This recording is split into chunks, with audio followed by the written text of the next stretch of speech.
Okay, so what do we got? Let's share the screen here as well. As well. Let's call on our dear friend, Mr. Kitty, the face of evil. All right, we're waiting for the face of evil. Very evil face. Let's check the audio. Mic check. Mic checks. Let's check the audio. Right. Mic sounds okay. Mic check. We're doing well. All right. Mic checks. Let's check. Let me yeah, as soon as he comes, we'll go to my server to study AI, continue the course. But let's check for news on the YouTubes. Myron Gay is really strange. Like, he's gay, right wing, anti-Semite. What a mess. He's like a Egyptian or Sudani or something. Next generation 18-meter starship. What's 18 meters? That's not 18 meters. Jesus Christ. 18 meters is the diameter. They got the diagram wrong. Are they? This is 18 meters. Yeah, okay.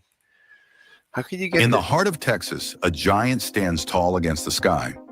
At 121 meters, space... So it's 120 meters. Why would you say it's 18 meters? 18 meters is the diameter. Jeez. Texas Starship already dwarfs every rocket ever built. But what we're seeing today is just the beginning. While the world marvels at this engineering masterpiece, Elon Musk and his team at SpaceX are quietly working on something even more extraordinary. A massive new starship that will reshape our journey to the stars. Picture this, a behemoth rocket twice the width of its predecessor, stretching 18 meters across, wider than anything humanity has ever launched into space. This isn't just an incremental improvement, it's a revolution in spacecraft design that could transform our dreams of colonization from science fiction into reality. But the true breakthrough isn't just in its size. This next generation starship represents something far more profound, the potential to launch an entire space station in a single mission, to transport hundreds of settlers to Mars, to build lunar bases faster than we ever thought possible, and perhaps most remarkably, to do it all at a fraction of today's launch costs. What makes this development so significant? How will SpaceX overcome the enormous engineering challenges? And what does this mean for humanity's future among the stars? That's just fluff. They're not saying anything. Okay, let me bring up on my iPhone. Battery.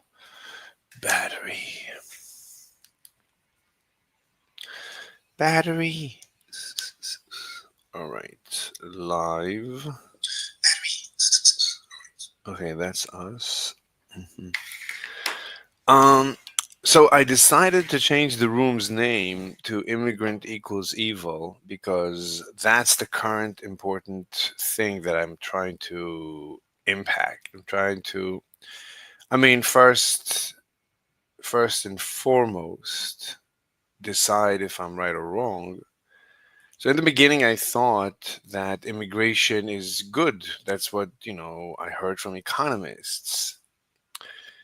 But then I slept on it, and then when I woke up, I felt something wrong. Something was wrong with the math.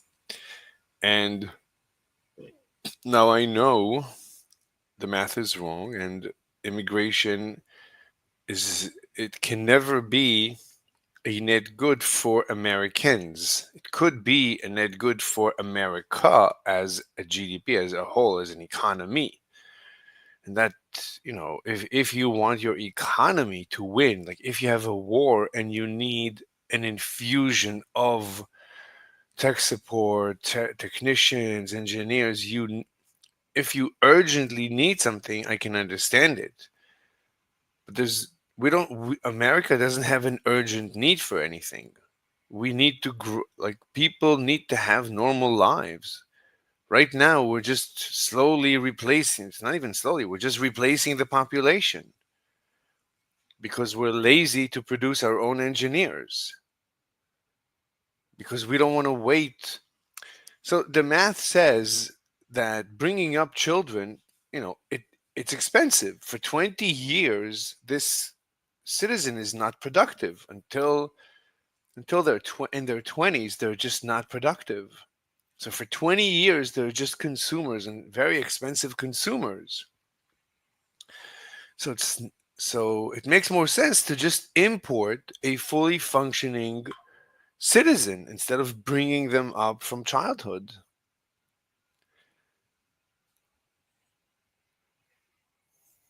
So for the economy, yeah, it makes sense. You don't want to bring up children. Imagine you had a firm, you had a company, and you need an engineer. What makes more sense, to just get an engineer, like a ready-made engineer, and start paying him salary and for him to produce, or would you want to train someone from scratch? And who knows if it's ever going to work out? Maybe he's going to end up being low IQ, or who knows what. It's not going to work out. You don't like. Do you really want to take a chance and gamble on training someone from scratch? So if you don't have a choice, you grow your own engineers in house. But if you have a choice, you just buy talent, and that's legitimate for a company.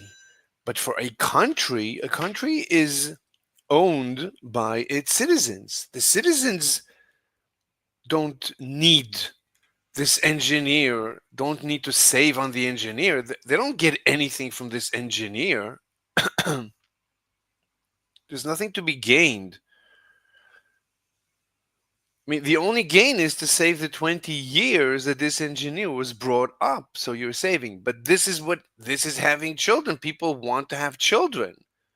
So you're taking away this very important feature of life, of having children. And then you're also replacing the population. You're always replacing the population. In the beginning, you were bringing in slaves.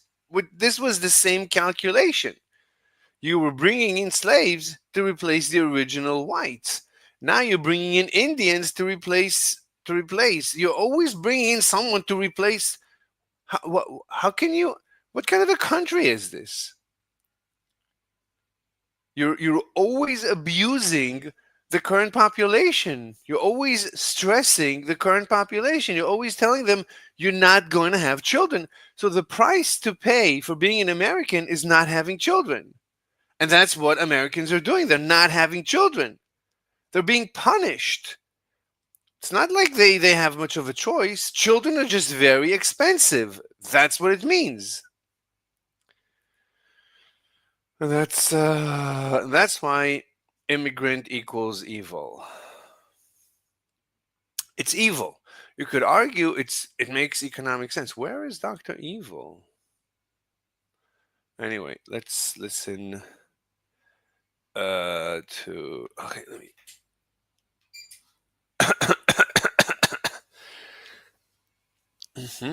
All right, let's see what's going on. I started texting this new chick. She's cute and everything, but I don't know. I'm gonna give it like another hour and then text her or something. I don't know. Like the problem with older women is that they're actually much more challenging than younger women. Younger women are easy come, easy go. I wouldn't say easy come, easy go. They're easier to get. Older women are impossible. They're much more selective, and they're much more careful with who they introduce into their lives. Just a nightmare. Let me see.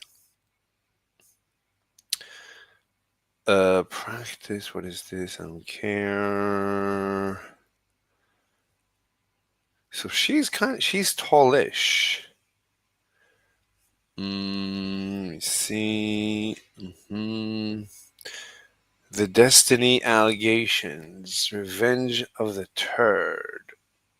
Bring the Astro. Anna Kasparian humiliates Vaush and makes him freak out. Great news for Tesla. Breaking. Elon Musk might now win 56 billion pay package fight. That's great. That's good news. What else we got? It's amazing that 56 billion. I don't think it's that much for him. His net worth. I don't know if it's that much for him, but he can always use the 56 billion. Deep Seek R1 running local AI LLM is ChatGPT killer. Wow. So actually, I was in the middle of watching Brown, his explanation of LLM. So his name is Three Brown LLM. So I started watching large explained briefly. Imagine you happen across a short movie script that describes a scene between a person and their AI assistant. The script has what the person asks the AI, but the AI's response has been torn off. Suppose you also have this powerful magical machine that can take any text and provide a sensible prediction of what word comes next. You could then finish the script by feeding in what you have to the machine, seeing what it would predict to start the AI's answer, and then repeating this over and over with a growing script completing the dialogue. When you interact with a chatbot, this is exactly what's happening. A large language model is a sophisticated mathematical function that predicts what word comes next for any piece of text. Instead of predicting one word with certainty, though, what it does is assign a probability to all possible next words. To build a chat Mathematical function? Yeah, sure. The universe is also a mathematical function. I mean, everything is a mathematical function, but fine. bot, what you do is lay out some text that describes You're losing you're losing when you describe something as a mathematical function. It's good. It's one abstraction. That's one way to think about everything. You can think about your car as a mathematical function.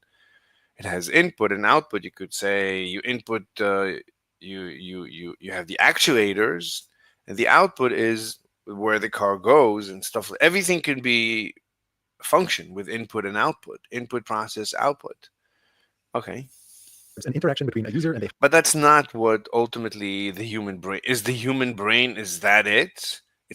Human brain is also a mathematical function.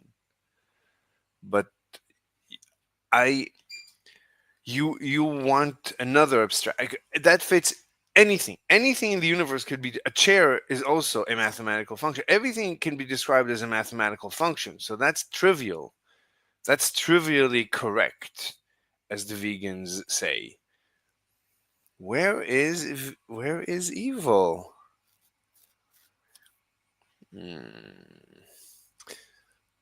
It's 7:30 a.m. in the East Coast.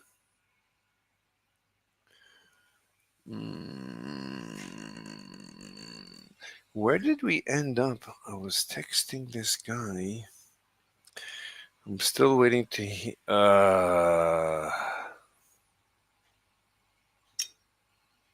Jesus Christ. Where did we end up? Where is the negotiations? Oh, okay. So he asked me if we did that. And what did they say?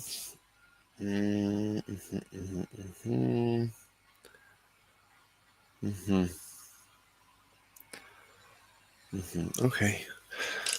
So that's stuck. That's neither here nor there, as they say. Okay. Back to this. Okay. I wish I could hold my phone this way and still get it to work. It should work. All right. Okay, like this. All right. Okay, so I think we should get back to the LLMs. a hypothetical AI assistant. You add on whatever the user types in as the first part of that interaction, and then you have the model repeatedly predict the next word that such a hypothetical AI assistant would say in response, and that's what's presented to the user. In doing this, the output tends to look a lot more natural if you allow it to select less likely words along the way at random. So what this means is even though the model itself is deterministic, a given prompt typically gives a different answer each time it's run.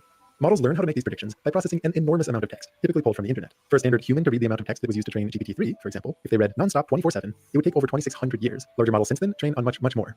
You can think of training a little bit like tuning the dials on a big machine. The way that a language model behaves is entirely determined by these many different continuous values, usually called parameters or weights. Changing those parameters will change the probabilities that the model gives for the next word on a given input. What puts the large in large language model is how they can have hundreds of billions of these parameters. No human ever deliberately sets those parameters. Instead, they begin at random, meaning the model just outputs gibberish, but they're repeatedly refined based on many example pieces of text. One of these training examples could be just a handful of words, or it could be thousands, but in either case, the way this works is to pass in all but the last word from that example into the model and compare the prediction that it makes with the true last word from the example. An algorithm called backpropagation is used to tweak all of the parameters in such a way that it makes the model a little more likely to choose the true last word and a little less likely to choose all the others. When you do this for many Did he say true? Why would you say true?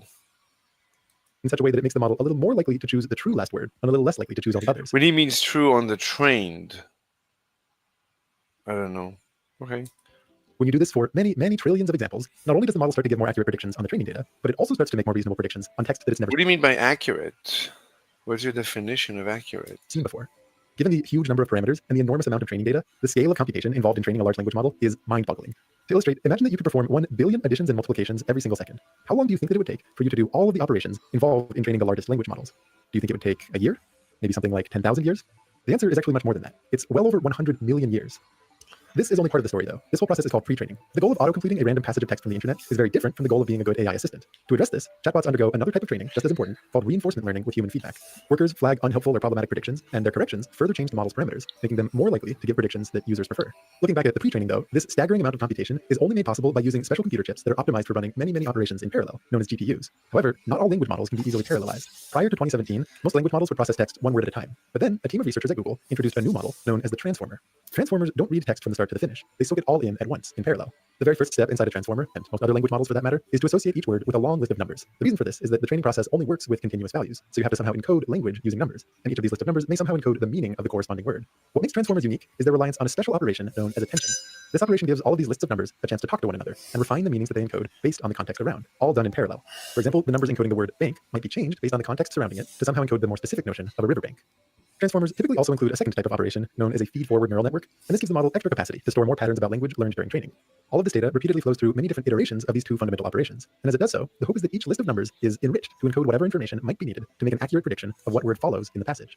At the end, one final function is performed on the last vector in this sequence, which now has had a chance to be influenced by all the other context from the input text, as well as everything the model learned during training, to produce a prediction of the next word. Again, the model's prediction looks like a probability for every possible next word. Although researchers designed the framework for how each of these steps work, it's important to understand that the specific behavior is an emergent phenomenon based on how those hundreds of billions of parameters are tuned during training. This makes it incredibly challenging to determine why the model makes the exact predictions that it does. What you can see is that when you use large language model predictions to autocomplete a prompt, the words that it generates are uncannily fluent, fascinating, and even useful. If you're a new viewer and you're curious about more details on how transformers and attention work, boy do I have some material for you. One option is to jump into a series I made about deep learning, where we visualize and motivate the details of attention and all the other steps in a transformer. But also, on my second channel, I just posted a talk that I gave a couple months ago about this topic for the company P&G in Munich. Sometimes I actually prefer the content that I make as a casual talk rather than a produced video, but I leave it up to you which one of these feels like the better follow-on.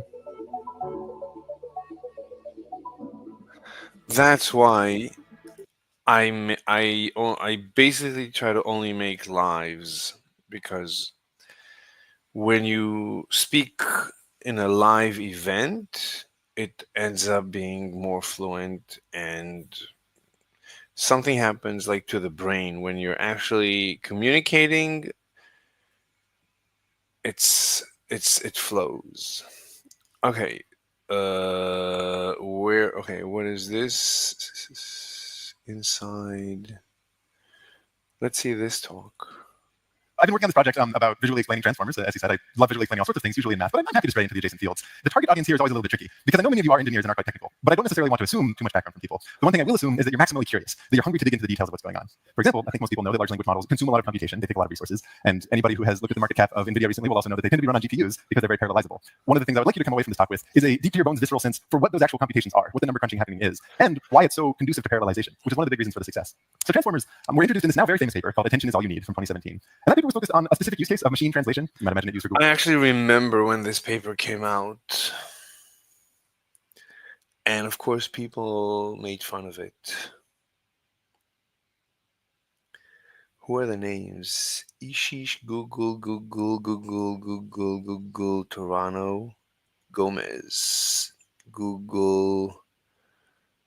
Okay, outside. The dominant sequence transduction models are based on complex, recurrent, or convolutional neural networks that include an encoder-decoder. The best Performing models also connect the encoder and decoder through an attention mechanism. We propose a new simple network architecture. Okay, let's hear. Google Translate and things like that. But since then, it's seen a flourishing in all sorts of other tasks. It's not just useful for machine translation, but it's good for transcription with tools like Whisper. It's good for going the other way around, having tools that will take in a piece of text and synthesize speech. It's even good for image classification. It's a remarkably flexible framework. But the model that you and I are going to focus on today, which is the kind that underlies chatbots, is a little simpler than the one that they introduced in that paper. The model is going to be one which is trained to take in a piece of text and then predict what comes next. So, for example, here, if you feed it the text, "Today's the cleverest thinker of all time was," it's going to predict from its vocabulary what the word might be. But it doesn't just give a single prediction; it assigns a probability distribution to all possible snippets of text that might come next. In this case, there's a lot of possibilities for what it might be, so it has a relatively spread out distribution over a lot of different things, including some, equivocation, recognizing it's going to use words like probably or undoubtedly, arguably, that kind of thing. If you have a model that does this, that simply predicts what word comes next, you can. Interesting. He calls it equivocation, probably, remarkably. So that's called equivocation. Turn it into something that will generate new text simply by having it randomly sample from that distribution. You have it look over and weight it according to the probabilities that it gave, sample some word, tack that word onto the input that it was processing. Undoubtedly, that when you listen to an AI on YouTube, you can tell it's an AI because of all the equivocations. Like it's overloaded with equivocations, which is just fluff. You can always add probably. It's like, stop with the equivocations. Just talk like a human. Jesus. And then run this extended version all through the process again, saying, okay, now that that word's on it, what do you predict will come next? Runs through the whole thing, which takes a lot of resources. And again, it plays this game of sampling from that, tagging it on, and repeating. Now, a lot of people ask why you would ever have it choose something that's not the most likely word if it generates that. You absolutely can do that. If you get into the notion of something called temperature, this will come from assigning the temperature equal to 0. The answer is just you get very stilted outputs that sound kind of trite, and you get a little bit more creativity sometimes, or something that just sounds somewhat natural if you introduce that spark of randomness into it. Now, if you want to turn this into a chatbot, something that takes seed text and then extends it, the simplest way you could start for that kind of project would be to have your seed text establish an environment of a user interacting with some kind of hypothetical helpful AI assistant, take the user input that they typed into your chatbot website, tag that on into this input, suggest to it that what's about to be generated is whatever that hypothetical AI assistant would say, and then have the model start to generate those, again, one word at a time, really one token at a time, but we'll get into that in a moment. So in this case, I took a relatively simple model and have it provide some suggestions for what to do while visiting Munich, and it goes through and does this random sampling process. And I'll leave it to you to judge whether or not its suggestion seems reasonable here. But it's kind of surprising that this should work, I think. The act of having something that simply predicts the next word would get you something that seems to have long-range thinking. And some of that comes from the way that it's doing that prediction and just how long-range the associations can be. So what I want to first do is show a high-level sense for how data flows through this whole model. We're not going to go into the details yet, but we will. Just how does it flow through? And then we'll dig into some of the things that I think are required to get that nice visual intuition you want to go for.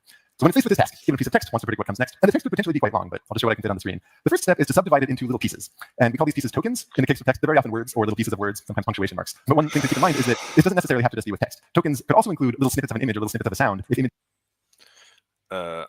I don't know, why is YouTube doing this thing? What's the purpose of this nonsense?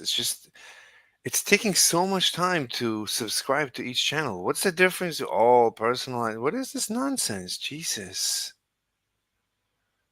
images or sound are somehow part of that input. Or if you're creating a different model, it's doing a different No one knows. What does this even mean? What is this? task, like transcription or image processing. And the process there roughly looks like subdividing it into little pieces and then having some sort of vocabulary of what all possible little pieces are. Now, in the case of text, one little question that might be worth having in the back of your mind as we go through this is to ask, how does this do? And the simplest way you could start for that kind of project would be to have your seed text establish an environment of a user interacting with some kind of hypothetical helpful AI assistant, take the user input that they typed into your chatbot website, tag that on into this input, suggest to it that what's about to be generated is whatever that hypothetical AI assistant would say, and then have the model start to generate those, again, one word at a time. Really one token at a time, but we'll get into that. That's the thing that just sounds somewhat natural if you introduce that spark of randomness into it. Now, if you want to turn this into a chatbot, something that takes seed text and then extends it, the simplest way you could start for that kind of project would be to have your seed text establish an environment of a user interacting with some kind of hypothetical helpful AI assistant, take the user input that they typed into your chatbot website, tag that on into this input, suggest to it that what's about to be generated is whatever that hypothetical AI assistant would say, and then have the model start to generate those, again, one word at a time, really one token at a time. So you take the whole conversation, you tag on the last bit of the conversation, which is the last user input, and then you autocomplete by the same mechanism, and that's the answer that the AI assistant will assist. The time, but we'll get into that in a moment. So in this case, I took a relatively simple model and have it provide some suggestions for what to do while visiting Munich, and it goes through and does this. So it says, can you give me some ideas for what to do while visiting Munich? What follow? Okay.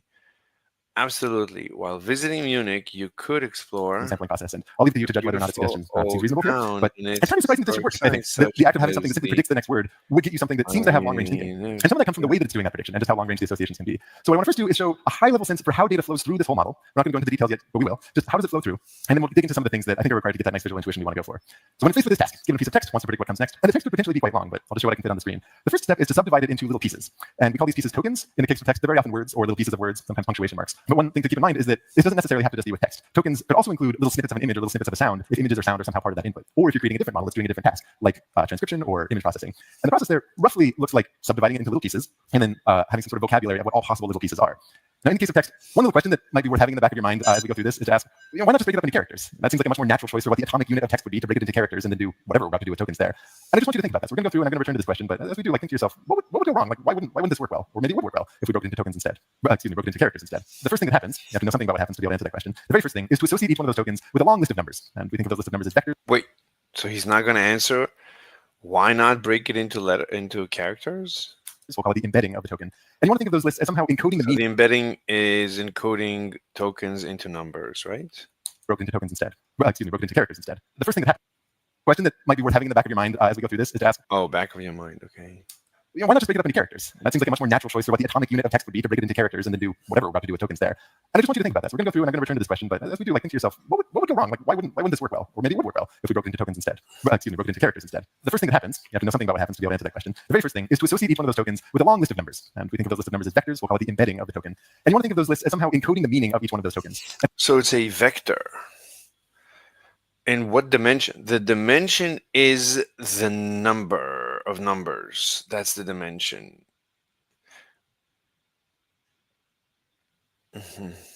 And basically, a dimension is a thought. Like, what do you think, right? You can look at something and think and associate something with it. Think, right? Where does this take you? When you look at something, where does that take you? When you smell something, where does that take you? When you hear something, when you read something, right? Where does it take you? That's the vector. It takes you someplace. That's the vector. And at this phase, it's essentially just a lookup table. Each particular token is always going to be associated with the same vector each time that you run it. But the first thing that happens is that you pass that. Someone has joined. Hello. Where are you from? Excuse me? Hello. Hello. Where are you from? What? Where are you from? Oh, where am I from? Yes, sir. I don't disclose personal information. I'm an American. Why? Because right now we're on YouTube. I don't want personal information to leak.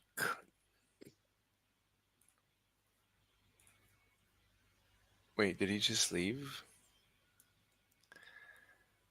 No, he didn't leave. Are you listening? Can you hear me? Hello. Hello, Pagan Min. What's up?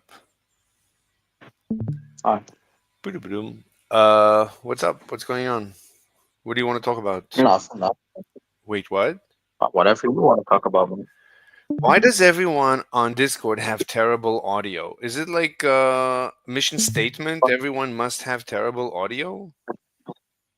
It's because I don't have a headphone. Why? Not on my phone. Not right now. Why? Like, why not?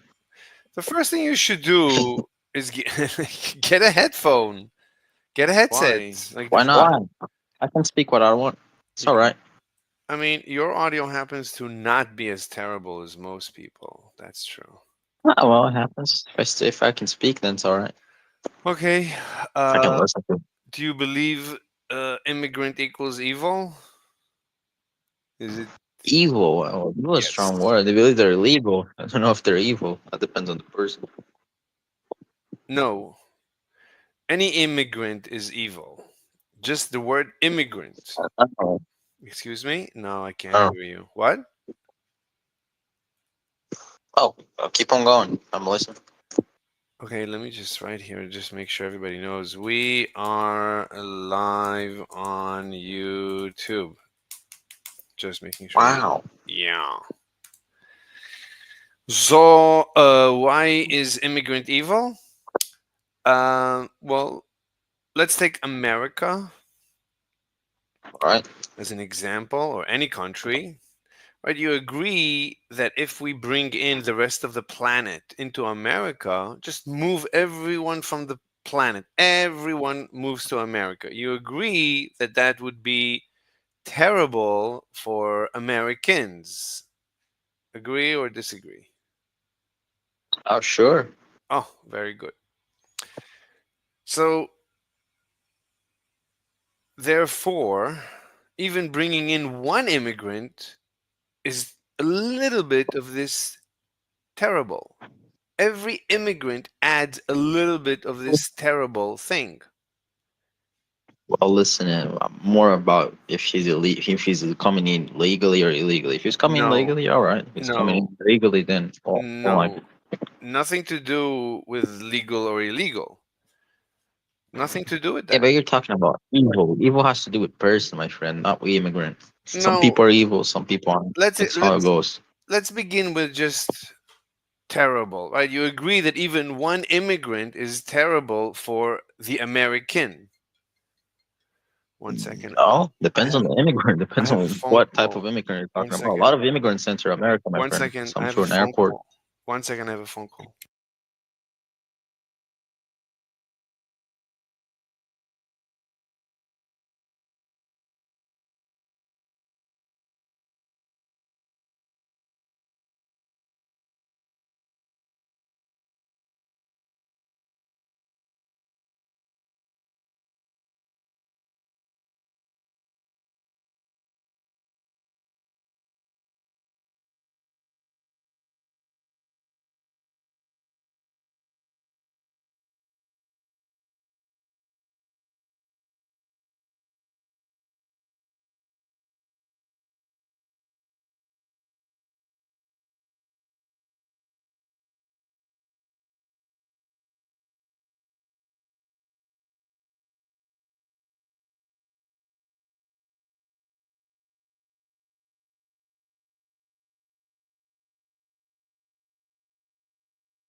Okay.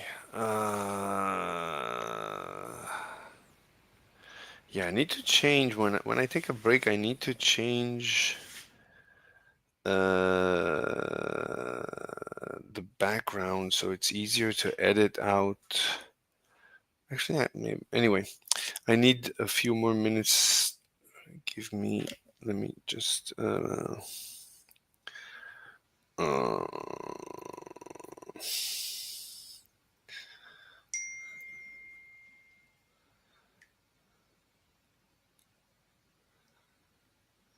no, no. That's wrong. Okay, let me see. He just texted me.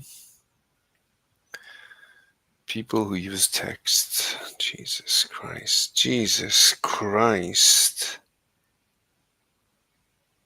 Okay.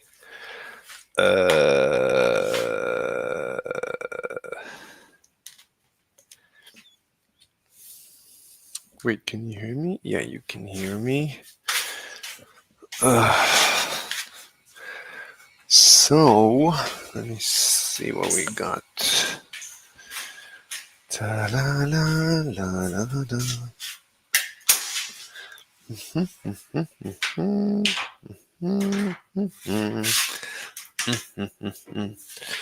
Oh,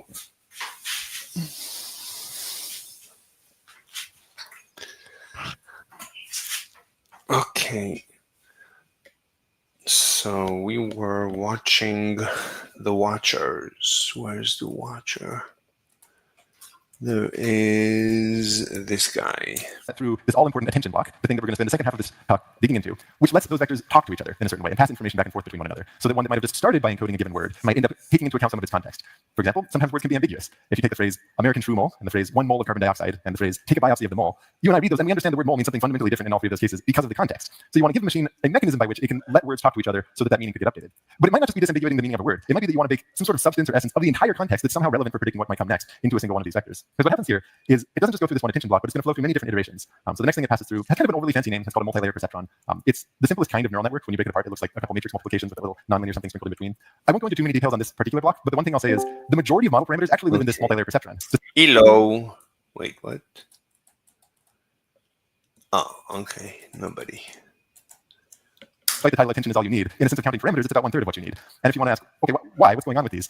It's a little hard to say. The question of interpreting any of this is a bit of a challenge, but there was some fun research put out by a couple interpretability researchers from DeepMind in December where they were studying where facts like associating athletes with their sports live inside a model. So if you have it autocomplete a phrase like Michael Jordan plays the sport of blank, if it successfully predicts that basketball is the most likely answer, that answer was nowhere in the context. It couldn't just have come from passing information back and forth between tokens. It has to mean that somewhere inside the parameters of the model that it learned during the training process, it somehow encoded the fact that Michael Jordan plays basketball. And they did a study where they were doing a whole bunch of associations between athletes and sports and trying to probe at the network to figure out where that probably lived. And the answer seemed to be inside these multi-layer perceptrons. So one thought you could have in the back of your mind is that insofar as prediction requires context, this is where the attention blocks are relevant. And insofar as prediction requires just general knowledge from the world, these perceptrons give extra capacity to store some more of that. It's not to say that they can't live in the attention blocks, but it just gives a lot more capacity for that. And that's basically it. It's just those two, but you go back and forth between many different iterations of it. You'll pass through another attention block, pass through another multi-layer perceptron, and repeat over and over. The thing that makes deep learning deep is this repetition of a certain kind of operation many different times. And what you do is you say you're going to flow it through sometimes on the order of 100 times. GPT-3, for example, has 96 different layers. And at the very end, you want. Hello. Hey, What's up? Anyways. nothing much. What about you? So, do you like immigrants? Yeah. Why? You're pro-immigration? Yes, Why? because immigrants are people who want to live. Okay. They Hitler also wanted to live, but most people don't like Hitler. okay, but like those people escaped from war and they did not have any other choice. Hitler said the The- same thing. He said he has to murder the Jews. He has no choice. Okay, but immigrants escaped from war. They're looking for a living. Okay. So you like anyone who's scared of war? No, but I'm saying that immigrants are not evil. That doesn't. I asked you if you like immigrants, Not I say, if they're not yeah, evil. I like them. Why?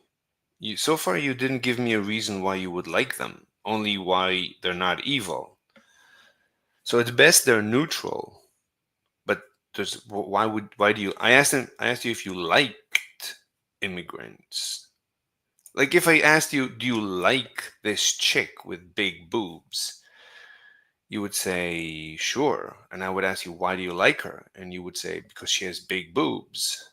That makes sense. If I would ask you, do you like this ice cream? And you would say, yes. I would ask you, why? And you would say, oh, because it's delicious. That makes sense. So why do you like immigrants?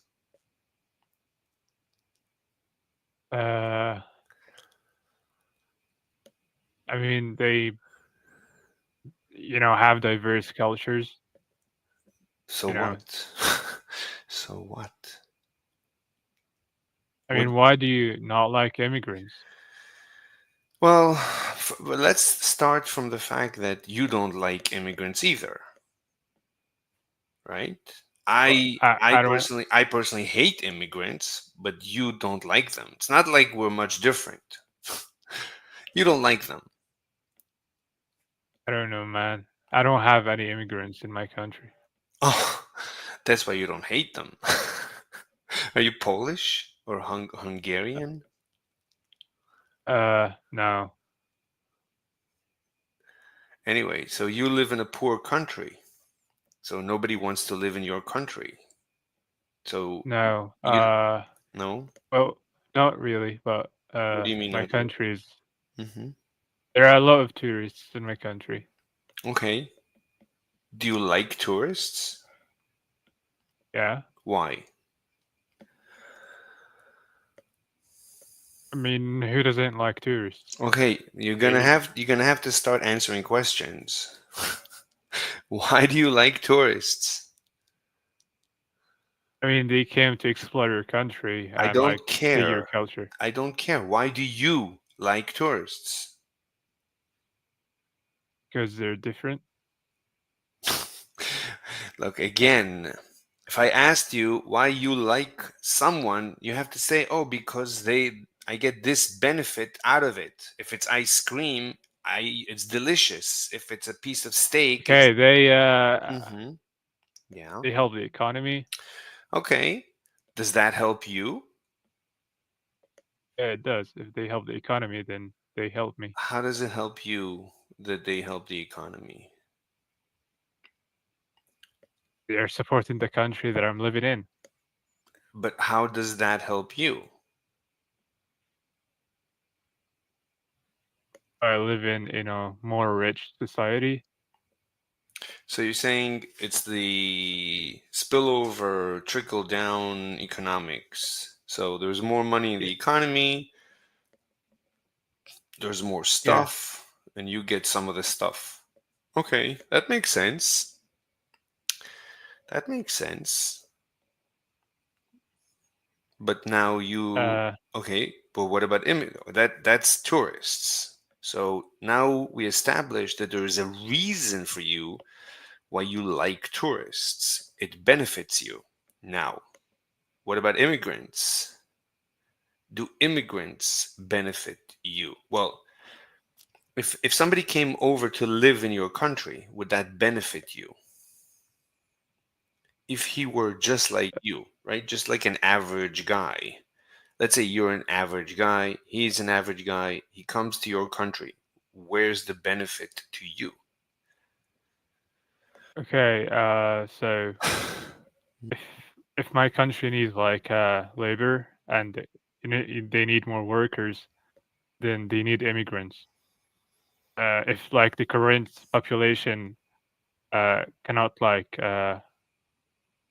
you know uh, fulfill like the need for labor, then we need people from other countries to work.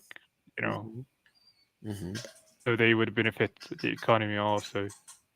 Hmm. But how does that benefit you? The same thing as tourists. No, no. A tourist comes in with money. Basically, a tourist, you could say, sends you money.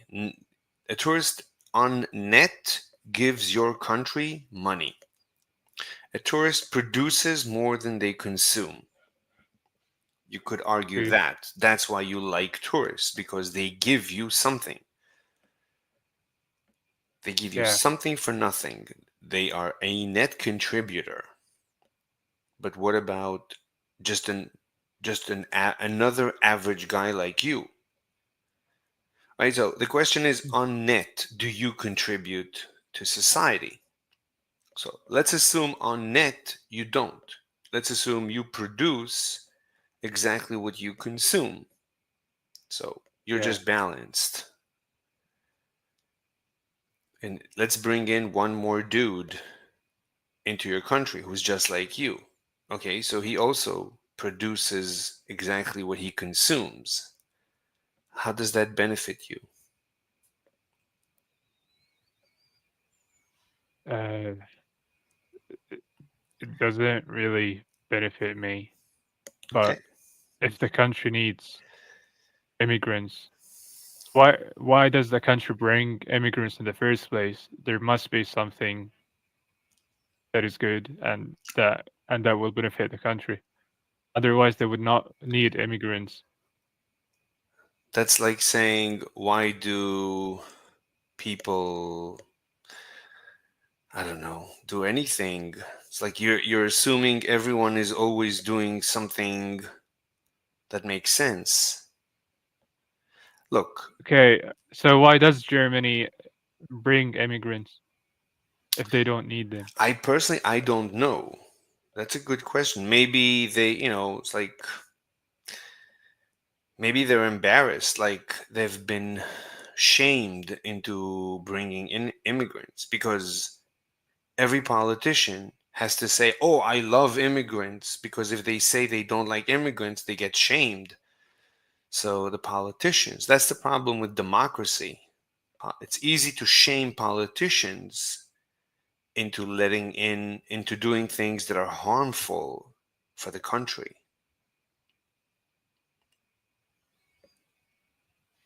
I don't know. Yeah. You have to ask them because, as far as I know, there is no benefit to bringing in immigrants. There's no benefit. At best, there's no benefit.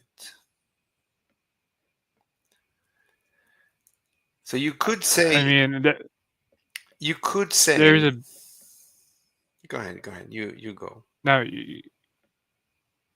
You don't want to I say? mean, there's okay. Let's, Let's say there's a benefit. I mean, I'm sure there what? is. No, you can't be sure there is. If like we showed with tourists, you could say, yeah, it makes sense that they come in, they spend money, and they leave. Usually, they are wealthier. A tourist usually. Okay, let me give you an example. What do you? Let's just say, like, Hmm. hypothetically, you don't have any doctors in your country, Okay, and your country needs doctors, okay, and there's no one in your country that is capable of being a doctor, okay, and they would have to bring people from outside to work okay, as doctors in your okay. country, and they will treat people. So that's a benefit. Yes, I agree. So that But that's like, but why doesn't the country have enough doctors? How did that happen? It didn't happen one day. It happened slowly. So why did it happen? That's the question. So sure, you could say that something, let's say there was a virus that killed all the doctors. Okay, now you urgently need doctors. Fine. I can then yeah. it makes sense. But in general, things don't happen like that. So there, in general, there should never be a reason to bring in immigrants. It doesn't make any sense that Y- one. Yeah, go ahead. Yeah, so like there's a problem with the country, so Yeah, they had to deal with it. So I'm just giving you a reason why immigrants would, yeah, but benefit your country. sure. But your problem doesn't make any sense. You created a hypothetical, but why did the Yeah, hypothetical? So you said there's no doctors. Okay, that I yeah. told you that did not happen one day. So for some reason, your country was losing doctors. Okay, why did that happen? That's the question. It's a it's a problem with the country itself, but I'm Fine. just telling So you that immigrants could be handful. yes, I agree. I agree that immigrants could be helpful. Also, wars could be helpful. Everything could be helpful. You could go kill everybody and take their money and also take their bodies and eat them. That's very helpful. You could go eat your neighbor right now. That's very helpful. Not so much in the long run, but in the short run, sure. You can also rape women. In the short run, that's very helpful. Not so much in the long run. The question is, why do you end up needing urgent care? Why are you suddenly needing anything? Why why why did it happen? Why do you need people urgently? So, I mean, mhm. it's more of a problem with the population itself. Maybe people do not really want to pursue an academic career, Why? and it's like their preference. So you, anyway, you it doesn't make any sense. This is nonsense. The immigrants are people. So why are the immigrants interested in academic careers? Why is your local population not? What happened? So there's an issue. There was a problem that was created, and you need to deal with the problem. It's okay to I urgent. mean, like look, like in Germany, there's a shortage for like nurses. Why? They had yeah, Why? I don't know why, So but they had no, to. no, I don't. Fine, bring in urgently nurses, but also simultaneously explain why the shortage happened and deal with the cause. It's okay to urgently deal with the symptom, but you also urgently need to figure out the cause. You can't just deal with the symptom. That doesn't make any sense. You can't Okay, so live. like, how Mhm. are they supposed to fix the shortage for nurses? I don't. I don't know. I mean, I don't know. I don't know what's going on I in mean, what if Germany. the best way to fix it is to bring immigrants? No, that's not a fix. That's not a fix. That's you're dealing with the symptom.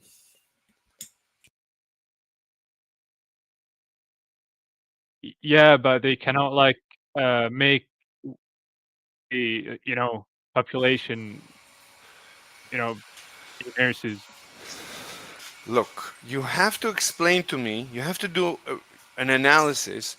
Why are there no nurses? You have to tell me the reason. You have to research. You can't just say there is like we don't live in the we're not cavemen that we have to deal with nature, that sometimes there's things happen and we don't know why and we have to just deal with it. That's fine for 10,000 years ago when people were stupid. We're not stupid. We have science. You have to tell me it's okay. I'm telling you it's okay. Right now something happened. You have no nurses. Fine, get nurses from anywhere so that you don't die. But once you alleviated the symptom, now you also need to invest energy and figure out why did you end up needing an infusion of nurses, right? It's like a person suddenly he needs an infusion of blood. Okay, right now you give him the infusion, but you simultaneously try to figure out why does he need an infusion of blood. Maybe he's hemorrhaging blood internally, and you have to find the root Okay, cause and fix the root cause. The symptom is you need an infusion. That's just a symptom. If you don't deal with the cause might be much worse than just need an infusion. You might lose organs. You might die. And you can fix it easily. You have to explain to me Why do you suddenly have no nurses? Why do other countries have extra nurses and you have not enough nurses? Why? Explain. You have to explain that. You can't just, okay, we live in the cages, we don't have science. Not cages, in the caves. We're not, you can't just say, I'm a caveman, booga booga, I don't know, need infusion, give infusion, me good. No, you can't live like that. Okay, you're asking me for the root cause, but like this Mhm. whole discussion is about how immigrants benefit the country, and I gave you a reason. So, but I don't know the reason, like why would a country need more nurses or doctors. I just gave you a reason why immigrants would be good for So the I would economy. say, well, maybe they don't need an infusion. Maybe it's fake. What do you mean need an infusion? Maybe it's all fake. How do you know they need? What is the meaning of need? Did the nurses die? Did you look into it? No, that was just an example. No, I don't care. No, every example, you can't have a hypothetical conversation. So you need to everything needs to be real. I need to see real data. We need to do real analysis and come up with real solutions to real problems. And simultaneously, you can deal with the symptoms. You can do everything, but you can't be booga booga caveman. I don't know anything. Infusion, infusion, infusion. What is this nonsense? Everything is urgent. I urgently need this. I urgent. What kind of a life is this? You everything you need urgently? What are you, like a caveman? You don't know what's going on in your life? You don't know how to run a country? What is this nonsense? You have to prove to me you need nurses. Why are you bringing in nurses? What is this nonsense? You have to prove to me you need it. I claim you don't need it. You don't need anything. Everything is fine. Look, people like bringing in cheap labor, slaves. You always need to take that into account. There's always pressure to bring in cheap labor. Okay. That usually answers 99.99999999999% of all the need. I need. You don't need anything. You just need cheap labor. You just don't want to pay me a normal salary.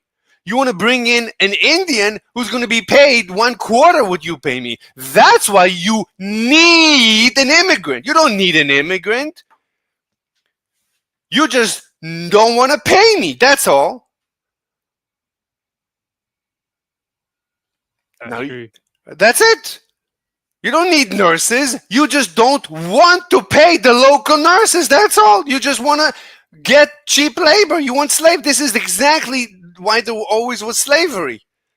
Slavery was always because you don't want to pay salaries. It's cheaper. You always look for the cheaper solution. And then you blame me that there was slavery.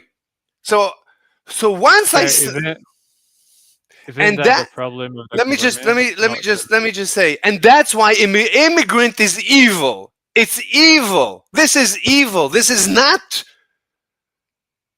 I don't like. No. This is evil. Evil. This is as evil as things can get. This is the most evil I can imagine. Is immigrant. And then okay. So you're talking about the immigration policy, but not the immigrants themselves. it doesn't matter.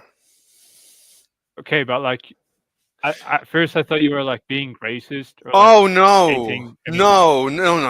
Yeah. I'm not racist. I'm not saying the person is evil. No, I'm not saying the slave is evil. I'm not saying Okay, yeah, yeah. yeah.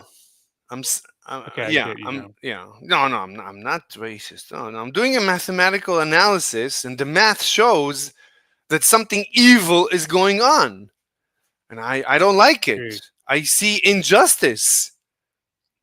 I see people being lied to and being replaced. This is population replacement. That's true. So you have Americans, and you don't pay them a normal salary, so they don't have money, so they can't have children. And instead, you're bringing in immigrants. Hey, slave. Hey, Excuse what's me. up? What's up, Tommy Could I gun? just could oh wait, because I feel like I think I know his problem, Who's right? I just want to see like whose problem? slave. I'm gonna show you an image, okay? And I What? just want to see what your reaction would be to it. Like go and chat, Wait, okay? but we're live on YouTube.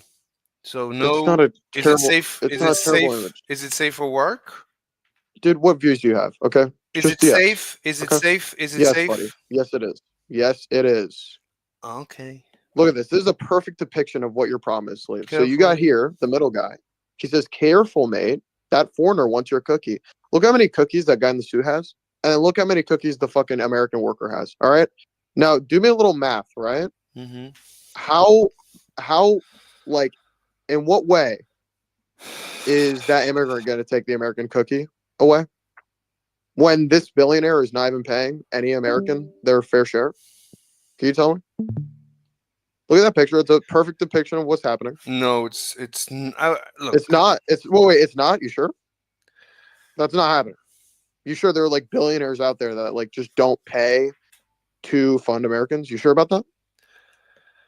My point is that Yeah, dude. Next time, find better arguments for this shit, bro. Because you can't argue this shit. Thank you. so the this analogy. There's a problem with this analogy. It's not. I don't even know. I mean, it's not that the billionaire. It's like it's very nice of Mr. Tommy Gun. let me uh, let me just lock Tommy Gun out of this room. Congratulations, you've been locked out. Um, so the problem with Tommy Gun, the problem with this analogy, it says here, careful mate, that foreigner wants your cookie. Um, look, so Elon Musk says, I need cheap labor. I need cheap. He doesn't say, he doesn't hate. It's the opposite. He says, stop hating immigrants. He tells me to stop hating immigrants. He brings in the immigrant instead of giving me a good paying job. He's bringing in the immigrant and giving him a quarter of my salary that he would have paid me. He's flooding the market with engineers so that engineers don't have good salaries. And then he's saying, and then he's telling me, uh, he never tells me don't hate. He's saying, why do you hate immigrants? Well, I hate immigrants because they're they're they're putting pressure, downward pressure on the price of labor, on the salary. They're making me poorer. That's why I don't like immigrants. Okay, so is he around? I always like writing notes. Why? Let me see. Tommy Gunn. So let me see. Did I write? So okay. So walked into stream, presented image, talked, left, did not engage in debate, locked out.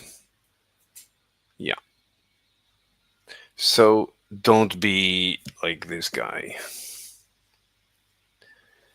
All right, let's continue our investigations of AI. Where is Monsieur Evil? This guy. Come on. And what is this one? New mention. No, this. I'm looking. Where's the mention? Join to create. Okay. This is on my server. This is everyone. So I don't care about everyone. Mm, so, oh, for you? No. Mm, what is this one? Where is this one?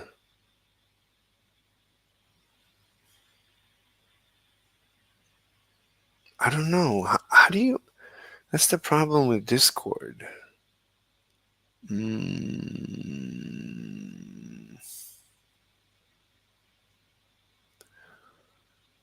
uh, search mention me.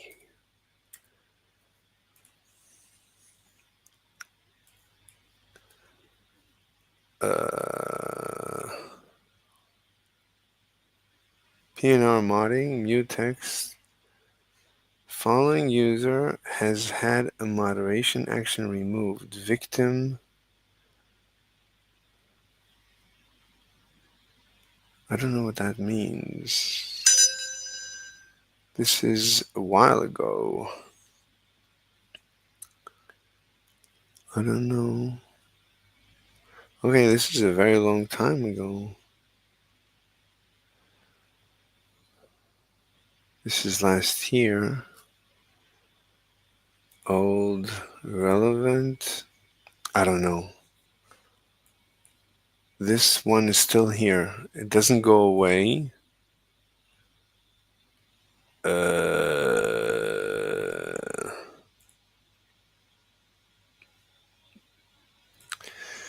Maybe Control F, Mr. Yeah, we from mention. I just want the mentions, but there are no mentions. Terrible. I don't know what to do.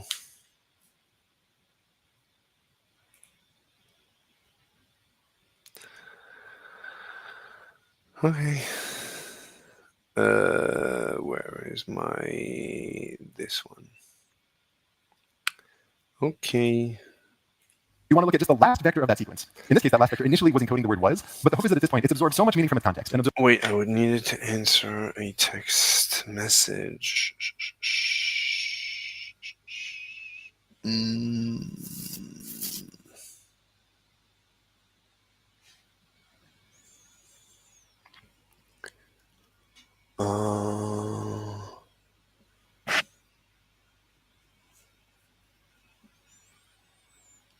Okay, and this guy.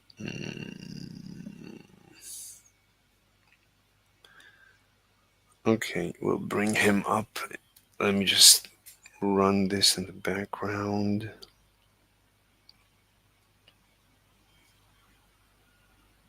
Okay.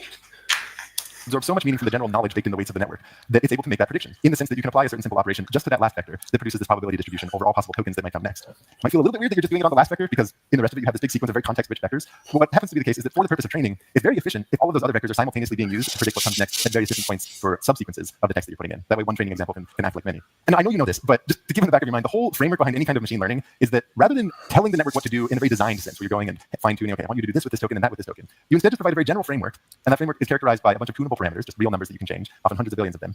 And you show it many different examples of the inputs and outputs that you might want it to have. In this case, just random snippets of text, say pulled from the internet, and then what the actual word following was. And as long as you have some kind of procedure that will tell it how it's doing in a particular example, either saying, ooh, you did poorly on that example, you need to change your weights this way, or you did well on that example, you don't need to change too much. Then if you run this through for many, many, many different examples, presumably some kind of behavior emerges within that flexible structure. Now, the reason that's important to keep in mind is that it means actually understanding what's going on is extremely challenging, because it is an entirely separate question from the design of the network itself and understanding what the computations are. What you and I are going to do is mostly focus on what are those computations and what is the framework, and we're going to use some motivating examples of what we think it might do to help learn what that structure is and make it more memorable. But the actual question of what it's doing in a deep way is a very, very unsolved one still today. The specifics, if you're curious for how this training will look, at a high level, you have a cost associated with each example. So let's say it's auto-completing a phrase, TNG technology consulting is a blank. And from actual snippets of text that pull from the internet, let's say one of the examples included the word leading following in there. What you would do is say, what probability did you assign, little network, to the actual next word that it was? And then you take the negative log of that probability, and that defines a cost. So you kind of see the graph here. And essentially what it means is if it assigns a probability closer to 1, that cost is very close to 0. But if it assigns a very low probability, as in it wasn't predicting the word that there actually was, it increases very steeply as you get there. And this is just the cost on one example. In principle, the cost of the entire network is going to be a sum or an average for the cost over the many, many, many trillions of examples that you give it. And so the visual you might have in your mind loosely is that there's a kind of surface where what you and I can graph and show on a... In general, all natural things are logarithmic. events and feelings are logarithmic. Like it's things are not linear. Natural things are not they are not linear. They're logarithmic. Like when you increase the volume, you're not increasing it linearly. You're increasing it logarithmic. I think this volume, when you increase the volume, it's logarithmic. It's like I don't think it's linear. I think it's logarithmic. I think so.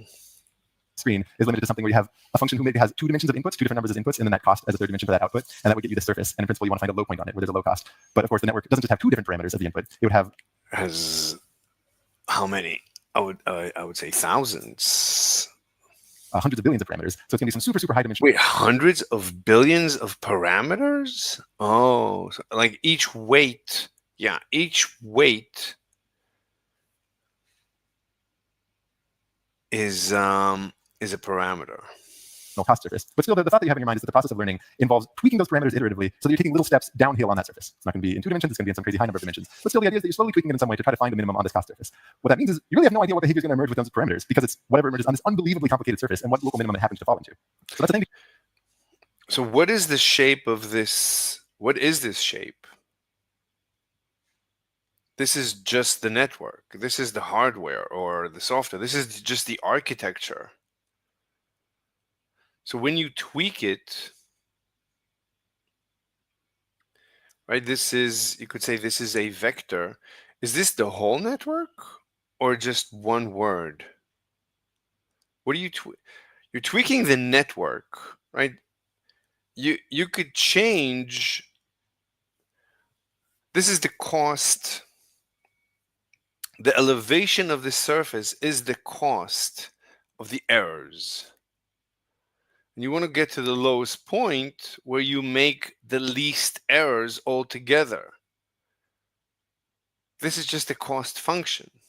This is not the network. This is just the cost function of the network when you tweak the parameters of the network. As you tweak the parameters of the network, you test the cost function. So there is a cost value, there's a cost to any point on the surface. The surface is all the possible configurations of the network. So every configuration has a cost. This configuration has a cost. It happens to be that the cost here along this elevation line is equipotential. There's an equipotential. So you always want to try and travel downwards. You can test to see if you're moving. You always want to maximize the drop rate. It has a name. Gradient descent. This is gradient descent. You always want to go across the equipotential lines. You want to maximize your gradient descent to reach a minimum point. But there's many minimas and there is local minimas. You want to avoid these traps, these honeypots. You don't want to get stuck in an elevated minima. You want to reach the true minima, but you never know. How can you actually have to play with the parameters and you have to run the model from different random locations and try to find lower and lower minimas, minimum points. And okay, good. Okay, now we're understanding this, right? So let's review.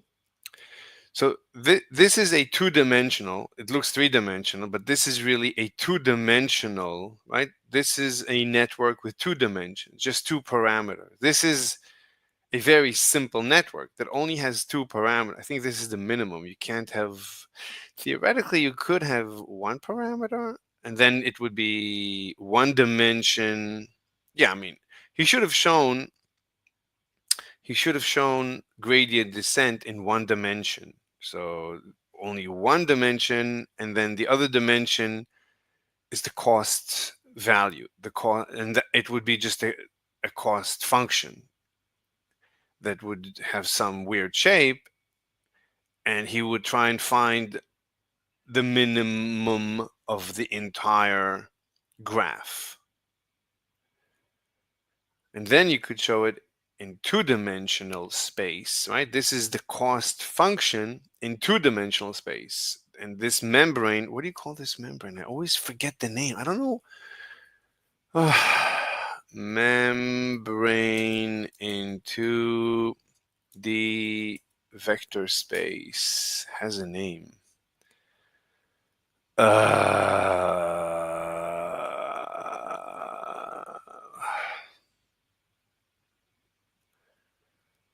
What do you call it?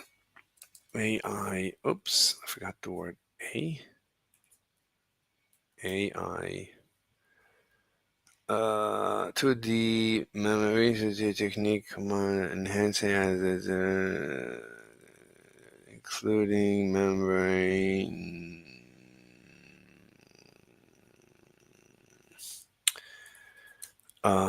Cost function. Modern is including chemical. No.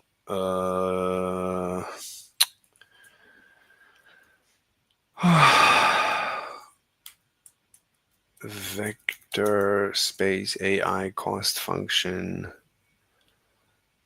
Vector cost typically mathematical machine learning and minimize it with them. What do you call that membrane? What is the name of the membrane? Oh, it has a special name.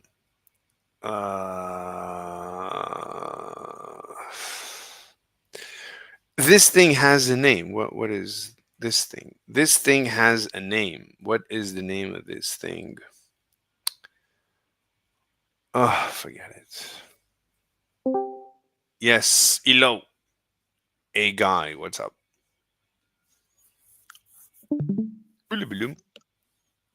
How are you, a guy? What do you say? Uh, Hi. So, what's your position? You're pro-choice, ex-Muslim, male, Europe, atheist, liberal, progressive, democratic, socialist. So, what do you think about immigration?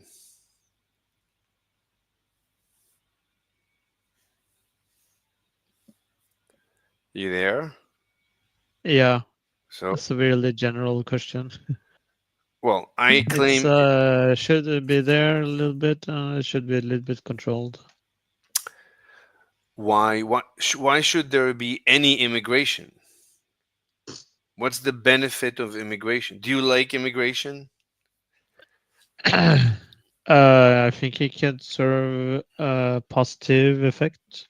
Okay, give me one f- positive effect of for immigration. What's the positive? yeah, so sharing of competence, for example, Competence? sharing Sharing of competence? yeah, Okay, yes. just So make it. you, for example, have No, no. have a person You don't have to give who an is highly example. skilled at. You don't have to give me an example. Once I understood the words you used, I can understand what you mean. You don't have to give me an example. Okay. So I was gonna say, so you want to share competence, make a YouTube video, and I'll watch it and stay in your country. Why do you want to come to my country? Then you didn't understand what I was saying. Oh, okay. You said share of competence. Yeah. So, for example, if you have a person who is highly skilled at something, So what did I not understand? and Okay, I said make a YouTube and video. then I said make a YouTube yeah, video. but you can't make a YouTube video Why not? if there is nobody else who wants to watch it and do whatever you have a special competence in. You said share of competence. Share competence, yeah. That by that I mean like Teach. share You mean like teach. You mean workers. You mean share teach. You share mean workers. teach. You mean teach. No, no. Okay. What do you mean by share competence? Not teach? If not teach, then I don't know what you mean by share Sh- competence. So You I mean mean, you sheer, sheer or share share? How do you spell share? share share SH. SHARE Oh, share. Okay. So you want to share share. competence. That's called teaching. That's YouTube. How's that not YouTube? Okay, so I'll use a different word for it then. So Mhm. you can share highly skilled workers. Yeah, that's called teaching. Just make a YouTube video and teach. What's the problem? Why do I need you to come to my house, take my wife? How do you teach somebody highly skilled worker? You make a YouTube video. What's the Yeah, but problem? that's a person. That's a person. What do It's you not a mean? YouTube video. I don't That understand. it's a I don't person. It's a understand. person. I don't understand. Like for example, there are people who know certain things better or have like Yeah, teach. more Just of teach. more. Just Yeah, teach. but that's already existing. If it was that simple, then we wouldn't have any problem of any labor in the whole Okay, world. that's not We an could ar- just tell that's not people to. that's not an argument. Just saying if it were simple. Yes, it is. What do you mean if it Yes, because clearly, teaching would be great if that could solve the problem. But you're there not are you're also not making an argument.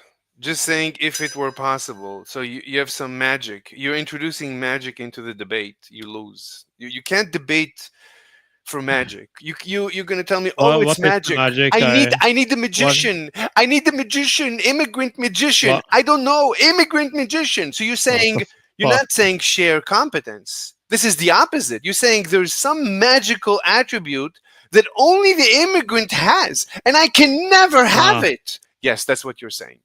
You're arguing no. literally. I'm saying that you might have it, but What do you maybe mean not might? enough for No, it. no, no. That's magic. If I might have it, that's magic. So you're saying there's No, something I'm not magical? talking Yes, about. you are. You're You saying don't there's. understand what I'm saying. Yes, I am. If you And stop lying. okay, so if you Stop wanna lying. Stop strawman my lying. argument, that's fine.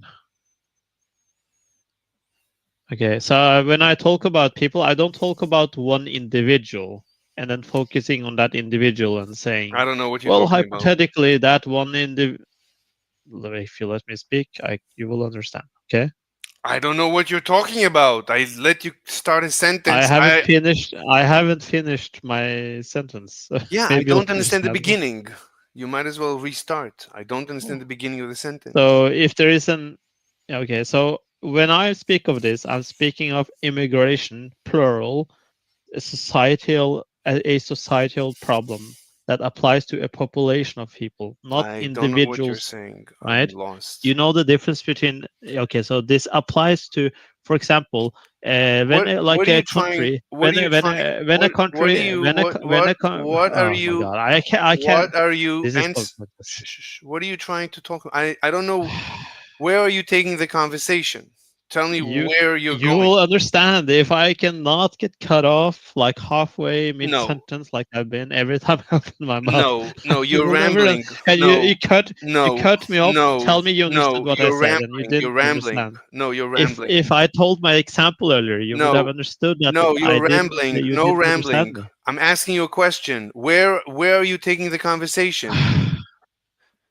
Are I'm you? taking it to my point. No, you have to tell me.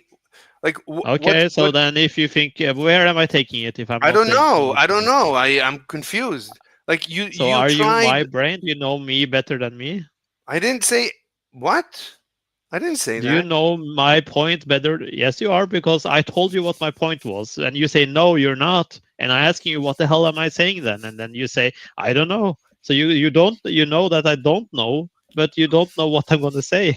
So And if you just be that's quiet, exactly the you'll problem. understand what I'm saying. But if you cut me off, Mr. Slave, I can't speak. You don't understand. You said you understood me, but you didn't. Okay, So clearly you're wrong. let's restart the conversation. Let's restart.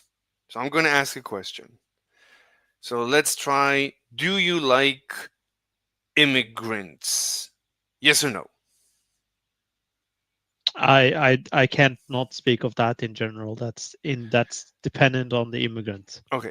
I a group of claim, people I and stuff. claim, I claim immigration is evil. Immigration Okay. is evil. Do you agree or disagree?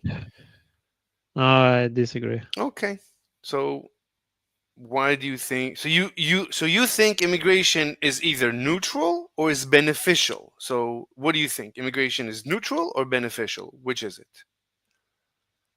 I think it can be beneficial to some aspects. Wait, you either say it's neutral or you're saying it's beneficial. You have to take a position. What's you can't just say I did. maybe. What's your position? I say it's evil. I say it's a net negative.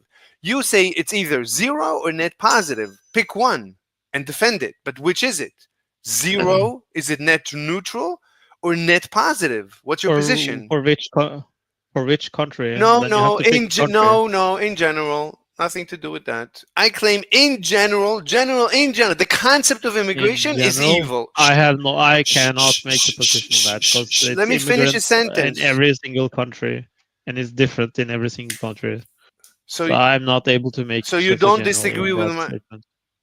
So you okay? Do you agree or disagree with my proposition? Yes or no? Agree or disagree? I I don't even know what your position is. How Okay, can you say? okay. I don't know how you can say it's generally evil So because it's you such a different, such a okay? broad concept. So you disagree? I I disagree with. I even disagree Yes or before you no? made the Yes or statement. no? Stop the rambling. Agree or disagree? Stop the rambling. With it's generally being bad. The I proposition, disagree. immigration, yeah, in general is evil, is bad. I Agree or disagree? Yeah, Stop the okay. rambling. Answer I yes or just no. I think I'm gonna leave. This is pointless. Bye bye. Bye This is so bye. dumb. Yeah, yeah, it's done. Bye bye. I mean, if you're gonna scream like Shh. this, who's gonna talk to you? Shh. Shh. You promised to leave. Leave. Bye. Why are you Shh. screaming? I'm screaming because you're rambling. You never let me enter a word. You just talk and talk. You steamroll. You don't stop talking. I mean, it's like asking me, are people bad or good? It's like, Do you how can you answer that? agree or then you disagree? I don't know. Yeah, but it's pointless. It's a pointless talk. That's Fu- fine, but it's a pointless topic. You I mean, agree? I could talk to something more specific, but if you're gonna generalize it in such a way that I'm not even able to answer it, then you're forcing me to like engage in the topic, which I think it's idiotic. Is immigration generally evil? Like, what the fuck? Okay. Okay, Mr. A guy. So, do you okay, so do you agree or disagree with the proposition? I don't know what to say. I don't. I want to make a different proposition. I think it's dumb. What the Okay, fuck? then have a great rest of your Didn't you day. understand? Make your own room and goodbye. Have a I'll great do rest. that, but Bye bye. that's but Bye we bye. had a good point. Bye bye. Thank you. Okay, who else? No. Mr. Professional Uh, Street Ninja. Bye bye. Yeah, Mr. Professional Street Ninja. Do you how are you? Mr. Professional. Mr. Professional Street Ninja. Yes, I like physics and philosophy. You're like me. Why do you think immigrants are evil? I'm in Immigrant. the server above or channel. I don't understand what you're saying. You're not. I'm in a video game. Yeah, go ahead. You're. Oh, I was you. asking. Wait, you're Indian. Yeah, I'm Indian. Why? Okay, so just do me a favor. Speak slow because your accent is very difficult to understand. Just speak slowly, slowly, slowly. Okay. What do you want to say? Oh, okay. Why do you think immigrants are evil? Okay. Yeah, why do you think immigrants are evil? I'm an immigrant too. Can you explain to me? I'm an immigrant too. It doesn't matter. Immigrant is evil. It doesn't matter. I mean, It's. you're putting me in the position of being evil. So can you I'm explain to me evil. why? I'm evil. I'm an immigrant. I'm evil. It's fine. I never said I'm evil. You're claiming for me to be like you're claiming I'm evil. So can Correct. you explain it why? Correct. Immigration in Why? general is evil. So you're evil.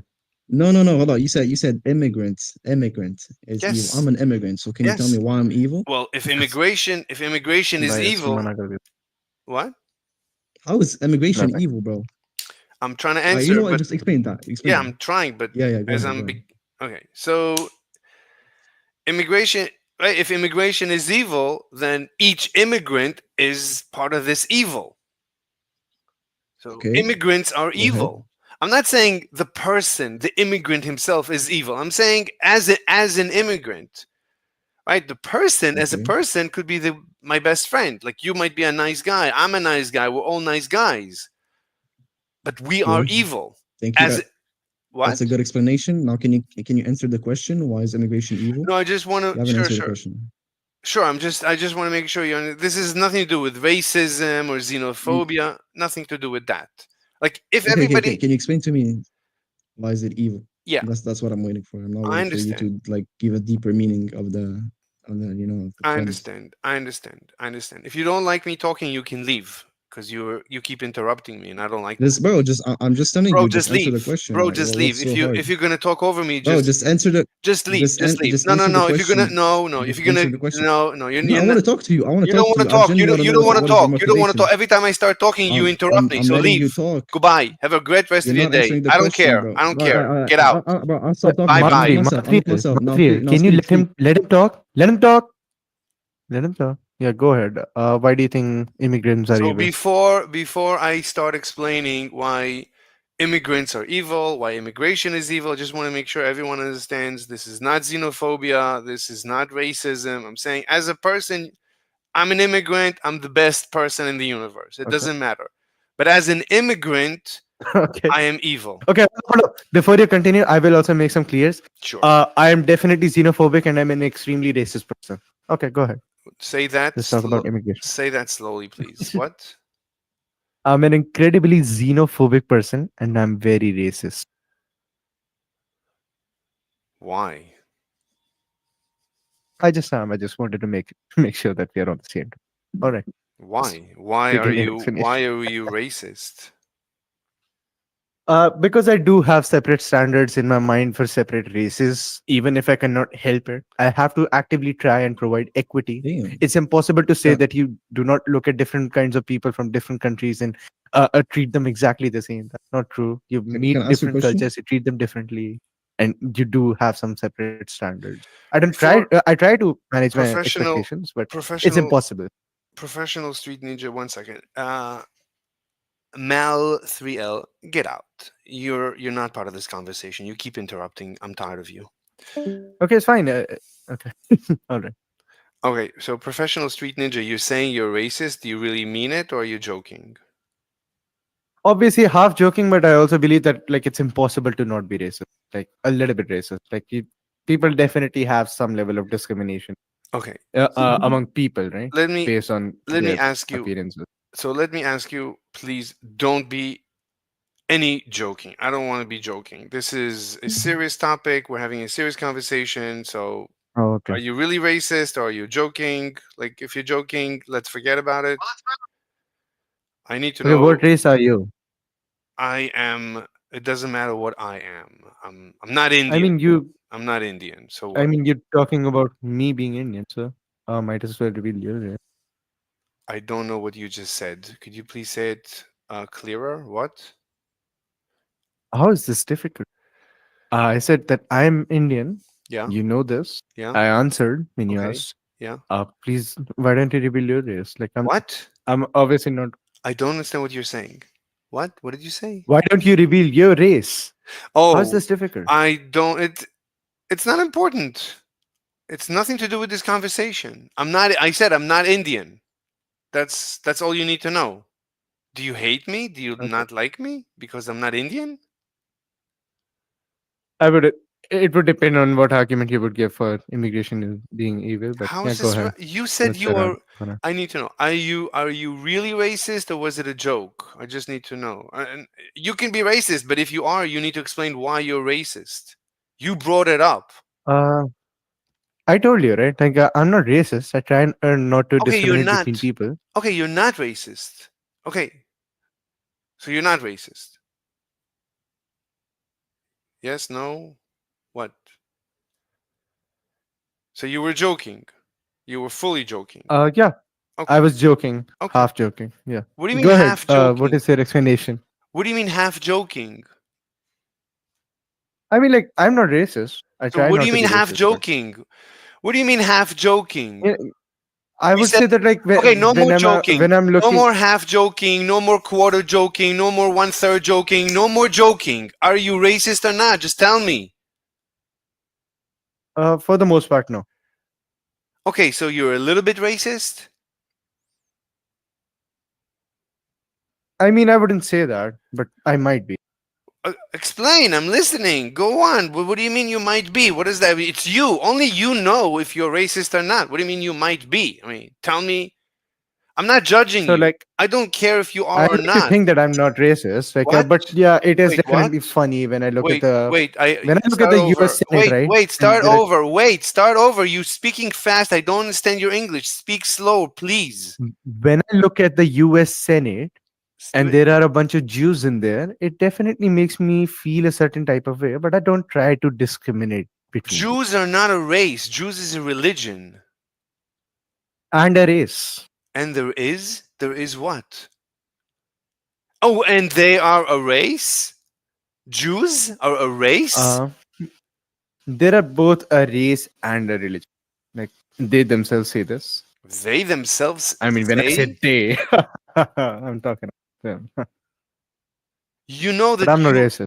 you know that you can convert to Judaism and become a Jew. You know that, right? So, That Yeah, you can Mr. convert to the religion. Mr. Slave, yes. according to Wikipedia and according to BBC, Jewish identity has been defined as an ethnicity, a nation, a culture, and a race. How could it be So, a race if you can convert to Judaism? Explain that. You're talking about the religion. It's the same thing. The name of the race is also the Jew, Are you going and to answer the Judaism is also question? a Are you religion. going to answer the question? Can you I explain? just did. No, you didn't. Can you explain how it's possible to convert into a race? Can you explain that? I'm listening. How do you do that? What's When you talk about converting, you're what? talking about What? No, speak specifically slower. the Speak religion. slower. Speak slower. What? When you're talking about, okay, are you doing this on purpose? Oh my God. Thank you. All right, Rudra, do you want to talk? okay, did you just mute him? Yeah, I muted him because he Yeah, what's thinks the point? See, Shiva, why? So let's just understand. If I a thing cannot. is Your true, mic. Can you nah, can nah. you If a increase? Can you increase your mic? You're like I can barely hear uh, you. Good. see, listen. Am I audible right now? You gotta Am speak. I Yeah, am I audible right now? much better. If you could speak that slowly, that would be So amazing. Speak that's slow, pretty. please. That's which country are you from? Like just a country, I'm an just the American. country. I I'm an don't. American. You are an American, but you are an immigrant. You just said. Yes, I'm an immigrant to Yeah. America. Yeah. So you are not American. I am an American. I'm an immigrant to America, and now I am an American. So earlier you were. What? Earlier you were. Earlier I was? What? Yeah. Earlier? What do you mean You were earlier? Before I earlier. became You weren't. before I be, Yeah. Before you became before I became an an American. American, I was not an American. Once I became an American, I became an American. Oh God. Now I'm an Yeah. American. So exactly. Before I was Exactly. not If an I. American, and now I am an American. So now if you Yeah. ask me what I am, I say now I am an American. I am an American. How did you actually just change this, man? How What? I how don't did you understand just what change you're your saying. race? Please speak slower and louder. What? Okay. You know what? How did you change your race? An American is not a race. What is it then? It's a nationality. Wow. So what did I just tell you about the definition of Of Jew? what's the What did I definition? just tell you about? I don't Yeah, I know. just told you, man. You don't listen, man. You are. I don't know. Are you just retarded? You. Goodbye. Oh my God, Jesus help me. One of the visuals that we can try to get to this comes from something that is very relevant to parsing everything that happens with transformers, but was not at all new to transformers, that existed in natural language processing for a while, which is this very first step where you're associating words with vectors in some way. Now, on the one hand, the reason you have to do this is that if you're doing certainly deep learning, but most categories of machine learning, it's very, very helpful if your inputs and your outputs are both real numbers, things that you can change continuously, because that way you can do calculus and you can do things like gradients. So converting words into something that's expressed in this continuous realm, like a vector space, is a very natural first step for that. But what's very fun is to look at what kinds of patterns emerge as you train the network and as you see what sort of embeddings it stumbles upon for doing whatever task it's trying to do. What's going on with this guy? Where are you? Ugh. He promised to come. I can unmute you both, but you have to stop misbehaving. I'm trying to have a conversation. So Bro, nah, this guy is literally just a, मैं तो बोल दूंगा खोले मुझे, मैं तो बोल दूंगा okay, भाई. you asked me to unmute you. So please behave, please be nice. I'm trying to be तेरा nice. mic खुल गया था, तेरा mute मार दिया. Okay, so I'm asking you, Yes, sir. what is your argument for immigration being For immigration being what? evil? That's your prompt, right? My proposition, yeah. Immigration is evil. So the argument is that there is no benefit to the average American to bring in an immigrant. There's only a net negative. You're harming Americans, which is evil. Not only are you harming Americans, you're also pretending as if there's something positive, which makes it even more insidious and evil. And just Would you say that Mhm. you are insidious and evil because you were brought into America through immigration? Yes, that is my argument. For the average So why don't you just American, leave it? look, so you're conceding the debate, right? You're not even trying to I'm debate. asking you if you want to be consistent, then I think you should leave. Okay, this has nothing to do with our debate, right? We have a debate. Is immigration evil, Okay, yes or no? I'll give you this. I'll concede if you leave America right I'm not. I'm. now. I'm kidding, obviously. Okay. Stop the kidding. No kidding. Stop the joking. If you joke once more, I'm Okay, gonna you don't lock you want out to of this keep anymore. room. What? Okay. What? Okay. So, are you gonna stop the joking and the kidding? Please. I'm trying to Within have. reason, yes. No, within reason. We're trying to have a normal discussion. Stop the kidding and the joking and being nasty and mean. And I'm going to concede if you're going to leave. Stop the nonsense. We have a debate. We want to figure things out. We want the truth. Okay, this is a legitimate point, though. I'm legitimately curious if you consider that to be evil. Yes, I Truly evil. answered. The principle. So you must leave America. This okay, but then you're not debating, right? You're skipping over the debate and you're saying you should do this if that's true, but you're not even trying to debate. You're just saying, okay, let's concede. You're just conceding and moving on. So you're not debating. So you're talking about what is happening in the debate instead of answering my question. I'm saying, axiomatically, if a principle is to be stated and held true and consistent, then it must be followed. And if somebody states a principle and refuses to follow the principle that they're stating, they're either a hypocrite or they do not understand the validity of the claims that they're making. So when I say that you should leave America, it's not just me trying to prove that, okay, so I concede the debate and then you should do this. It's more that I'm axiomatically trying to prove that this is something that will prove consistency within your behavior, or it will force you to give me an argument why it's specifically okay if you live in America, but not okay if other people come in through the means of immigration. Does that make more sense? Fine, but that's the end of the debate. So you don't want to debate. You're just saying axiomatically. So yeah. You're just saying axiomatically. You can drop the word. Everything is axiomatic. So you're saying to be consistent, just leave America, and fine. Okay, that's the end of that debate. You didn't even enter the debate. Okay, so you do concede, right? As in, like, you must leave if you were truly being consistent. You don't know my plans, where I am, where I'm going. I'm not going to disclose my plans to you, so we cannot debate about Okay, okay. I'm not asking for your plans. That's fine. So like, okay, you do not want to find out the consistency of your own proposition. So let's take another route. My argument for your, you stated a like some. Don't cut me off. This is you're getting me very upset. Like I was in mid sentence, you cut me off, and you want to have your own discussion. Create your own room, invite your friends, have your own discussions. This is my room. Please behave. Uh, Okay. I was asking you. You stated multiple premises that I disagree with.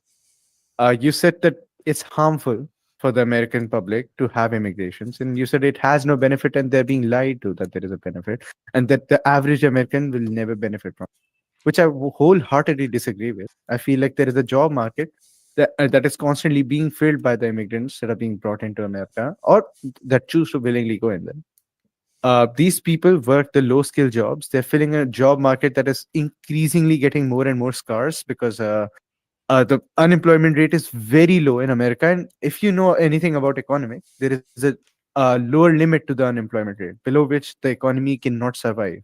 So, what is your argument for that? Okay, so let's break it let's break it up into small arguments. Like make your first argument, let's deal with that. Like so what are you arguing? It's Make a small argument. Like unemployment rate is extremely small, and it's at the verge of going below the minimum rate. And in order to keep filling that unemployment rate, you need abundance of labor, okay. and that is helped by immigration. Okay. So I'll restate my proposition and you tell me how this is even relevant to my proposition. So my proposition is immigration is a at best a net neutral to the average American. So let's even assume but you're claiming that immigration is a net positive to the average American. Yeah. Okay.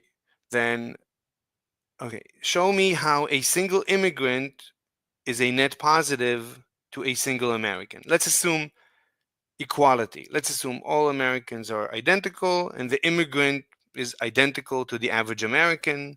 You bring in one extra citizen. Basically, you need to demonstrate that by growing the population by one person, it's a net benefit to the population. Yeah. Go ahead. So I will also just make a slight correction. I think you've slightly changed the premise of your proposition. At first, you stated that it's harmful to the American public, and now you just said that it's a net neutral. So I will treat it as such, right? So we added 1% to the population, and let's say within this population, So you're claiming that I made a modification. You're restating my proposition and just continuing. You're not even asking me if I agree, disagree, if I have something to say about that. So you're again, this is not proper behavior. Just slow down. I'll give you the floor as much as you want. So you're claiming there is an issue with with my proposition. That's fine. Confirm with me whatever you want to say before you move on. Go ahead. okay, so let's move on. I would like to say that like when the 1% before the 1% is added, there is a lack of labor, right? In order for labor to be I'm not sure what you're talking about. You said there is an issue with the proposition. Let's not move on. So I'm asking you to explain what is the issue with my proposition and slow down. Yes. you said it's a net neutral, right? Look, so, I mean, I didn't prove yet that it's a net negative. So if you say it's a net neutral, I mean, the question is, what is your position? It's a net positive, but like right now, I thought we were discussing what your claim was, and I, I think you specifically said that it's a net neutral. I have to prove that it's a net positive. So, are you going to change that premise, or are you going to stay consistent with that? Like, what are we doing? So I didn't prove that immigration is a net negative yet. did not prove it, but you stated it as a premise that you're proposing.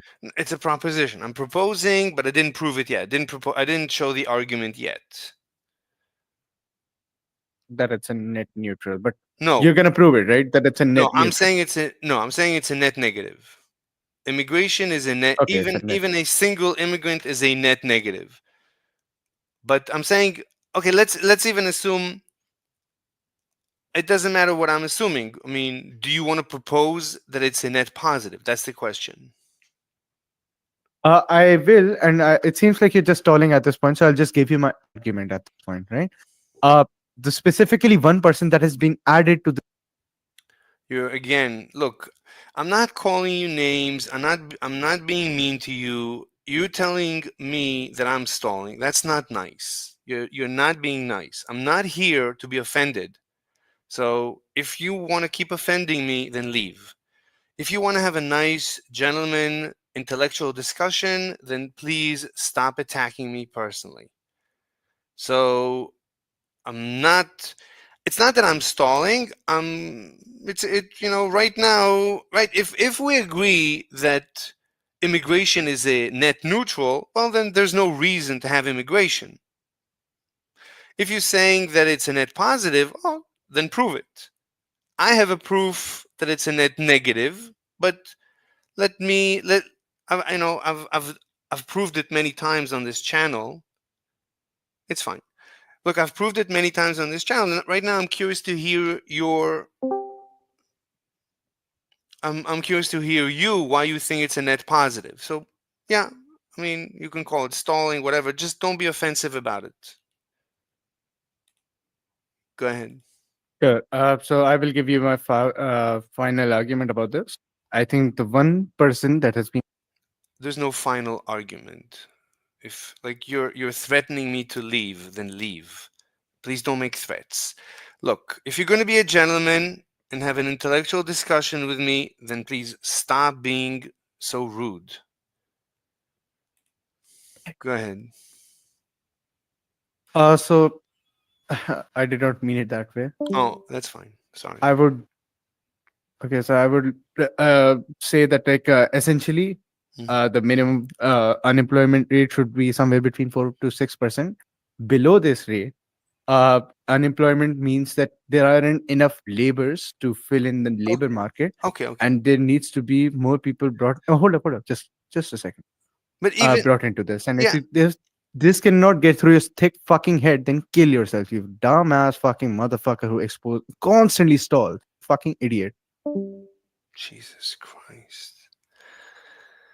Oh my God.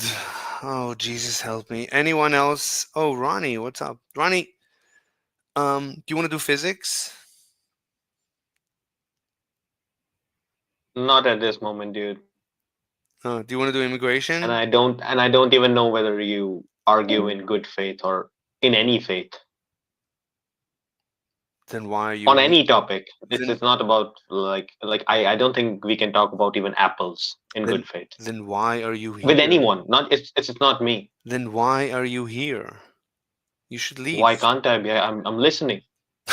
You should leave. You said, do I want to? No, you said, do I want to talk? I am giving you the reason specifically not to talk. I'm not. I did not tell you why I'm not listening. You should leave. I think you should leave. You can make me leave, but I'm not doing that myself. If you have a tantrum, you can throw me out. A tantrum? You want to throw a tantrum? You can throw me out. I have a tantrum. The guy just left after calling me names, and you're accusing me of. He left. Oh, forget him. But I agree that you were stalling him. You always have that attitude of, please no, let me make my ways go ahead. I can't play a fair game of discussion. That I agree with him. But yeah, the way he talked, that was not that nice. But you do that all the time. I do what? So there's nothing new in that. And I think many other people will agree. That I think that I haven't proved that yet. I have to bring more people. It's an assumption. I will give you that. It's an assumption.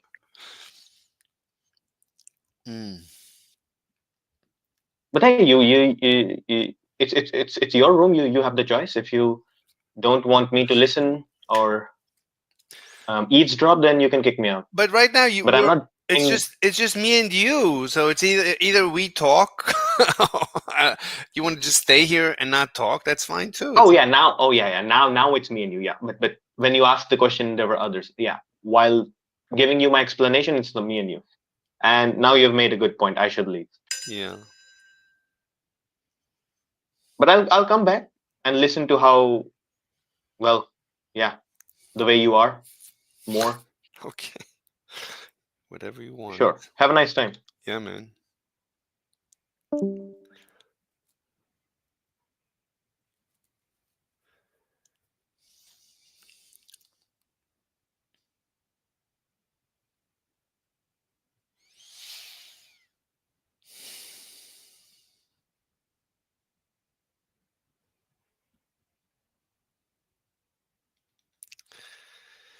Jesus Christ.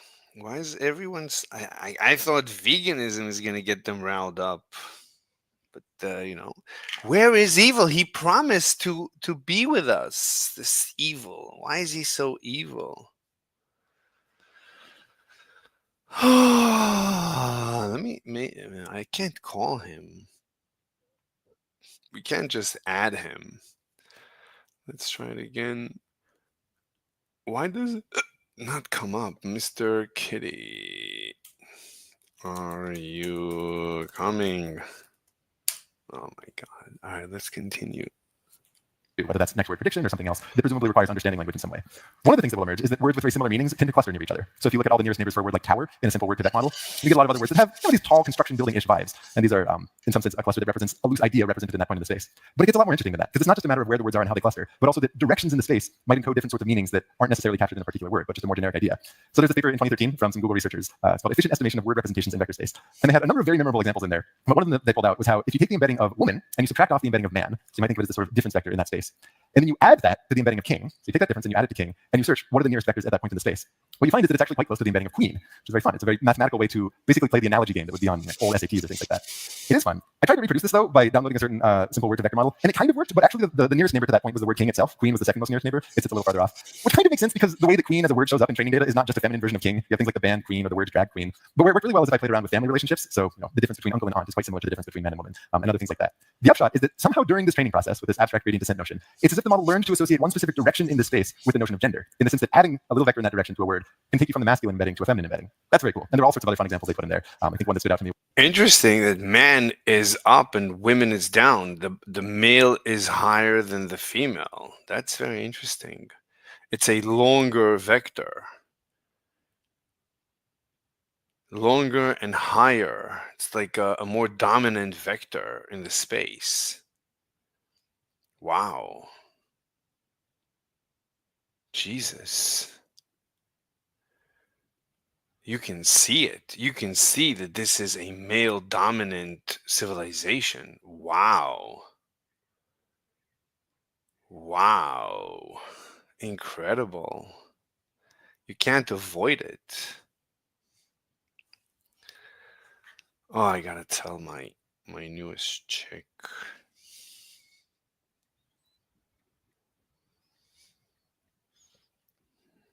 Give me a second.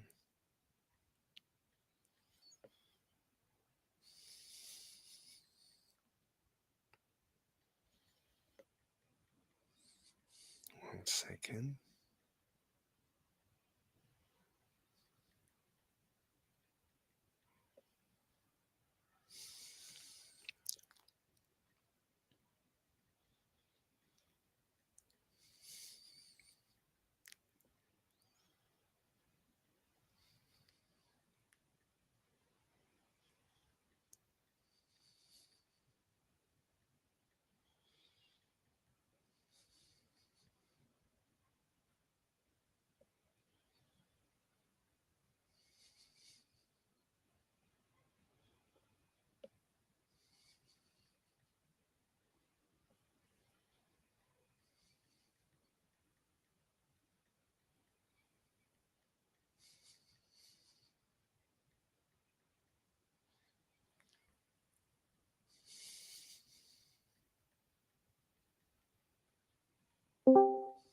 Hello.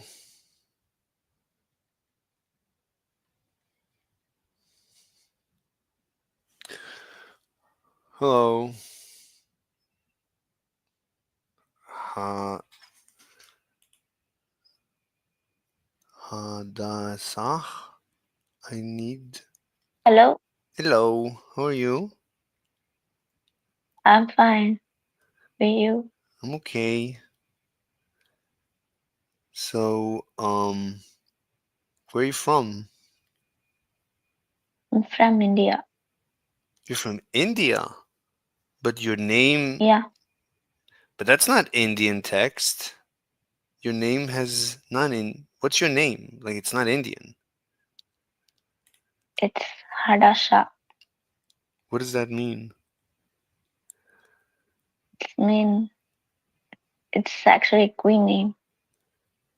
It's a queen?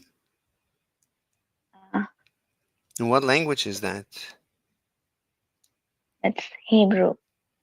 Hebrew. You speak Hebrew? No, You don't speak Hebrew? I don't speak. I'm just learning. Oh, you're learning Hebrew? Yeah, Interesting. So, are you do you work or are you in high school? I'm in university. Oh, and what are you studying? I'm studying for nursing. What are you studying? Nursing. Oh, nursing. That's amazing. That's amazing. So, are you almost done? No, I'm just studying. First year. It's my first year. Oh, first year. Out of how many years? 3 years. What, in 3 years you're going to be a nurse? Yeah, Let me just. I'm just writing down. I'm just texting my friend. Hello, Hello. how you doing? I'm okay. So, hmm Immigrant is evil, right? In your opinion, immigration. What did you say? immigrant is evil, right? Um, immigrant. Yeah, immigrants are evil. Not. I'm not racist. I uh, I think immigrant isn't the evil, but I think we should take care about the people on our country first before we take care about immigrant. Yeah. In my opinion, because I don't like immigrant also because I live in Thailand and in Thailand have a lot of Myanmar, Cambodia immigrant in Thailand. I hate it. Yeah. Exactly. I think I think the government should take care about the people in the country first before take care about the immigrant because immigrant are the people in our country. Why we have to take care about immigrant? Because immigrant they have a own country, but I think uh, their own country should take care about them, not us. Exactly. I think. Exactly. Exactly. Like in the Where you from? West, I'm an American. So like in the West, I know why you don't like immigrant. what? I know why you don't like immigrant because in my country we have a same problem.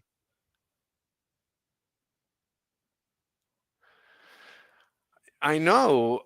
Yeah. So it's like they bring in immigrants instead of just letting us live our lives. Why do we need immigrants? Like if Indians want to live in America, then Indians should make India into America. Just change your country, make it better. Why do you have to come to other people's countries? I think so. I think so. For me, as a Thai people, I think I want to make my country better. I Exactly. want to make my country good and live in my country. I don't want to live in other country. I think make our home race it better than live in other Exactly. home Exactly. like that. Exactly. Like Oh everybody should my fix God. the like you like America, make your country like America and stay in your country, make it like America. Whatever you like, make your country the way you like it. Yes, like that. Uh, I'm a nationalist. That's why I think like that. I'm No, a it's not. Thailand I'm not. nationalist. I'm not even saying about fine, you can be a nationalist, but when like what happens in America is they keep bringing cheap labor. They're always bringing in cheap labor. Always bringing in cheap labor. So the Americans can never make money. The average American cannot have a normal life. Americans cannot have children. They overpopulate the country with immigrants, so Americans cannot have children. The immigrants, they live like 100 people in one little house in very low quality living, so they have many children. But Americans that want to have like a normal American lifestyle and have children, they cannot. So Americans are not Oh, having. Mhm. but now you should happy about your country because Donald Trump he is win and he gonna I don't know how to say that in your language. Like Mhm. he don't like immigrant also and some legal immigrant in America gonna you say that. No, no, You no. should happy I'm not because saying Donald Trump I'm win. not I'm not saying I'm not a racist. I don't it's not that I don't like the person. Like I could have my best I'm an immigrant. I wasn't born an American. I'm an immigrant. But it's not good for Americans to always bring in cheap labor and bring in and like if you grow the population through immigration, then you cannot also grow the population by having children. Wait, Hadassah says. So you are later generation immigrant, right? One second, let me see what Hadassah says. They are working for you. I asked you. Wait, I You want. say you are later generation immigrant, right? You. No, no, no. I personally am an immigrant. One second. They are working. I'll answer why. Yeah, I'm saying me as an immigrant that I came into America. Hadassah, I'll read your comment in a second. So what I'm saying is that I am an immigrant to America. It's good for me. I love it. For me, it's great to live in America. I come from a very poor. Oh, yeah, I got it. For me, it's good, but for the Americans, it's not good for my fellow Americans. Don't lie to my fellow Americans and tell them that it's good for them that I came to their country. It's not good for them. There's nothing. I'm of no benefit to them because I came to America. Then one American less can have a child. It's either you grow the population through immigration or through having children. For every immigrant you bring in, you must have one less American child. So basically, you're replacing the American population with immigrants. And this is what they keep doing to the West. The Westerners cannot have children and they just keep replacing them with other nations. How can you live like this? What kind of a world is this? And the other nation. I know your feeling. I know your feeling. Exactly. Because in Thailand now, a lot of Myanmar immigrant come to Thailand, and my government give benefit to the immigrant. But during the Thai people now, very poor. But government support the immigrant. I'm so I am so angry about it. Yeah. I know your feeling. Let me read Hadassah's comment. Okay, they are working for you, receiving their salary, but the American government is only offering citizenship after 5 years of work. It's not a mistake to be an immigrant. They are working hard and providing for Mhm. America. That's all. Um, Look, I'm Hadassah. Do you know Myanmar, bro? No, no, Do one you know second. Myanmar? No, 1 second, 1 second. Let me answer Hadassah. Look, Hadassah, I am an Okay. immigrant. I am an immigrant.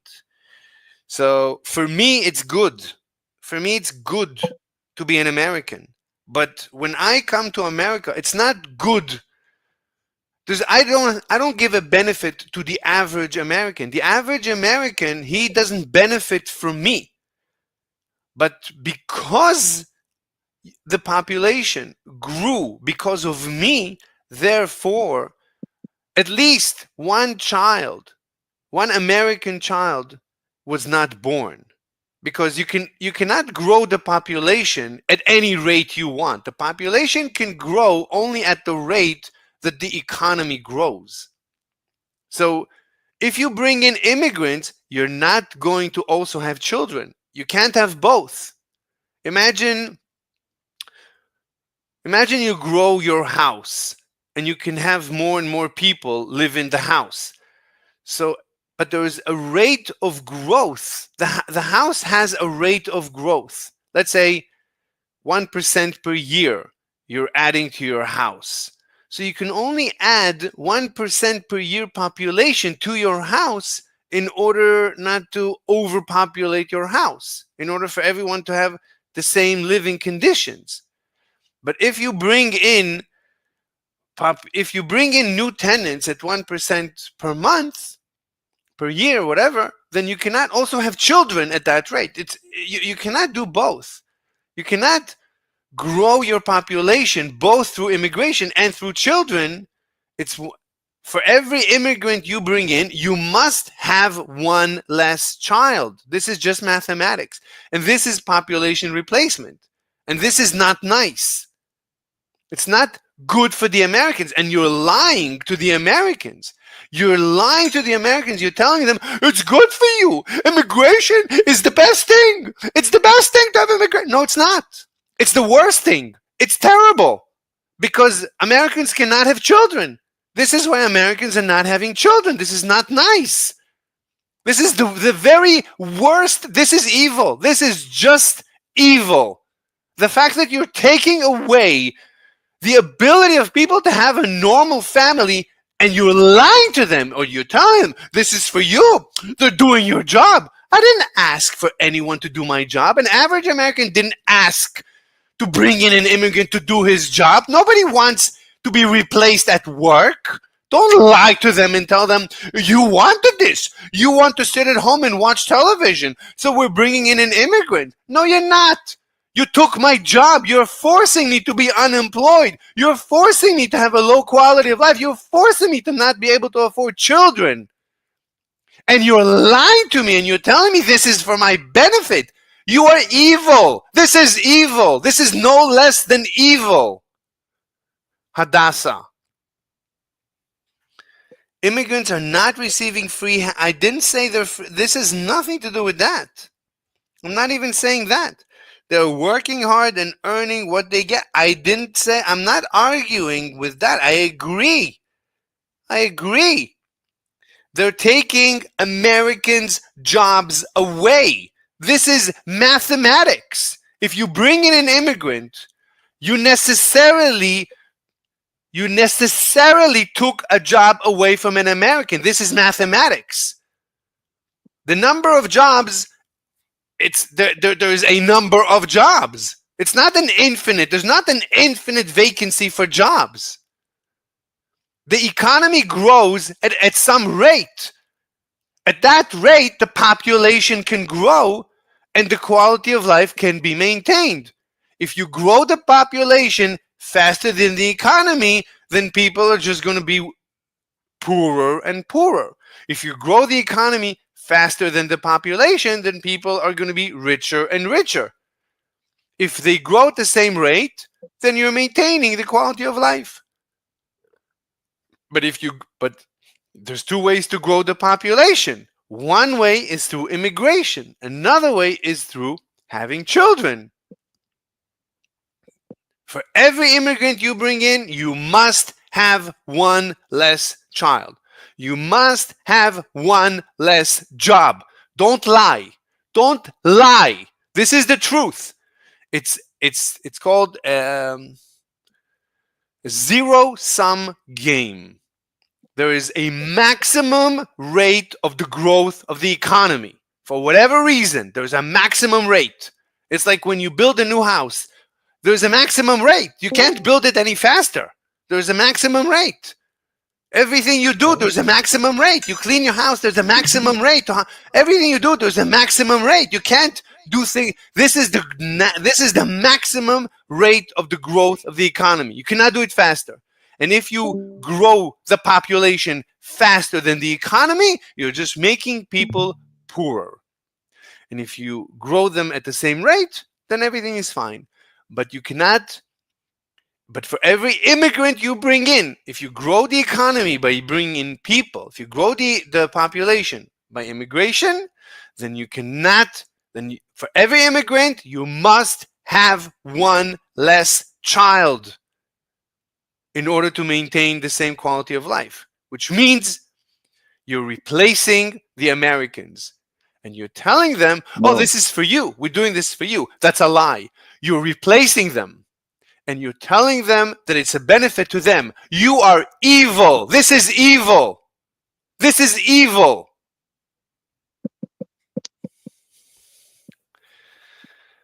Would you? bro. Let me see. No, no. Let me see what she's saying. I'll read what you said. But let me read what she says. Are you saying you don't want immigrants? Is that correct?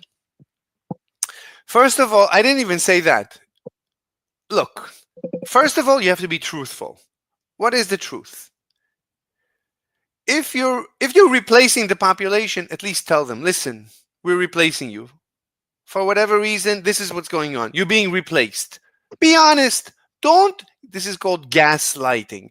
Don't gaslight people. Like if you don't want us to execute you, to hang you on the tree, don't gaslight us. Like don't make us crazy, because if we're crazy, this is the end. So don't make us crazy. Don't tell us we're crazy, because if we think you're making us crazy, this is your end. So stop lying. First step first. Stop lying. I don't like liars. You destroyed my life. At least admit you destroyed my life. That's the first step. Now, is Bro, immigration? Yeah, go ahead, Tan. What do you want to say? what you think about my track? Can you read it? Let me see. Who started the war in the country, or they did it? What war? I'm not even talking about wars. Why should we be held responsible? It's not fair. I'm not even talking about war. The government should prioritize No, nationals. I talk about my country. I don't know what war. There's a war. I don't know that there's a war in your country. I didn't hear. No, it not in my country. The war in Myanmar make the a lot of immigrants come to Oh, my country. You oh, know. okay. I understand. The government should prioritize nationals before. One second, Hadass. I'll read your comment. So the government should prioritize nationals before caring for immigrants. Of course. The country. We're so sorry that there is. What do you call it? When people are fleeing, not hostages.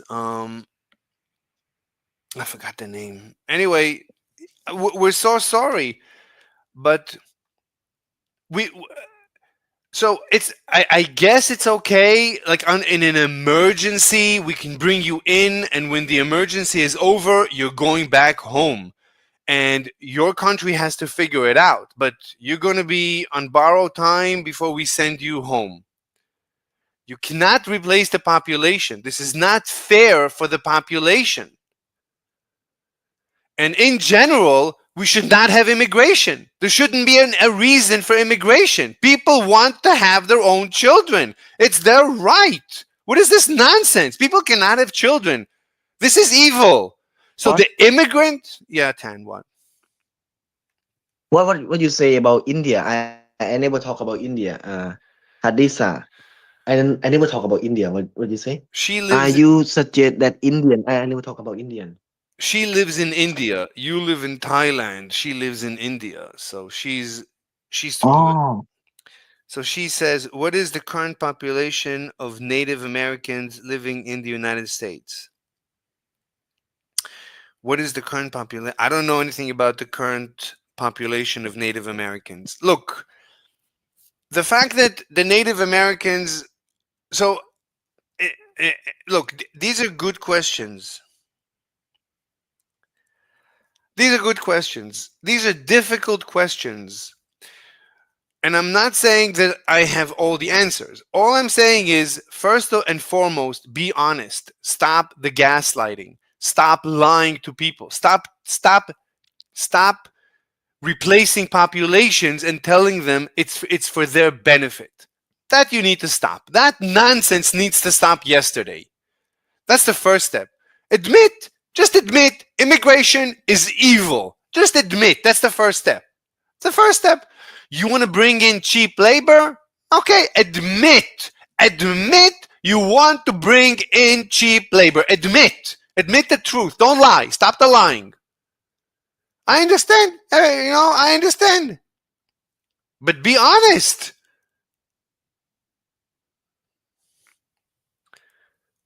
Anyway, Hadassah, do you want to talk? Do you want to say something? Because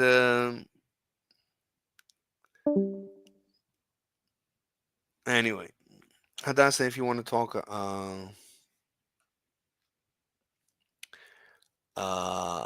okay. Let me just. I have a friend who sent me a text message. I need to respond.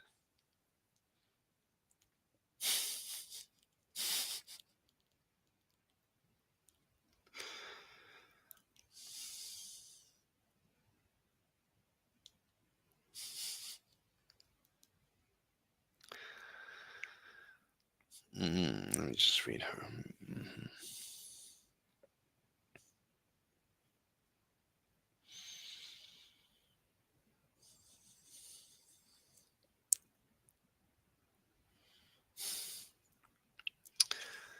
Okay. All right. Let's continue.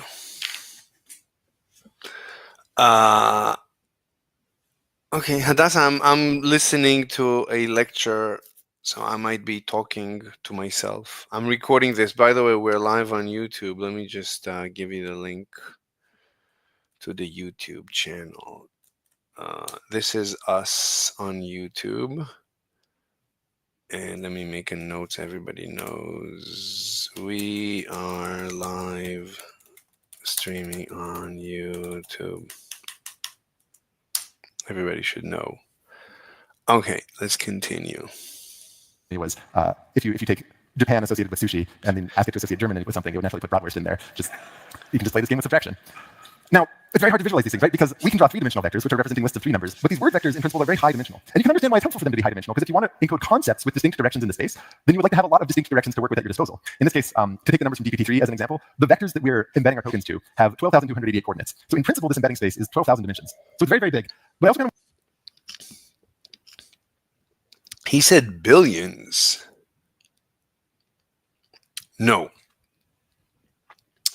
No, this vector space is not billions. The billions is the total parameter space of the cost function. That's different. Okay. I want to explain why it's even bigger than you might think it is. Like, weird things start to happen in higher dimensions. It's very important to keep track of what's going on, because very quickly you can get lost in all these numbers. To get a sense for why this might be helpful, you should keep in mind we don't just want these to be encoding an individual word. It's not just the various meanings of a word that might be relevant. What we want to happen as it flows through the network is for these to have the capacity to soak in whatever meaning is relevant from the context. So here, if I take a little bit... So you can imagine that this is what's happening in the brain, right? This must be happening in the brain. There's no reason to think that it's any different in the human brain. It just happens naturally, right? This is something that happens naturally in this system. But let me see. I have an email. Yeah, who is that? Come on. Come on. Jesus. Come on. Why is it so slow? Why is Jesus... Okay, everything is fine. Everything is fine. This is fine. Everything is fine. That's good. No issues. No issues. Bit from the famous Robert Frost poem, The Road Not Taken. When we look at that last part of the passage, two roads diverged in a wood, and I took the one less traveled by. The word one would start its life in the transformer simply being embedded to a generic embedding of one that knows nothing other than maybe it's a number, a pronoun, things like that. Once it has the ability to soak in context, if you want to predict what comes next, it would... Yeah, what happens to this token one, right? It has many meanings. How is that dealt with? Because at the end of the day, there's only one vector that represents one. So how how is that? This is really interesting. This is really interesting, but because it tells you about the structure and the functionality of the brain. That's really the interesting thing. You can really understand how we think. Like at the end of the day, like you want to know what is logic. When you're being logical, what does that mean? Right? At the end of the day, it's in the brain. Whatever logic is, it's a function of the brain. What is logic? When you say something makes sense, what does that mean?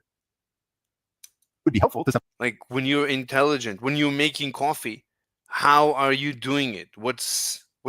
Like how is the brain making coffee? Somehow know that it's one of two roads, to know the antecedent of that pronoun. It might even also be helpful if you let it flow through the network and get it to ruminate on it more, to somehow encode the more high-level, inarticulable, poetic ideas there, that it's symbolizing choice, what it's a choice between. Those very high-level ideas, if you can embed them in a vector. Yes, who's with us? John Gilman. Hello, Yeah. what's up? So Yeah. So Hadassah, you're asking function of the brain? Yeah, I mean Hadassah, I'm streaming my desktop, you can see it. So I was watching a lecture about LLM. So you can assume basically that the way the LLM works is the way the brain works.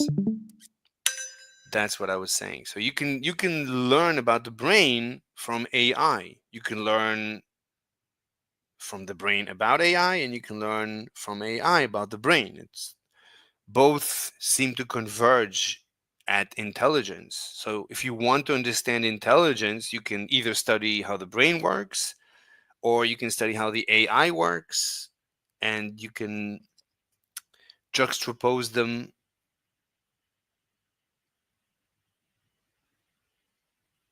What? John Gilman, what are you doing? What do you mean no thanks? Anyway, yes, John Gilman, what's up?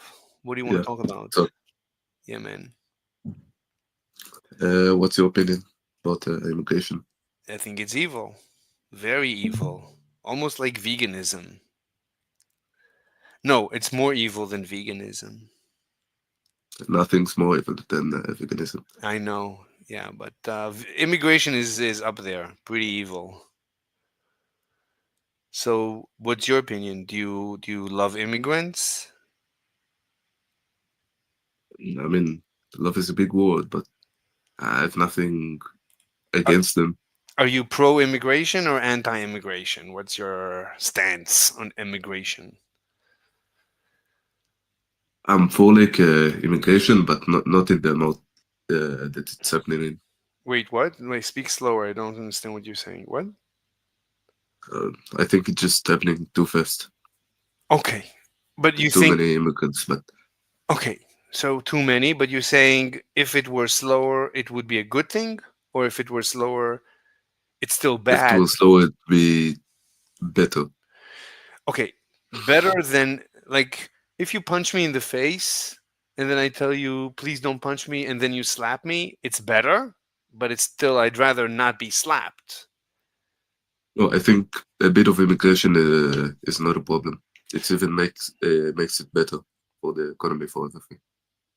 Okay, so you're saying it's not a problem, which suggests it's neutral at best, and then you're saying it might even be good for the economy. Okay, but I don't care. No, a bit of immigration is better than no immigration, Why? and a lot of immigration is Better worse than no immigration. better for whom? Who is it good for? Like for the average American is let's take a society. For the average American in a society, is bringing in one immigrant, is it good for the average American? Is it of any I benefit? think so. Okay, can you prove it? I mean, immigration is just increases the working, what's it called? The Yeah. amount of working people in the society, and usually they work like construction or something. hmm So it decreases the price of like apartments and buildings and stuff. Okay, but the immigrant also needs an apartment, so he's building an apartment for himself. So it's a net neutral. How is it beneficial to an average American that you added one more person to the population? How is it of benefit? Let's say you grow, I live in a population and we grow the population by one more person. How is it Wait, beneficial? would you agree with me that making people have only one baby would make everything better?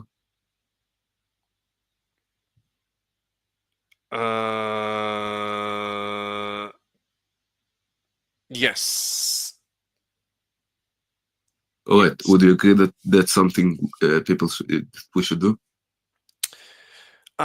We probably we don't we probably we shouldn't need to do it. It like everything else. Like you don't have a million cars. You don't have a million apartments, right? You can only afford one car. You can only afford one apartment. You should only have as many kids as you can afford. So Yeah, it but should that's agreed. That's never happening. So well, I don't know what it means. Let's agree it's never happening. Like we're And having, the gov we're at have, least the United States government would never we're not. stop people from reproducing. I'm not. I didn't say. Got it. I didn't say. I didn't say. I didn't even mention the government. I didn't mention the government. I said, you said let's force the people to only have one child. I'm saying we should not need to enforce this. It should be self enforced just because of capitalism. In a capitalistic society, you can only have that which you can afford. So if you can only afford one child, you're only going to have one child. If you can afford two, three, you should have as many kids as you. That's What? you should have, but it's not happening. That's Usually, people with low intelligence that live in more rural areas, they reproduce more. They have much more kids that's correlation. than like people in the city. That's correlation. That's that's correlation, and you could argue that it's because the benefits people get are per child. So the more children you have, the more benefits you get. So the government incentivizes people to have more kids. There is a, The government, it's called a poverty trap. The way the social people in welfare, poverty have more kids because they hope for one of the kids to like make it out, succeed, or something, and pay for them all. no, no, no. There is a poverty trap. The way the social welfare is designed, this is by design. The way it's designed is to trap people in having, and it's usually, I think in America it's four kids. The optimal number is four kids. When you have four kids, you get the maximum benefits.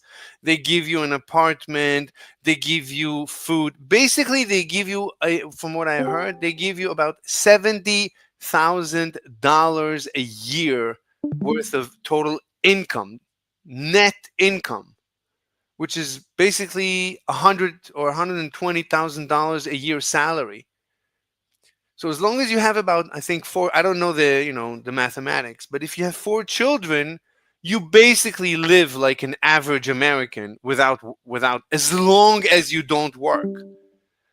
If you go to work, they basically take away all the benefits. So they force you to not work. And then they force you to remain dependent. Anyway, it's a trap. It's a poverty trap. It's a welfare trap. This is all by it's you could argue it's by design. The What Democrats. did you say that they get 70,000? What? What did you say that families with 4 children get 70,000 in welfare? It's in total benefits. If you take they get Section 8 housing, and they get EBT, and there's a long list of benefits. Poor people are like very big brains when it comes to doing the calculation of all the benefits. And somebody worked out. I listened to a podcast of someone who grew up in this type of lifestyle. He knows the mathematics. This is what he explained. He went through. He didn't go through all the details, but he gave us basically, in broad strokes, he explained basically that as long as you don't work and you have kids, you also need to have kids from different fathers. You cannot have them all from different. Anyway, it's all the system. The way it's designed is exactly what you see is by design. This is not poor people sitting at home. I'm going to have 4 kids so that one of them is going to make it become Einstein. Actually, they sometimes even harm the kids so they're disabled so that you get more benefits. It's that bad. It's that bad. It's anyway. It's not important. I don't want to even discuss it. This is like a different. It's a whole different. What's known as a can of worms. We can. It's a whole Pandora's box. If you open it, this is endless. I mean, America is doomed. It's not going to survive. But well, welcome to talking to the average American, where they think, yeah, we're the best that's ever existed, and nothing can ever happen to us. Yeah. what are you talking about? No, you're absolutely right. The country's doomed. What? Do what? Okay. So do you know anything about the Old West? I'm not agreeing or disagreeing. I didn't get your point. What's your point? I'm not taking a position. Okay. So America in the Old West is a great analogy to what's happening. The outlaw era is over. It's done. Just like What's your America's point? hegemony. I don't know your point. What's your stance? What's your proposition? Where are you going with the story? I am agreeing with what you just said. What did I say? It's done. No. America's hegemony. Hegemony? Yes, we still have all the power in the world, but the idea of flexing the power across the world is done. What are you talking about? That's not my position. That's not All right, exactly. what is your It's not position? exactly my position. I'm saying America has internal problems. The American system, over time, cancerous tumors in the American system have been growing, have been infesting. Okay, so then my question is, won't those tumors grow in your own institution? What I'm saying is that America is doomed because the cancerous tumors that keep growing. Right, that's all super easy to say, but as soon as America's gone and another power takes its place, won't those tumors regrow? Yes. So every empire, once it's born, it's beginning. Right, and I assume you want to talk about how the communist way will fix the tumors. No. I'm not a communist. Well, then how do you fix the tumors? I don't know. I don't know if there is a fix, and that's why I said America is doomed. And if China is the next empire, it's also doomed. And at the end, humanity is doomed. Humanity will not survive, and no civilization can ever survive. And that's why there is no aliens, because all the aliens did not survive. This is because you think that we're like aliens are the same as humans. Yeah. Naive. What do you mean naive? To assume that aliens are the same as us. To assume that every government is the same as the one previous, but with extra steps. is naive. Okay, calling It's my realistic, but it's also naive. you can't say it's It's realistic both. but also naive. That's a self No, it contradiction. is a super acceptable thing to say because you're assuming that all future governments will run off previous governments. No, no, I didn't say that. I said every empire. You have to let me finish sentences because otherwise you're going to be arguing with somebody else. That's Dude, I sat here for a long time and waited you to finish. yeah, but you keep cutting me off, so you don't know my All right, position. go ahead.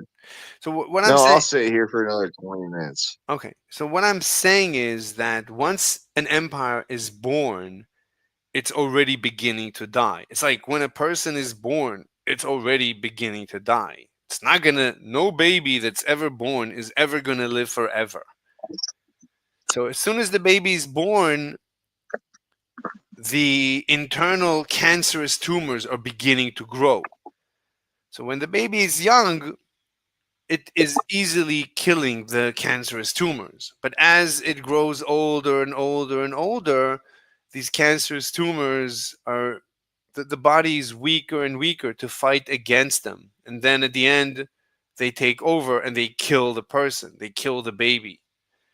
And this is the same for every empire. Every empire, when it's born, in the beginning, it's fresh. It doesn't have any Good cancer. luck with that. Excuse me?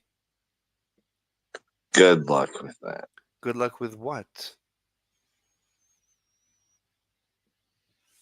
Good luck with what? What are you talking about? Idealism. What idealism? I don't know what you're talking. You're not listening to what I'm saying. I don't know. Hello, Linus. No, I already heard enough. Hello, Linus. What's up?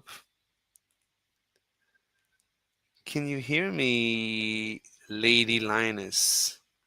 Hi. Hey, how are you? Doing good. Wait. My birthday's in 2 days. Oh my I'm God. very What? Your birthday is in 2 days? That's amazing. thank you. So, Thank what are you doing for your birthday? you. I don't even like it's so much. Like, dude, I have to study because I also have a practical the day after, and then I have to go to this like church service thing, and then also now somebody that I know, he wants to take me out to dinner, Wow. and then and then freaking like one of my family members, like his one of my family members, his birthday is actually today, and he invited me to go to a barbecue for him. But then yesterday he wanted to do my oil change. But then the thing is, it's like I was too busy, so then I was like, but I can't do it on Wednesday. I have so much going on this week that I just have to do all these maintenance stuff next week, you know. So I was like, I was thinking maybe they might like want to like, you know, they probably see me, you know, like because I wasn't able to, I wouldn't be able to go today, so they probably want to see me like, you know, Wednesday. So yeah, I don't know. Wait, are you It's a studying? lot. Are you in school? Yeah, I'm in studying healthcare. Awesome. Wait. And then my friend, you Mm-hmm. know, my other friend, she wants to like celebrate or whatever, you know. So it's just like it's a lot. Honestly, I won't be able to do all these things. I just can't. My brain. I'm telling you, after this week, I'm gonna like, I'm gonna sleep so, like, I'm just gonna kiss my pillow. Oh my God, you're tired? You're not sleeping enough? No, like I kind of stayed up late last night, honestly, Why? Why? Studying because or? I was doing homework for my other classes. I have 5 classes, Oh my God, how do you do that? Jesus, that's so much. and I also forgot I have lab for one of my other ones too. So I have 2 labs, 5 classes. Oh my God. Like chemistry? Anatomy. Anatomy. Oh my god, anatomy. That's so hard. Yeah, but Are you doing I'm good. brain? Are you doing brain anatomy? Is there a class in brain anatomy or Oh yeah, chapter? there's a section in brain anatomy, but we haven't gotten there. Mm-hmm. Yeah, We're brain. just we're literally working on like Mm-hmm. chemistry, the cells, and the integumentary system right now, What and system? like tissue. Oh, the hysteresis. Hysteresis. No, the integumentary system right now. Or In. cells, I don't know. tissues, Mm-hmm. Mm-hmm. chemistry. Like we're working on like chemistry, Mm-hmm. the integumentary system, What's tegumentary? The ligaments? muscular system, Mm-hmm. muscle. We're working on muscle, Awesome. integumentary, Awesome. and I wonder what else. I You think that's know, it. when I study anatomy, like the human body is the best design for a robot, for a humanoid robot. It's just perfect. Hmm. Like if you ever want to build a humanoid robot, just copy the human body. It's perfect. Especially the nervous system and the brain. It's perfect. Like You that's kind of weird. Like, how can you copy it though? It doesn't make sense. The framework of copying the human body into electronic thing, it's not possible. why not? Like let's say you need, right, you want. Because like there's also parts of the body that we don't even understand yet. Fine, but whatever we do understand, it's the perfect blueprint for a humanoid robot. Let's say you want the No, humanoid. not really. No, No, because it's you know, literally almost every part of your body works together. every part of. So it's Hmm. like for example, the things that we have in our body currently is what makes us whole, right? Hmm. So literally, if you try to do that to a robot that Hmm. doesn't even have like the structures, the components of a body to even make Hmm. like what's inside of us, then it's like you can't do it. No, I'm Like saying it's the same as like a robot can't give birth to a human, right, and then the human can't give birth to a robot. right, And if we understand that from the time that you were literally conceived, you're being formed, your body parts are being formed. right. But So what I'm saying, you can use the human body as a blueprint to design a robot. So, for example, right, the robot obviously needs hands. Well, the human, right, it needs opposing thumbs. It needs all the joints of the hand, of the arm, the elbows, the shoulders, the spine, the legs. It needs two legs. That you already have the whole design. So you would start from the bone structure and add everything. You would, right, you would build a robot, a humanoid robot based on the human body. It's so perfect. It saves you so much work. You don't, right? And when it comes time to doing the nervous system, the nervous system is perfect. Like you need sensors, you need actuators. Everything needs to be centralized in the brain, in the head, and the head needs to be protected. It's like it needs to be fortified because it's the most sensitive. And the way the brain is structured is perfect.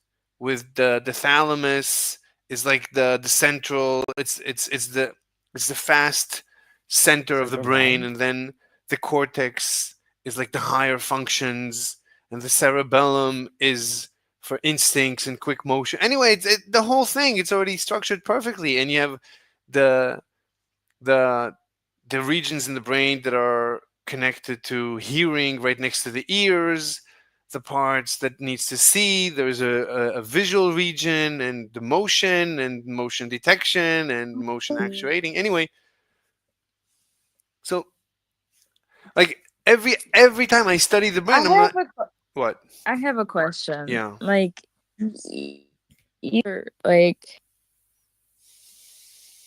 Hello? like hi Pagana. Hi, Pagana. What did you want to say, Linus?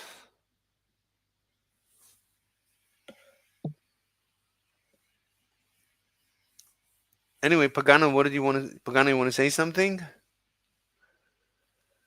Oh, what are you guys talking about? Uh, and human anatomy as the blueprint for a humanoid robot. But we can talk about the Mm, main I proposition. What? I disagree. You disagree? All right, go ahead. I'm listening. It, like human anatomy is very complex, and we're nowhere near a time where we can replicate biological systems. No, I'm just So, saying as a blueprint for a humanoid robot. Let's say you want to build a humanoid robot, right? So you want it to interact with humans. It needs to, right? It needs to live and work in human environments. So it okay, needs to okay, be okay. so it needs to be the size of a human. It needs to be able to walk up and down stairs, use a car, make coffee, clean the house. So it needs to be like a human. So so you can start from the human anatomy as your blueprint.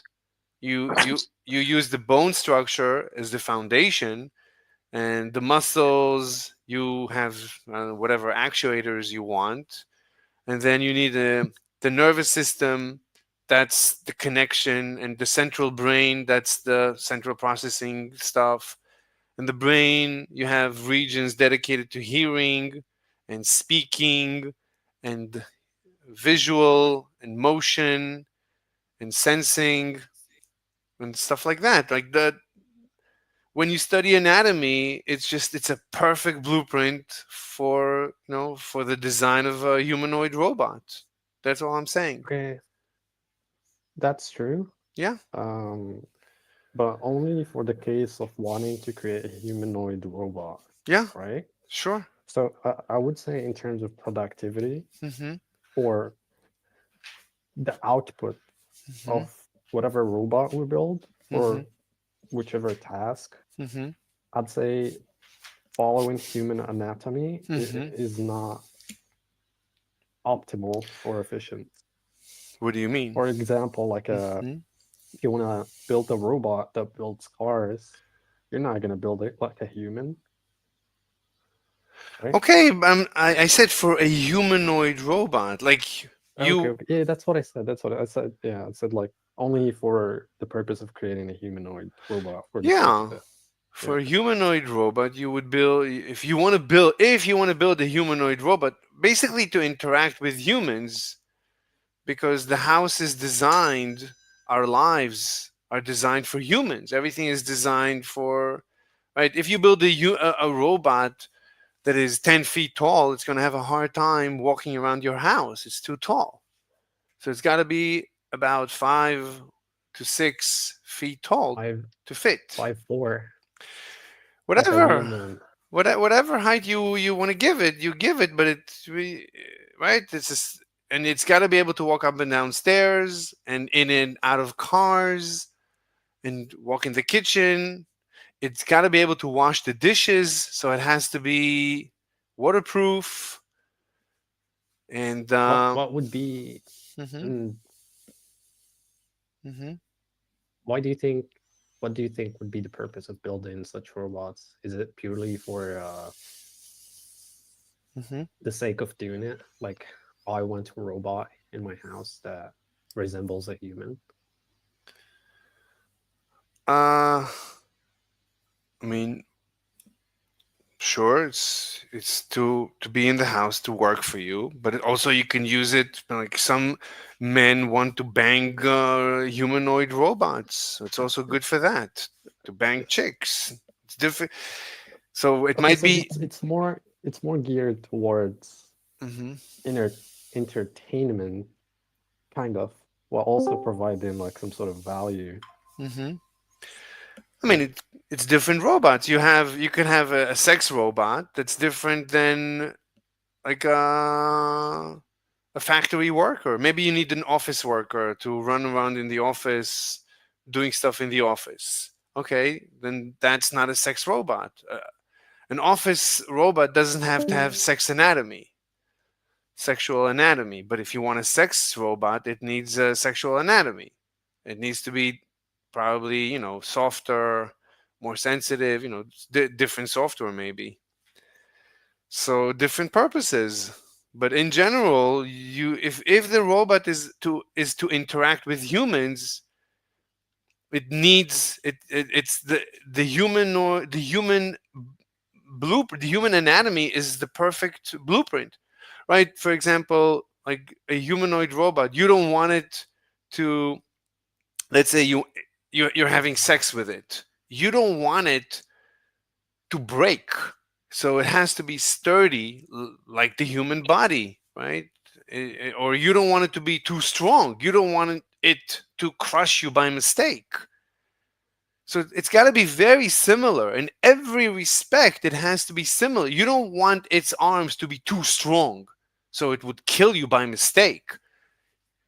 You want it to be as soft as a human, but also as sturdy as a human because it has to interact with humans.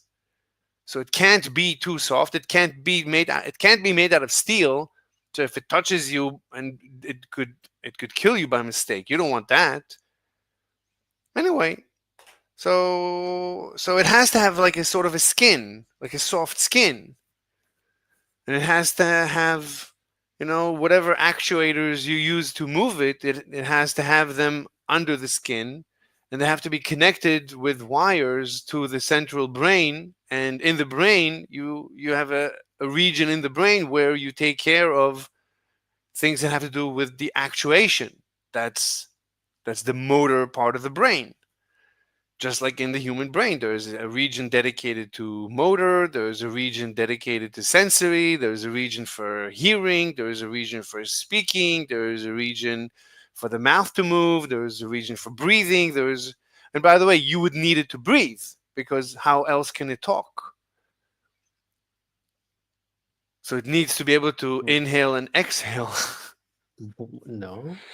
Yeah, how else would it talk? How can it talk? It's not going to be able to talk otherwise. Especially, but let's say it's a sex robot. You want to be able to kiss it. It needs to have a tongue. It needs to have wet lips. So it needs to drink because it's always going to be evaporating.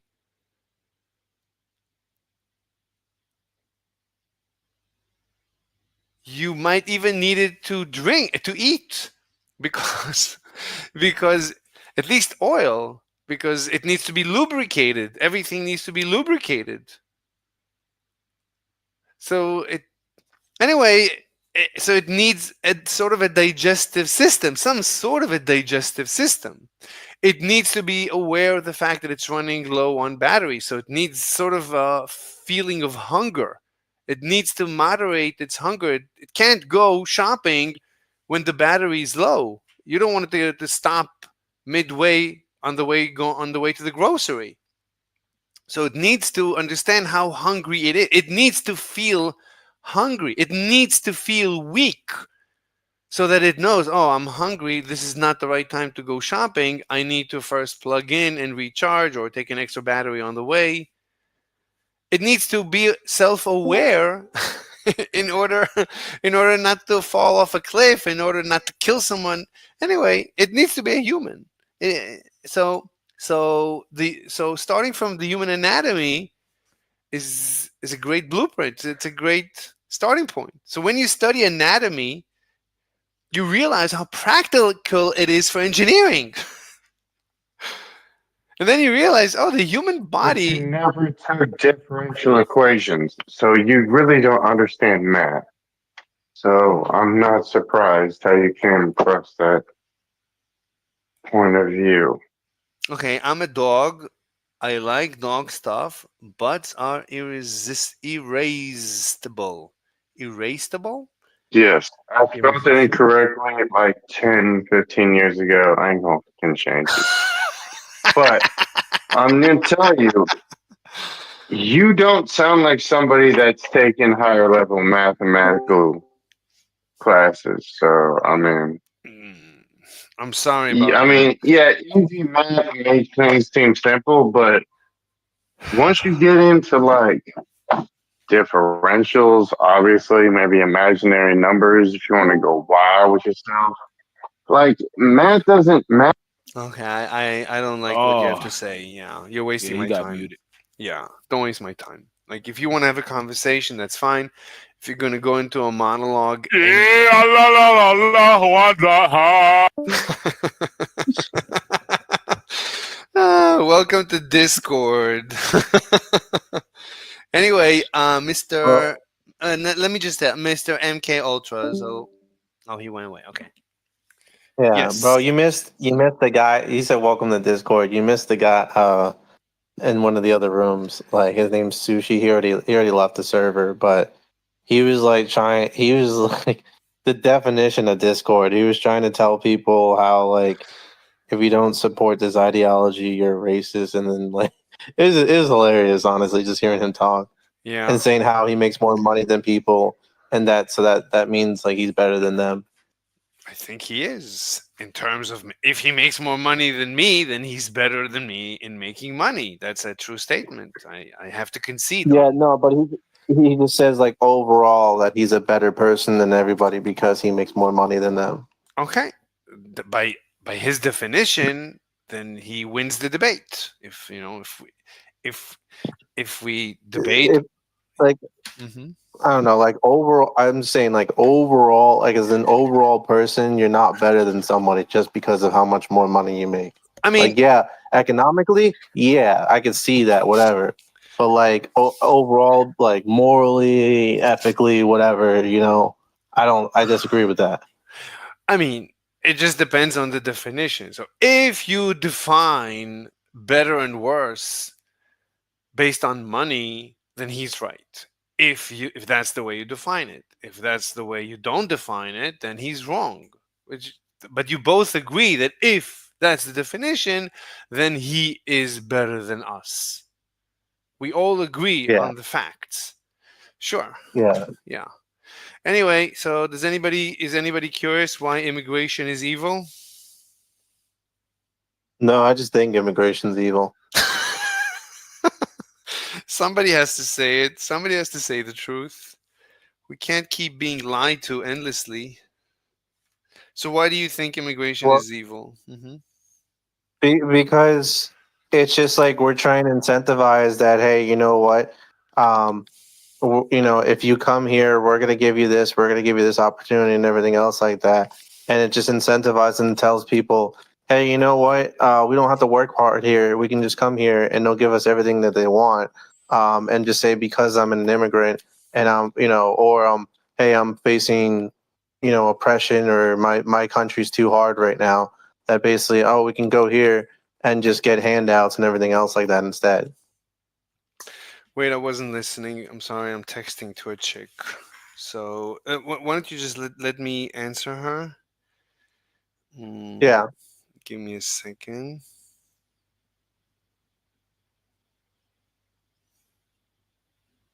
What the fuck, dude? He just ate all my bullets.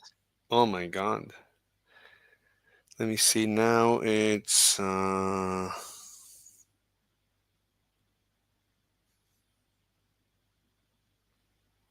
okay. Yes. So why do you think immigration is evil? What's your position? So basically, what I see in that is that, like, in the current stage of immigration, it's just like, people, it's incentivizing people. Hey, come here. We'll give you everything that you need, essentially. No questions asked type thing, and and it's like, okay, so they have, the government basically relying on them to helping them get on their feet, and then they're just like, oh well, we're doing everything we can to get on our feet, but we don't have a lot of options because we came here illegally, so we can't get a proper work permit. So they're just continuously relying on the government to basically help them out. And meanwhile, you have actual people who need government assistance, or case in point, even our our own homeless population that needs those government assistances, and they're being basically put towards these immigrants instead, who came here because their country is kind of like having a rough patch right now.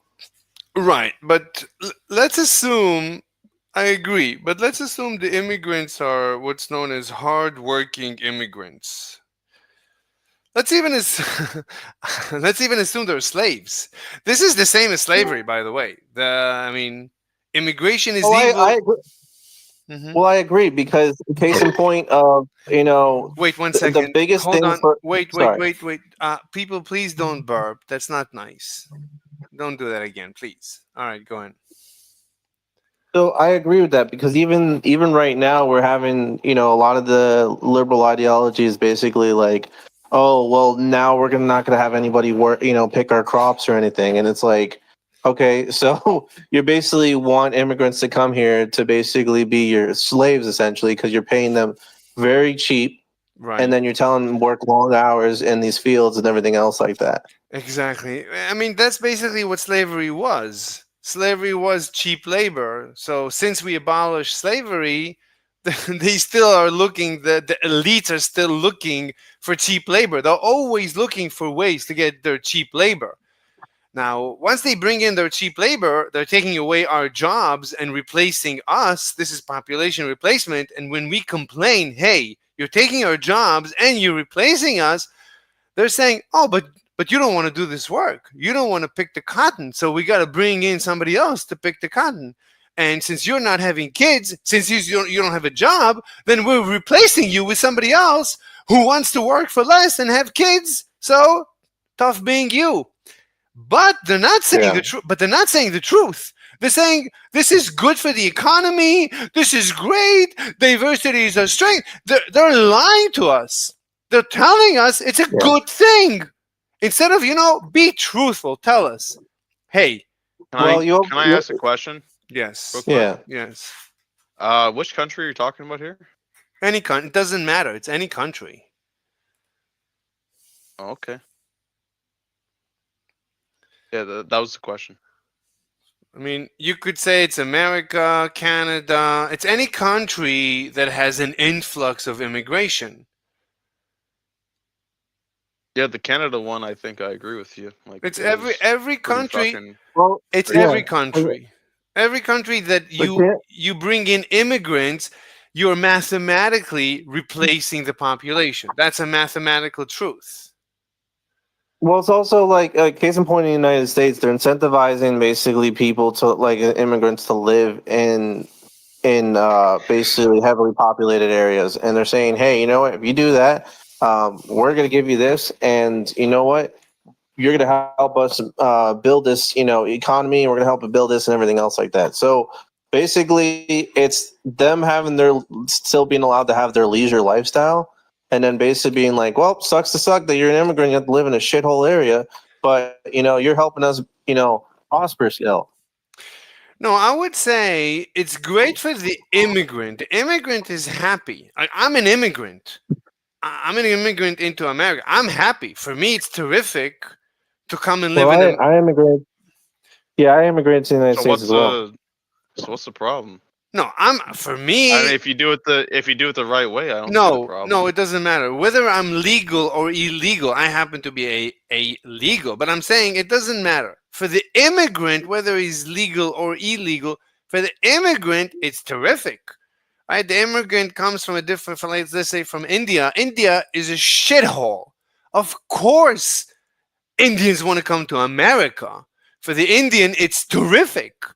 Okay, but for the American, it's shit that he has to now entertain an Indian or any. It doesn't matter that he's an Indian. It could be a European. It doesn't matter. Like if you increase the population, there's no benefit to the average American that you grow the population. There's no benefit. But since the economy can only grow at a maximal rate, then the population can only grow at a maximal rate. And if you grow the population through immigration, then congratulations. You cannot grow it through child birth. And that's why Americans are not giving birth and they're being replaced. At least don't gaslight anyone. Don't lie. When you Well, I bring think me, there's also let me just finish. When you bring me as an yeah. immigrant into America, you're doing me a favor. You're not doing the average American a favor. I'm not benefiting the average American in any way. I'm actually hurting the average American because you're growing the population at the maximal rate that the economy can support. If you're doing it through immigration, then the Americans cannot have children. That's evil. Don't tell the American it's good for him. Admit to the American that you're not benefiting him, you're hurting him. He's going to have less children for whatever because you need cheap labor, because you need me to work for cheap. At least tell the American the truth. Don't lie to don't gaslight the American people. Well, I think there's also a socioeconomic thing as well too, in which they're telling people not to have kids, basically focus on your careers first, and that's what happening with a lot of these females. It's like they're like, hey, have this boss girl mentality, work here first to get your career and then settle down, and then it's basically like it's too late for them essentially. I'm not saying. Look, I'm not talking about. Women can do whatever they want. Look, everybody should do whatever they want. Like, there is a problem with immigration. If women want to go and work, that's their prerogative. Now, I think if you don't grow the economy through immigration, then still people would not have as many kids and people would be wealthier and women are not going to need to work and everyone can work maybe less hours. We're going to have a higher. Oh my god. What? Oh, sorry. That was me. What's up? Oh, you don't want to talk. Anyway, so that's the story of immigration. Look, the fact of the matter, when you bring in the immigrants, you're growing the population, I would argue, faster than you're growing the economy. And you're driving the American people into poverty. And because the Americans are now poor, they have to work more hours. They have to produce more. And that's why women have to go to work. Theoretically, Oh, women shouldn't have to go to work. Go ahead. Well, the thing is too is that, like I say, on a societal standpoint, they're basically incentivizing women to go to work. They think that if you're a stay-at-home mom or anything else like that, it's this evil thing called a trad wife, and that you want to raise a family, it's seen as a right-wing dog whistle instead. Look, what I'm saying is no one is incentivizing women to go to work. Women have to go to work. Now, you could argue that some people, it's like if you're a slave, you could either cry that you're a slave or you can pretend that it's the greatest thing to be a slave. It's like if you're being raped as a guy, let's say, but it doesn't matter. If you're being raped, you might as well imagine that you're having a good time. It's like you might as well imagine. You fucking the shit out of me. What does this guy want? Look, Sunny, I'm gonna mute you because you keep making noise. Like, don't make noise. So No, you're. he was just making he was just doing a reference. Oh. Anyway, he wasn't being constructive. He wasn't being productive. He wasn't behaving as a productive member of society. Anyway, John Zena. That's a nice name, John Zena. Okay, let's hear what you. It's a play. Yeah. It's a play on. Yeah. So you're pro-life. You're black pill. Pro-life. Yeah. Let's see. Calvinist. Five solas. Yeah. What is five solas? So five solas is it's a scriptural understanding of it's this five solas of affirmation. So Okay. it's statements It of the doesn't. court. Sorry. It doesn't. I don't need to go deep. Okay, it's something religious. Oh, fine. It's okay. Yeah. Okay, so you're a Presbyterian. What's a Presbyterian? I never got into this thing. What is a pres? What's different about a Presbyterian? So that means you're black. No, so basically, Presbyterians are basically a denomination in which um, we believe in. So we believe in democratic rule under the Word of God, and then also we embrace. Um, we have the idea that it's like we're basically like predestined to. We're predestined, basically, that we're going to be chosen by God, essentially. But are you black? No, that's like you're. I think you're referring to like the Southern Baptists. Most blacks are Presbyterian or Not no? no. I don't. Let me see what I don't know what the demographic It is. doesn't matter. It doesn't. Okay, let's see. Next thing, Protestant. That's most. Kate. Yeah, it's mostly Southern Baptist. What is a Protestant Kate Schumann? What is a Kate Schumann? All right, let me look. I gotta look at my No, roll again. don't This worry one. about it. It's not important. Okay, you're a conservative, United States male, barbecue enjoyer, gamer, black pill, pro-lifer, Calvinist, no media. What do you mean no media? You're against media? I got I got muted. So basically, I posted a meme about Elon and Adolf Hitler because people were complaining about the Hitler salute that Elon allegedly did. Okay. And It's not critical. I got muted for that. So. Not critical. Not critical. Okay, so of all these things, I am most intrigued by black pill. So, are you black pilled? Yeah. Okay, why? That means you gave up on women? It's hopeless? No, I'm happily married, but I'm black pilled in the sense Okay. I'm black pilled in the sense of my different other ideologies. Like which one? Nationality, being white. Are you white? National, yeah, but I'm from Europe, so You were Where are you born from? in Europe? yeah, I was born in Poland. Okay. And you live in America? Yeah. Okay. So what are you Damn. black pilled about?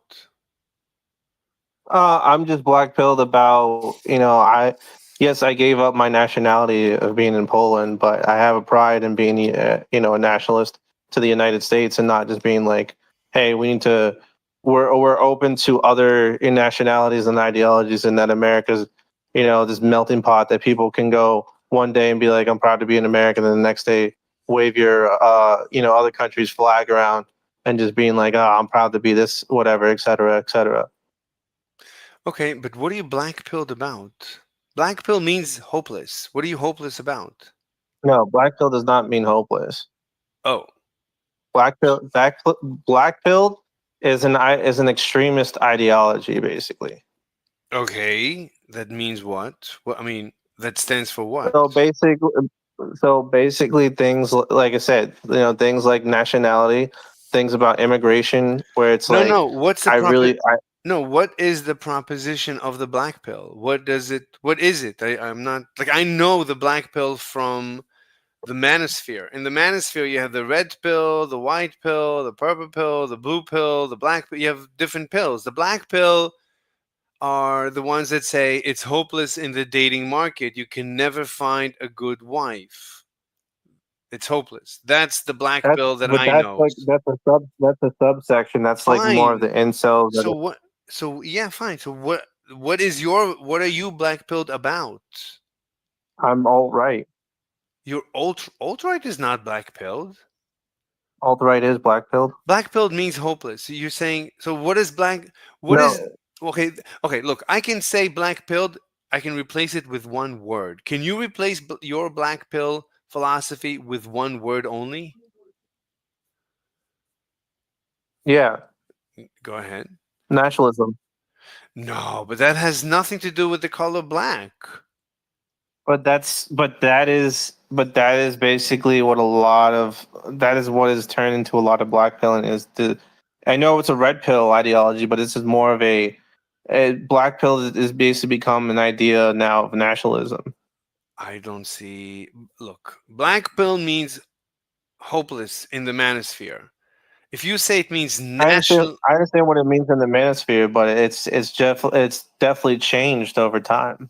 how? How is black? Black means doom, doom, gloom. How is that related to nationalism? Nationalism is nationalism. You could say it's hopeful, it's positive, it's strength, it's unity, it's pride. It's a list of positive attributes. Black is bad. The color black is death. It's negative. It's it's nothing to do with nationalism. Has nothing. Anyway, okay, fine. It's oh, he left. Okay, Pagane, you want to talk? Um, You want yeah, to talk? Go ahead. yeah. Talk. Talk the talk. What do you want to say? Um, Mm-hmm.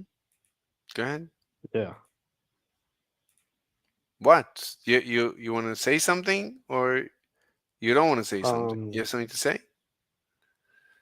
Yeah. You don't have to have something to say. If you don't, then I'll continue studying AI.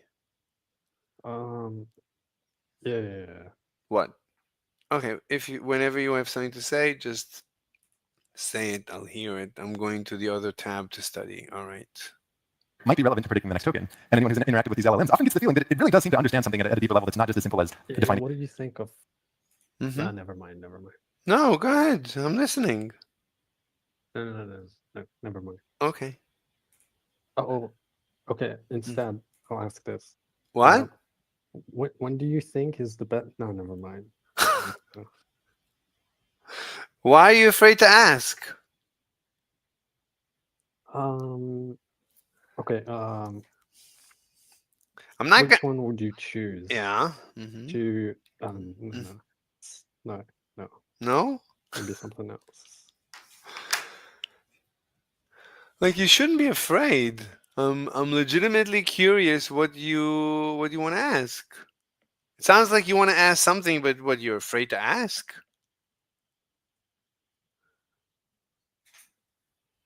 Are you afraid to ask? Why don't you want to ask it? What's wrong?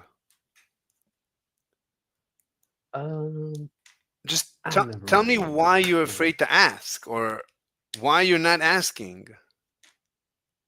Ah, never mind, never mind. Just forget about it. Don't worry about it. All right. Okay, I'm gonna study AI. Okay, so two roads diverged in a wood, and I took the one less traveled by. Okay, one of two roads symbolizing choice, contrasting the original with the familiar. This is of two roads symbolizing choice, contrasting the original with the familiar. Okay, what is he saying? What is he saying? One of two roads. Let's see this. It's even bigger than you might think it is. Like, weird things start to happen in higher dimensions. To get a sense for why this might be helpful, you should keep in mind we don't just want these to be encoding an individual word. It's not just the various meanings of a word that might be relevant. What we want to happen as it flows through the network is for these to have the capacity to soak in whatever meaning is relevant from the context. So here, if I take a little bit from the famous Robert Frost poem, The Road Not Taken, we look at that last part of the passage, two roads diverged in the wood and I took the one less traveled by. The word one would start its life in the transformer simply being embedded to a generic embedding of one that knows nothing other than maybe it's a number, a pronoun, things like that. Once it has the ability to soak in context, if you want to predict what... No, even that's... Like it wouldn't start at slide. There's no context yet. In the beginning, it's just a random. It's just a random vector. What comes next, it would be helpful to somehow know that it's one of two roads, to know the antecedent of that pronoun. It might even also be helpful if you let it flow through the network and get it to ruminate on it more, to somehow encode the more high-level, inarticulable, poetic ideas there, that it's symbolizing choice. What is the choice between? Those very high-level ideas, if you can embed them in the vector, might be relevant to predicting the next token. And anyone who's interacted with these LLMs often gets the feeling that it really does seem to understand something at a deeper level that's not just as simple as defining one word versus another. And when you think about it from that point, 12,000... That is what understanding is. Understanding is a vector space. That is the vector space. This is a beautiful vector space of notions, of concepts, of associations, of directions. It's beautiful. It's a mathematical presentation of the brain. This is perfect. Dimensions doesn't actually feel like all that much. Like on one hand, okay, that's a large number of different directions you could work with. But if we want to encapsulate every possible concept just with a distinct direction in this space, well, it doesn't seem like that much to work with. I'll give two quizzes here. One is a relatively easy and uninteresting one, and the second one is dramatically more interesting. How many vectors can you fit in an n-dimensional space so that every pair is 90 degrees apart? I don't understand the question. How many vectors can you fit in an n-dimensional space? Let's say two-dimensional. This is two-dimension. In a two-dimensional space so that every pair is 90 degrees apart. Infinite. Infinite. You can rotate this clockwise and also move it about in infinite locations and directions. Can you fit so that every pair, what's his point? So quiz number one is to ask if you have a bunch of vectors, how many vectors can you fit into an n-dimensional space so that every pair is 90 degrees apart? Reasons would be relevant. If you want distinct directions in the space to correspond to distinct ideas, if they're perpendicular, that helps you. What's your resolution? Perpendicular means having nothing to do with it. No, that's not what it would mean. Would it? No, it's just another concept. Having unwanted overlap. For example, if you have some direction that corresponds to the idea that the words being spoken are in German, and then some other direction corresponding to the idea that the general tone of speech is one of skepticism, you don't want those to align over each other because that would mean that any time that you're speaking German, it accidentally infers that it must be skeptical in some way. Maybe that one's not a bad idea, but in principle, you want more independent directions. Now, with this, that's very interesting. So all the languages and mathematics, everything lives in this one space. This is incredible. This is perfect. For an n-dimensional space is n. This is actually kind of what defines the notion of dimension, at least in an abstract sense, for a vector space. Now, a fact that I didn't know, that's a pure math fact, which is very fun and fascinating, until I was talking to some people who do interpretability research into large language models, is a slightly related quiz, which is to say, how many vectors can you fit into an n-dimensional space? Not so that every pair is perpendicular, but so that every pair is kind of almost perpendicular. Let's say you give a little buffer where they can be somewhere between 88 degrees and 92 degrees. If you think about it, if you're just going from two-dimensional to three-dimensional intuition, you play with it in your mind, you kind of can't fit any more. Like that little wiggle room doesn't give you that much. It turns out, as you scale things up, where is he taking this conversation? Way that the answer to this question grows is exponential in the number of dimensions. And I tried to play around with this a little bit. I would actually love if any one of you out there wants to give a numerical answer to this in the case of, say, 1,000 dimensions or 10,000 dimensions. When I was playing with 100-dimensional vectors, I could definitely comfortably fit like hundreds of thousands in that would be quite close to each other in this almost orthogonal way. It gets a little computationally expensive if you try to do it with a 1,000-dimensional vector and hundreds of millions of them. But it's shocking, actually. You can fit very, very many, even though 88 degrees, 92 degrees, to our eye, those look almost orthogonal. And this might explain a couple different things. One, it might explain how these models can actually fit quite a few ideas into a seemingly small space, small in the sense of compared to the number of concepts in the world, 12,000 isn't that big. And also why they scale surprisingly well, because you don't really get this effect of exponential growth kicking in until you get to a certain dimension. And so as you go from, say, 10 to 100 dimensions, it's not just that you're getting 100 times as many directions at your disposal, you're getting many more than that. And as you go from 100 to 1,000 dimensions, again, you get this sort of super linear increase. Now, that's just a thing to keep in the back of your mind so that every time I'm trying to motivate something by saying, oh, imagine some direction in the space encodes such and such idea, even though that's a little bit of a made-up example for the sake of motivating the structure, it's maybe not that implausible to have certain very specific concepts correspond to certain specific directions in the space. So all that said, let's get into the meat of the matter, which is what's going on inside this attention block? What is the specific mechanism by which information is transferred back and forth between these vectors?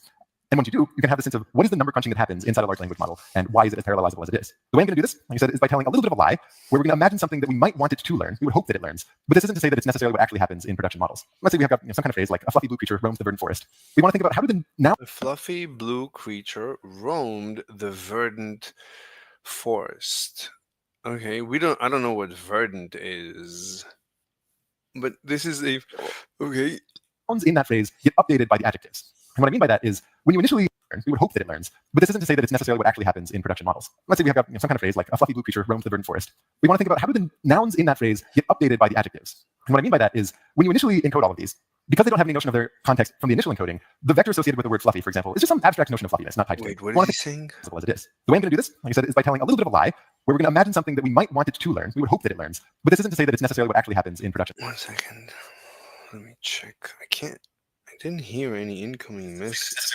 Oh, I'm not getting messages. Yeah, I can't hear messages because my audio is on minimum. That's the reason why. That's the reason. That's the ancient equation. Models. Let's say we have got some kind of phrase like a fluffy blue creature roams the verdant forest. We want to think about how do the nouns in that phrase get updated by the adjectives. How do the nouns get updated by the adjectives? What do you mean? How do the nouns get updated? I don't even know what he means by that. How do the nouns get updated by the adjectivos? I mean by that is when you initially encode all of these, because they don't have any notion of their context from the initial encoding, the vector associated with the word fluffy, for example, is just some abstract notion of fluffiness, not tied to anything. Or the vector associated with creature is just some very generic notion of creature that's not going to be any more specific than that. But we want to somehow get it so that these talk to each other and the relevance of fluffiness and blueness gets baked into that creature word. I should say it's not just that they encode the particular word, they encode a little bit of extra information too, which is the position that it shows up in the context. So that position kind of gets baked into the vector. And this is a very important idea because one of the philosophies here is you want to keep everything parallelizable, which means if sequential relationships are relevant, something is right next to another one, you don't want that to have to be inferred from the way that the data is processed, say going through it step by step. Instead, that should entirely be inferable simply from the state of the vector itself, regardless of what order things are processed in. But in principle, each one encodes basically just the meaning of the word, also the position. So at the moment, if we're envisioning it with these little diagrams here, what you would want is that after the attention process goes through and after you do whatever computations we're going to do, the vector associated with that token creature would now encode the much more specific notion of a fluffy blue creature, or the vector that was associated with that position of forest now encodes a much more specific notion of a forest that has some greenness to it. And the constraint that we have... Oh, verdant means green. Okay. Oh, vert in French, vert, it means green.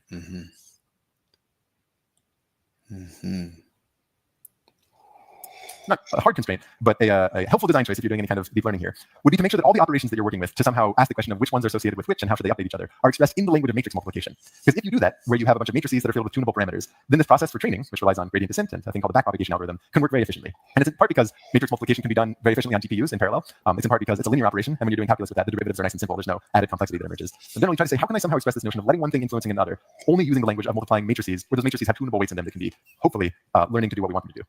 And there's three matrices that are going to come up. They're called the query, the key, and the value matrices. We'll go through them each one by one. But to set the stage, the query matrix is as if you want to let each word ask a question. So you might imagine the word creature or the other thing in there asking, hey, are there any adjectives sitting in front of me? Because right now I can't really see its context. It just knows its position and it knows that it's a noun. And you also want to give the adjectives that sit in front of it the capacity to somehow, numerically or mathematically, respond to it, answering, yeah, I'm an adjective, I'm in that position. Now, of course, they don't literally ask. Instead, the way that this looks is to associate the embedding for that word in creature with a new vector. That's what we're going to call the query vector associated with that token. And this query vector is commonly much smaller than the embedding. So if that embedding dimension was like 12,000 dimensions, a pretty common choice for keys and queries would be like 64 or 128 dimensions. And the way that you generate this query vector is going to be with a matrix. You take some big matrix, you multiply it by the embedding, and presumably it should somehow be able to pick up on, oh, this embedding is for a noun, and it's a noun in a certain position. And the query that it spits out should somehow encode the idea of looking for an adjective in certain positions. The visual you might have in your mind is that if that embedding vector was in this very big space pointing in some direction, encoding all of that, we're mapping it down to the smaller space to ask the question. And this isn't just something you do to one of the words, you do it to every single one of the words. You multiply them all by that same query matrix. And what that would mean is that every time it hits a noun, the query that it produces is going to be effectively asking, hey, are there any adjectives in such and such position sitting in front of it? You might naturally ask, what is it doing to all the ones that aren't nouns? And who knows? Maybe it's trying to do something else in parallel. For the moment, given that we're just making up a toy example to motivate the structure, I can say, let's just focus on the nouns and then talk about all the other things that you might want a mechanism like this to do later, and whether that would be accomplished in parallel in the same matrix or not. So you apply this to all of the different embeddings, get a sequence of query vectors, and in the same moment, you also multiply them by a distinct matrix, what we're going to call the key matrix, I'll label it as WK, and you produce a sequence of keys. And it's entirely analogous. Those keys are also going to be smaller vectors in that same smaller space. And the way you think about it would be that they're kind of answering a given question. The keys and the queries are trained together so that if a query vector was picking up on a pattern like looking for adjectives before it, the key matrix should be something such that when there are adjectives sitting in a position before it, it spits out something that will correspond to the answer yes. We'll see what that means in just a moment for them to correspond. But like everything that we see, this key matrix is just full of parameters that are learned during the training process. So whether this is actually what it does is a separate question, but the hope is that you're giving the model capacity to do something like this. So if you have all these keys, then you have all these queries, and you've trained everything, just hoping that a bunch of data will somehow get these patterns that you're hoping for. You might think of those key vectors in the same way. You've taken something from that very big embedding space, and you've mapped it down into that key query space. And you should think of that smaller space as really being the same one, where the keys and the queries live in the same space. Because what we'll mean by saying that the key is answering the query is that they align in the space, that they kind of point in the same direction. So if you were to take whatever query was produced by creature, asking, hey, any adjective sitting before this position 4, then the key produced by those words blue and fluffy should point in a similar direction. So that you can pick up on the fact that they correspond by somehow measuring whether they point in the same direction. So how do we measure that things point in the same direction? And there's a number of different ways, but certainly in the context of machine learning, where everything is friendly, if you can just multiply things and add them up and do nothing more complicated than that, easiest tool in the belt is the dot product. This dot product is going to be positive whenever two vectors align with each other. It's going to be 0 whenever they're perpendicular to each other, which we'll think of as meaning unrelated, and it's negative whenever they point in kind of opposite directions. So if after producing all these keys and queries, you take each pair of them and you take a dot product between every possible pair, this is going to give you a grid of values that's telling you which words are relevant to updating the meanings of which other words. So the way I like to visualize this is thinking of all of those points inside the grid as literal dots, where the big dots correspond to large dot products, small dots to smaller dot products. So in our particular example with adjectives and nouns, that pattern would look something more like this. Or for example, oh my God, I hate these detours that I don't know where he's taking this conversation. if we zoom in and you look and you say, okay, fluffy and blue each kind of give us something which is very large when they're being related to the word creature. Then everything else is small in comparison. That's going to be something we can work with. And the question is, what are we going to be able to do with this if you pick up on which words are relevant to which other ones? Now, the thing that we're going to want to do, and there's a certain lingo for this, by the way, where anytime this happens, you say that those tokens on the left attend to the token on the top. So in this case, the adjectives attend to the creature. What you want to do is take some kind of weighted sum according to how much each of these vectors on the left attends to one of them on the top. And we're going to take weighted sums along the column such that we want the big ones to matter more than the small ones with very unrelated words like the down in the row to matter less. But at the moment, these aren't weights. These are just outputs of a dot product that are maybe very large positive numbers or large negative numbers. And if we want them to behave like weights, we need them all to be between 0 and 1, and for them to all all add up to 1. And once we have it like that, we'll take a weighted sum. In a couple minutes, you'll see what it is that we're taking a weighted sum of. Oh my But now we want to add God. like weights. The tool in developed for this, another very common function that comes up in machine learning context, is something called the softmax. It has a very elegant little formulation. You essentially exponentiate everything and then normalize it. But all you really need to think about is that it takes an arbitrary list of numbers. They could be positive, they could be negative, they could even be infinity. And the output is going to be a list of numbers where each one of them is between 0 and 1. And if you add all of them up, it adds up to 1. And the larger numbers from the input will correspond to larger. I hate it when they make a presentation. This time he made his own presentation.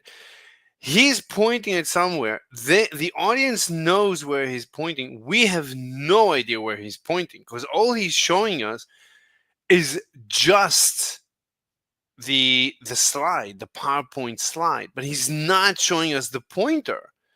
What I would do, I don't care about looking at him. Maybe I don't need, this is a waste. Like you could show just this part, maybe, but use this, at least this, to show us where you're pointing.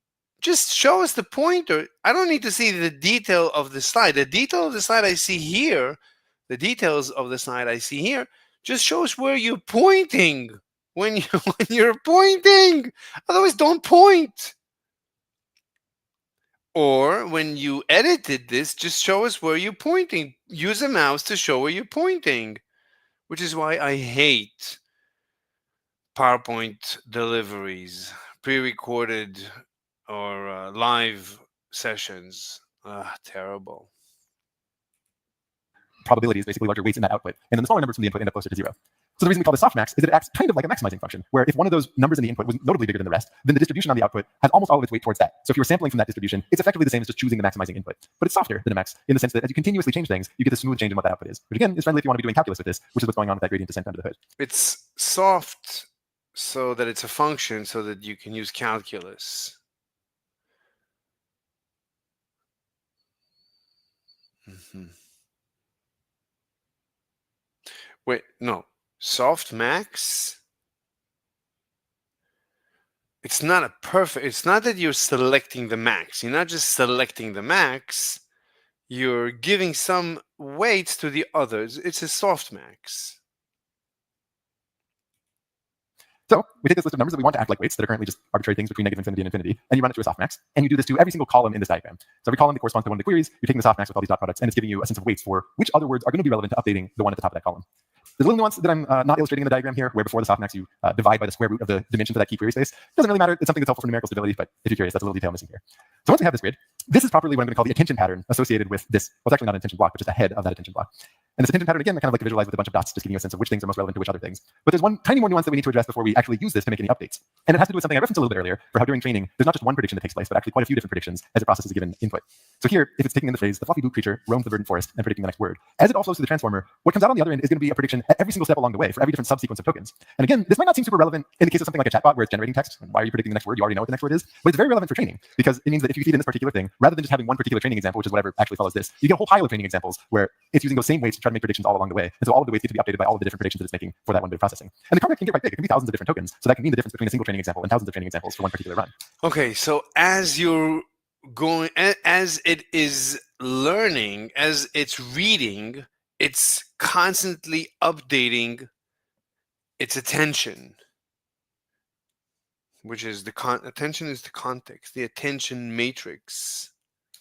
Now, if this is going to work, if you want to be able to get this training efficiency speed up by having it do all of this in parallel, it means that even though it's processing the full block of text, for example, here if it's saying, the fluffy blue creature blank, and it's predicting what verb might come next or what word might come next, it has to somehow ignore the fact that it already knows because that's in the input the word that comes next. And given that the attention mechanism is letting all the vectors talk to each other, if you just blindly allow all of them to talk to each other, each one along the way would have the answer given away to it.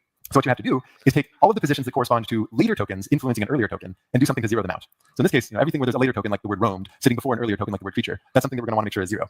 And by the way, if you see diagrams like this in other sources, there'll be different conventions on whether people are putting the queries at the top or the keys at the top. And so you might see this masking look transposed from where it is now. But just as long as you think about the influence of it is that you don't want to let later tokens influence earlier ones. You have to set those to zero.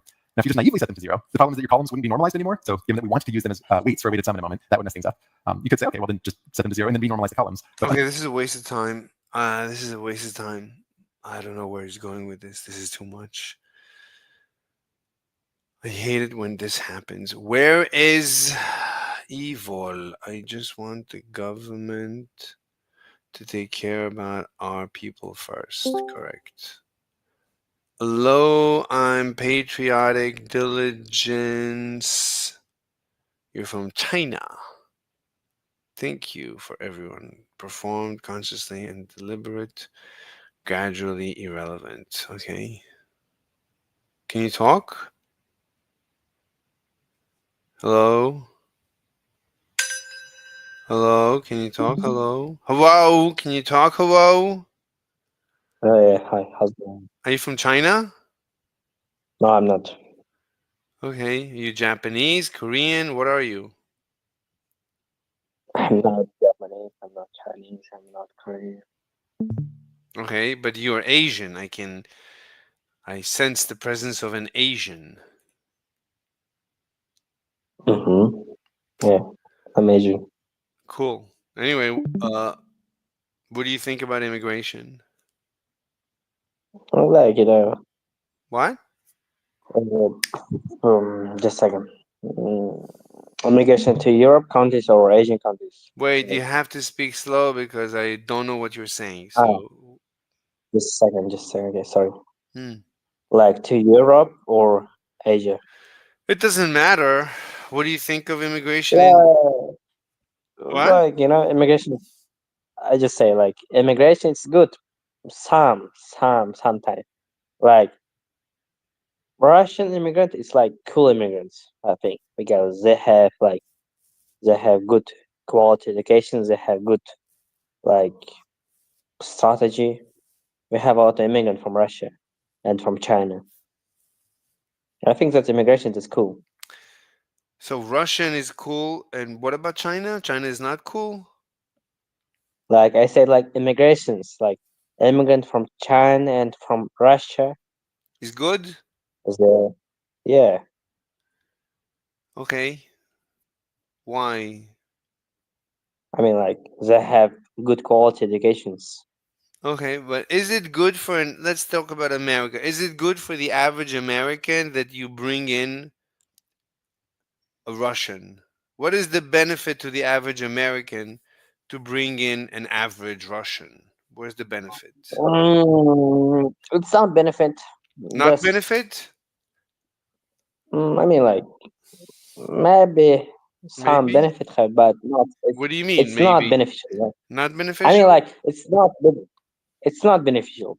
Not It's not beneficial. beneficial. Yeah. I How agree. about you? I agree. It's Like, not beneficial. uh, It's yeah, I told you like Europe countries or Asia country because in Asia it is different. Like opinion have about immigrations. wait, you're speaking too fast. I'm sorry, so Yeah. sorry, just sorry. Speak So, slow. like, yeah, I told you, like Europe or Asia because in Asia it is different opinion about immigration, and in Europe two different opinion about immigrations to other country. I'm lost. Like, I'm not following you. So, what are you trying to say? Speak slower. Please speak like I'm slower. saying, What? okay, like I'm saying to different continents have different opinion about What's your immigrations. opinion? What's your opinion? I'm just talking to you In now. my What's your opinion? in my country, it's beneficial to have What do you mean it's immigrations. your country? In your country? You didn't tell me the country, but in your country, it's beneficial to have immigration? Yeah, So you benefit if I come to live in your country, you are benefiting from that? yeah. Why? How do you benefit from an immigrant? What's your benefit? Like you pay tax, you pay a bill, you pay everything, and Let's assume no tax, no bill. How is it beneficial for you for me to come live in your mm, country? Where's the benefit? mm, like in Uzbekistan, it What? doesn't have any like in Uzbekistan. It's my country in Uzbekistan. Oh, very Uzbek. nice. Yeah, Very nice. yeah. So in I think you don't. you think You I never heard know? about Uzbek. I think you not. You don't know. I don't. I I think you're. heard of Uzbek. I heard of. I know the you do wrestling. Wow, really? No, you don't do wrestling. Mm. Yeah, we do that, but I mean, like we are Hmm. more uh, more popular Oh, about I know boxing. Dagestan. Are you next to Oh, Dagestan. Dagestan? Yeah. No, no, it's part of Russia. Uzbekistan is not part of Russia? No. Uzbekistan is free? Yeah. Okay. Okay. Like, All right. So what do you think about immigration? like If I come to your country, it's good for you or not good for you? it's good for me. Like, How is it good for you? uh, If I come to live in your house, it's good for you? mm, if you come to my house, Yeah, I come to your house, it's good for you? like You like? I don't care about. Like I'm not like about this because you literally said like go to my home. I don't like people You in don't like in like. my house. You don't like somebody living. Exactly. So how is it different if I come to live in your country? How is that different? Why would you like? Because yes. I love people, different culture, different opinion about everything, and I So wanna you just you can with talk to people. people on Discord. Why do you need me to come live in your country? Where's the benefit? What is your benefit for me living in your country? Where's the benefit? Like mm, okay, just a second. Give me a second. About economics or in my life? Anything you want. Where's the benefit? Show me the benefit. Look, if I were a beautiful chick with big boobs and I come to live in your country, yes, I see the benefit to you. But I'm not a chick with big boobs. I'm not a chick and I'm not with boobs. So how am I of benefit to you? Just give me a second. Just give me a second. Okay. Hello, Mr. Raptor Hello, XV12. brother. Yes, why are Hi. immigrants evil? Immigrant is evil. Very, very evil immigrant.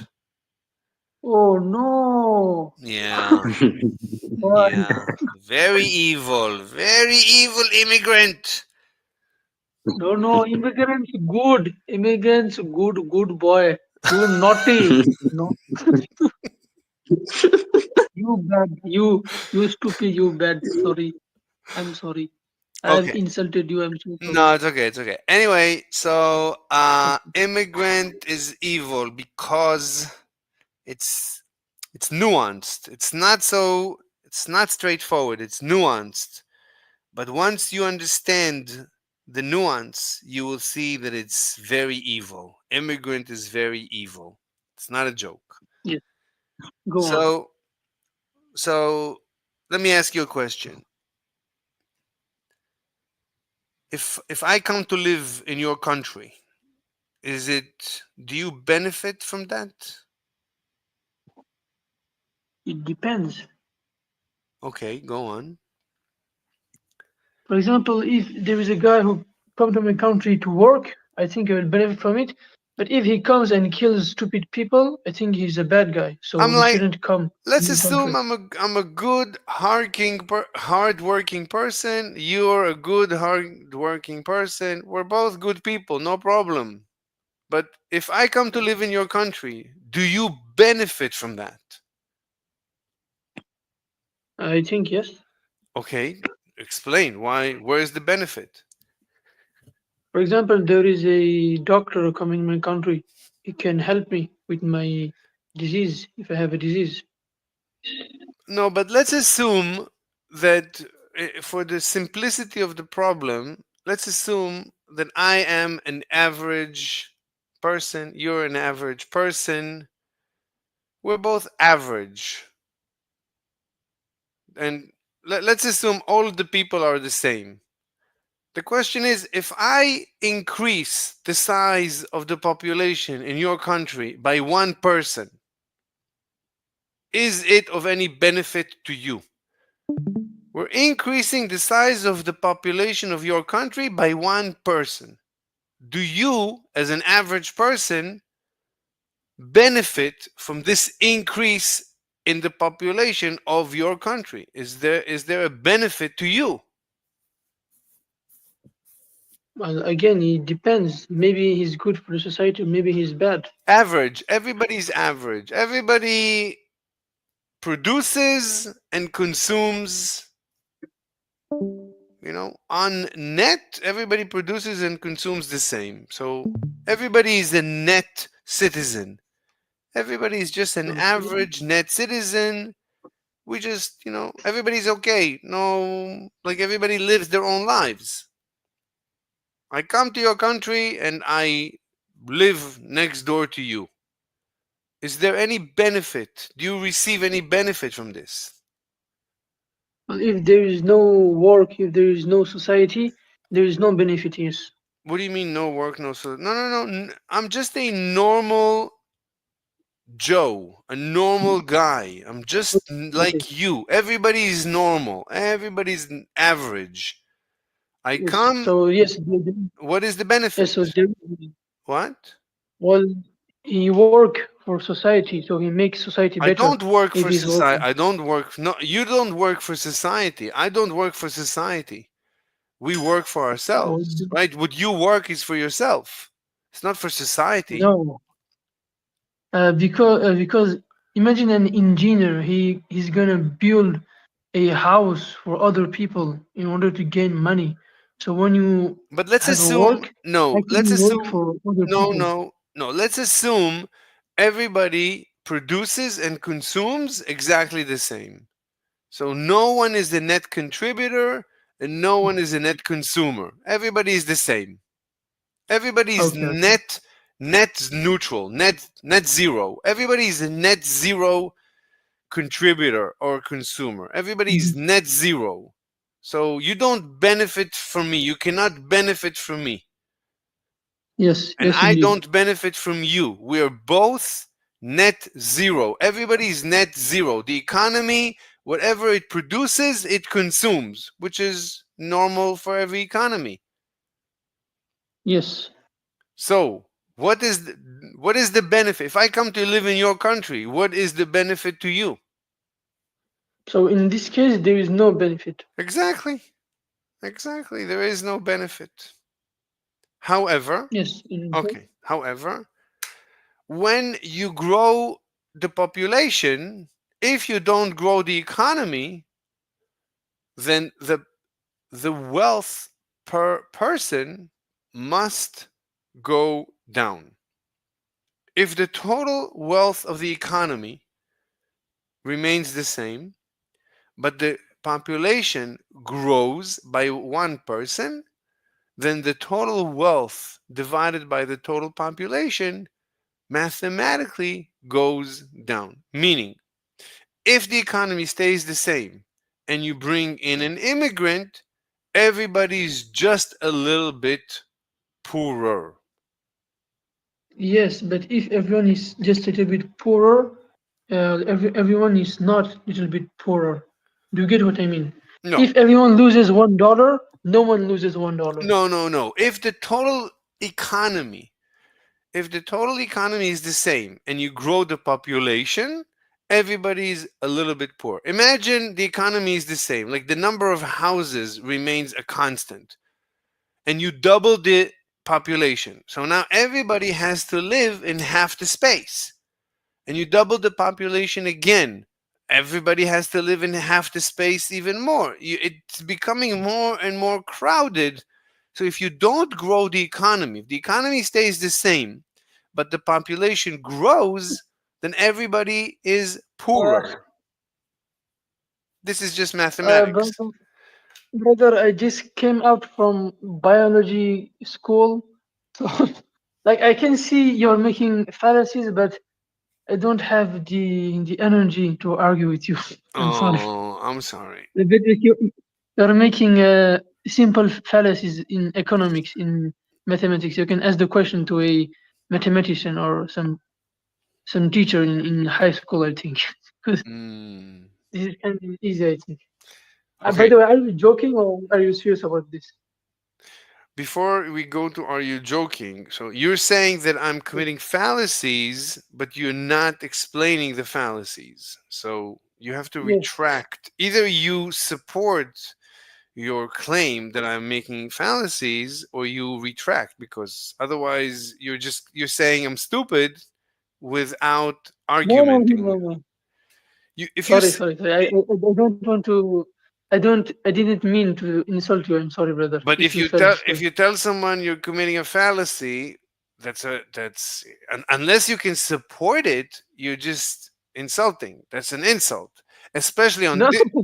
what? Especially on Why? this, especially on Discord, where everybody, we're all debating and we're all very sensitive to logical fallacies. So to tell someone that he's committing a logical fallacy, that's the biggest insult on Discord. There is no bigger insult. Okay. Humans make fallacies. This is why there is school. But you have to, if So you're claiming I'm making a fallacy, you need to support it. You need to explain it. You can't just say, I'm not a mathematician, go speak to a mathematician. If you can't prove that I'm committing a logical uh, fallacy, you cannot claim what you cannot prove. It's not nice. yes. You're lying. Tell me, by the way, what are you doing in Discord? Like, what is the point of this VC? On this VC, my point is to argue, to debate people about immigration is evil. Oh, okay. Well, have a nice day. I hope you found some good people. Thank you. Thank you. All right, so somebody created the room immigration equals not evil. This is interesting. Fearsing, Pseudo, Wickner, Wolf Z.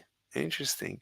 Anyway, I'm beginning to become a little bit of a hungering, individualistic, personalizationistic,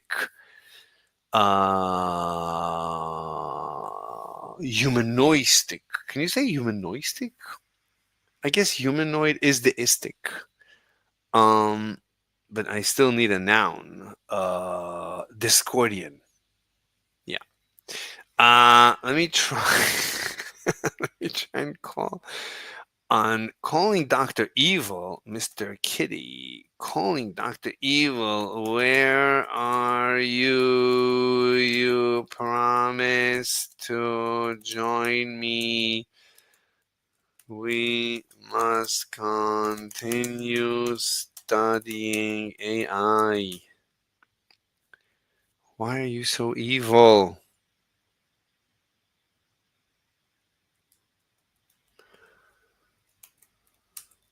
Why are you so evil? Okay. Let us continue. She never replied, or did she? Let me see. Let me see. No, I don't see a reply.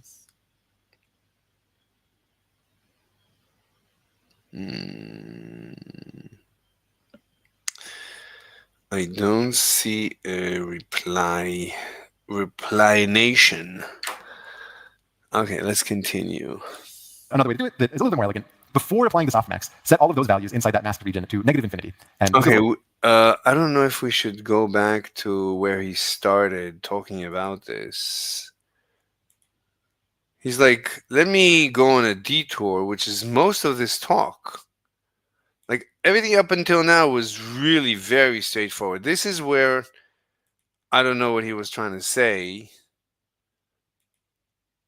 I don't know what he's trying to say. This is where he started talking about maybe attention, and I got totally lost. what's going on inside this attention block? What is the specific mechanism by which information is transferred back and forth between these vectors?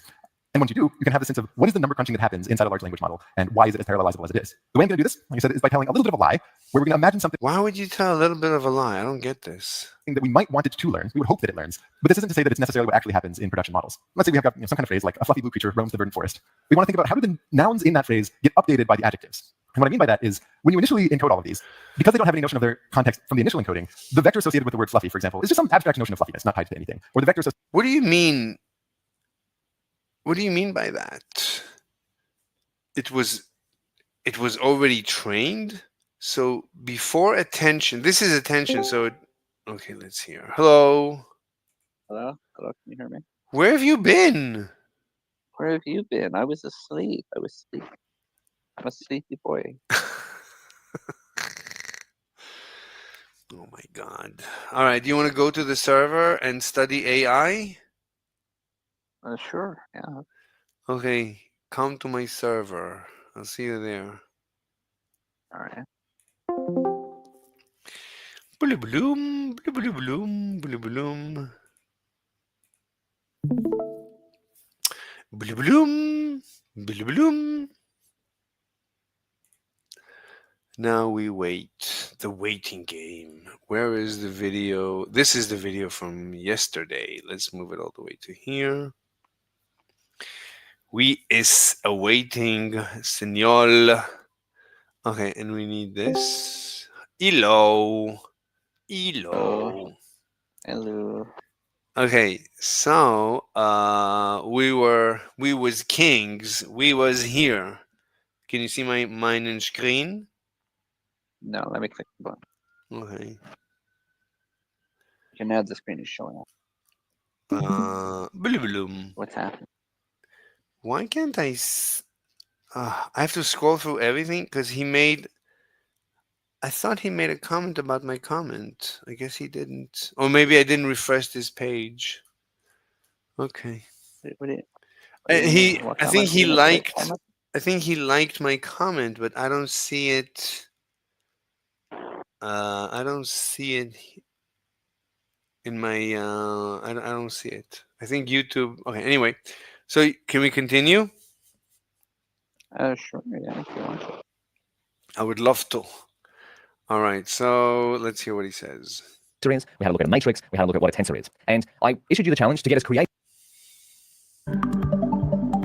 Yeah, I didn't do that. It sometimes refreshes. This is YouTube.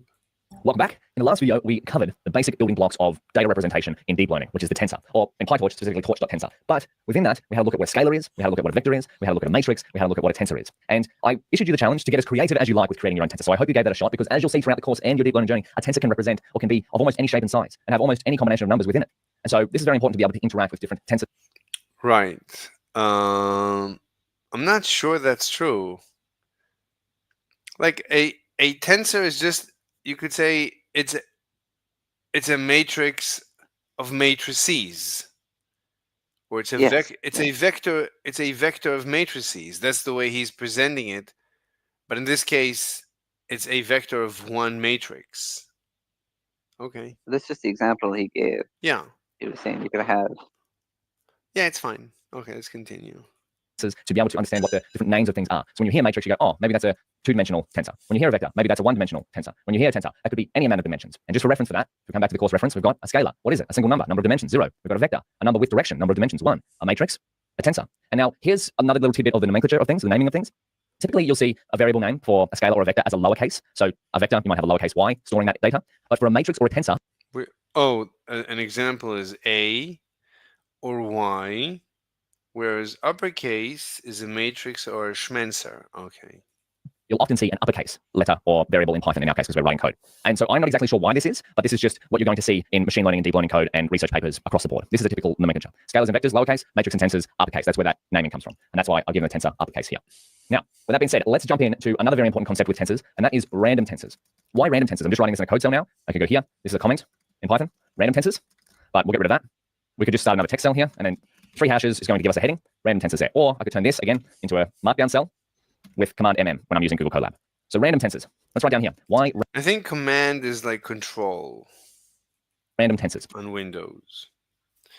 Yeah, why random tensors? I would say because when the weights and biases, originally you want them to be random. So we've done the tedious thing of creating our own tensors with some numbers that we've defined, whatever these are. Again, you could define these as almost anything. But random tensors is a big part in PyTorch because, let's write this down, random tensors are important because the way many neural networks learn is that they start with tensors full of random numbers and then adjust those random numbers to better represent the data. So seriously, this is one of the big concepts of neural networks. I'm going to write in code here, which is this is what the tick is for. Start with random numbers, look at data, update. Wait, what is the tick for? To better represent the data. So seriously, this is one of the big concepts of neural networks. I'm going to write in code here, which is this is what the tick is for. Oh, in code. Okay. Start with random numbers. Look at data. Update random numbers. Look at data. Update random numbers. That is the crux of neural networks. So let's create a random tensor with PyTorch. Remember how I said that PyTorch But why do you do it in code? What's the benefit of writing that line in code?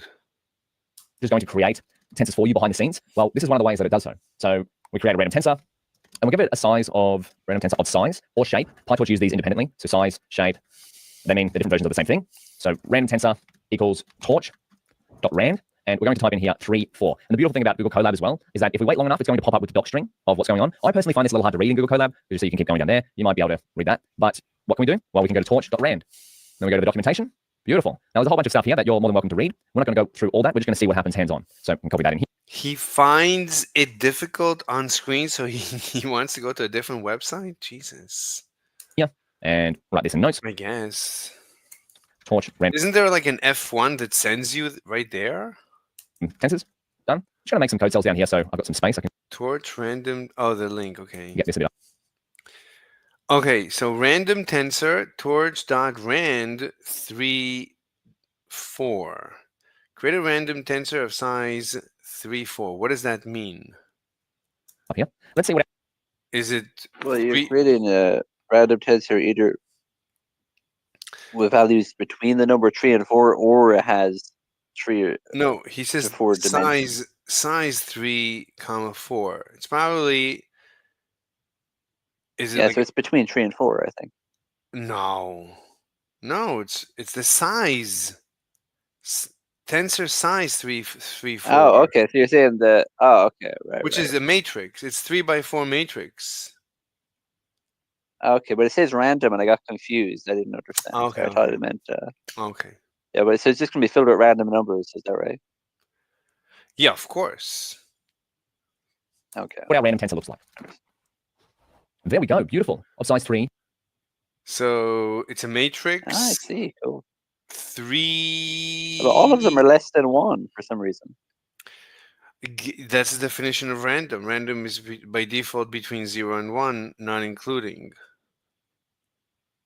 Oh, 4. okay. I didn't think so. Yeah. So we've got 3 or 4 elements here, and then we've got. So it's 3 rows. So 3, 4 means 3 rows by 4 columns. Okay. 3 deep here. So again, there's 2 pairs. So what do you think the number of dimensions will be for random tensor? NDIM. 2. Beautiful. And so we have some random numbers here. Now, the beautiful thing about PyTorch again is that it's going to do a lot of this behind the scenes. So if we wanted to create a size of 1010, in some cases we might want 1 dimension here, and then it's going to go 1010. And then if we check the number of dimensions, how many? Okay, now it's a tensor.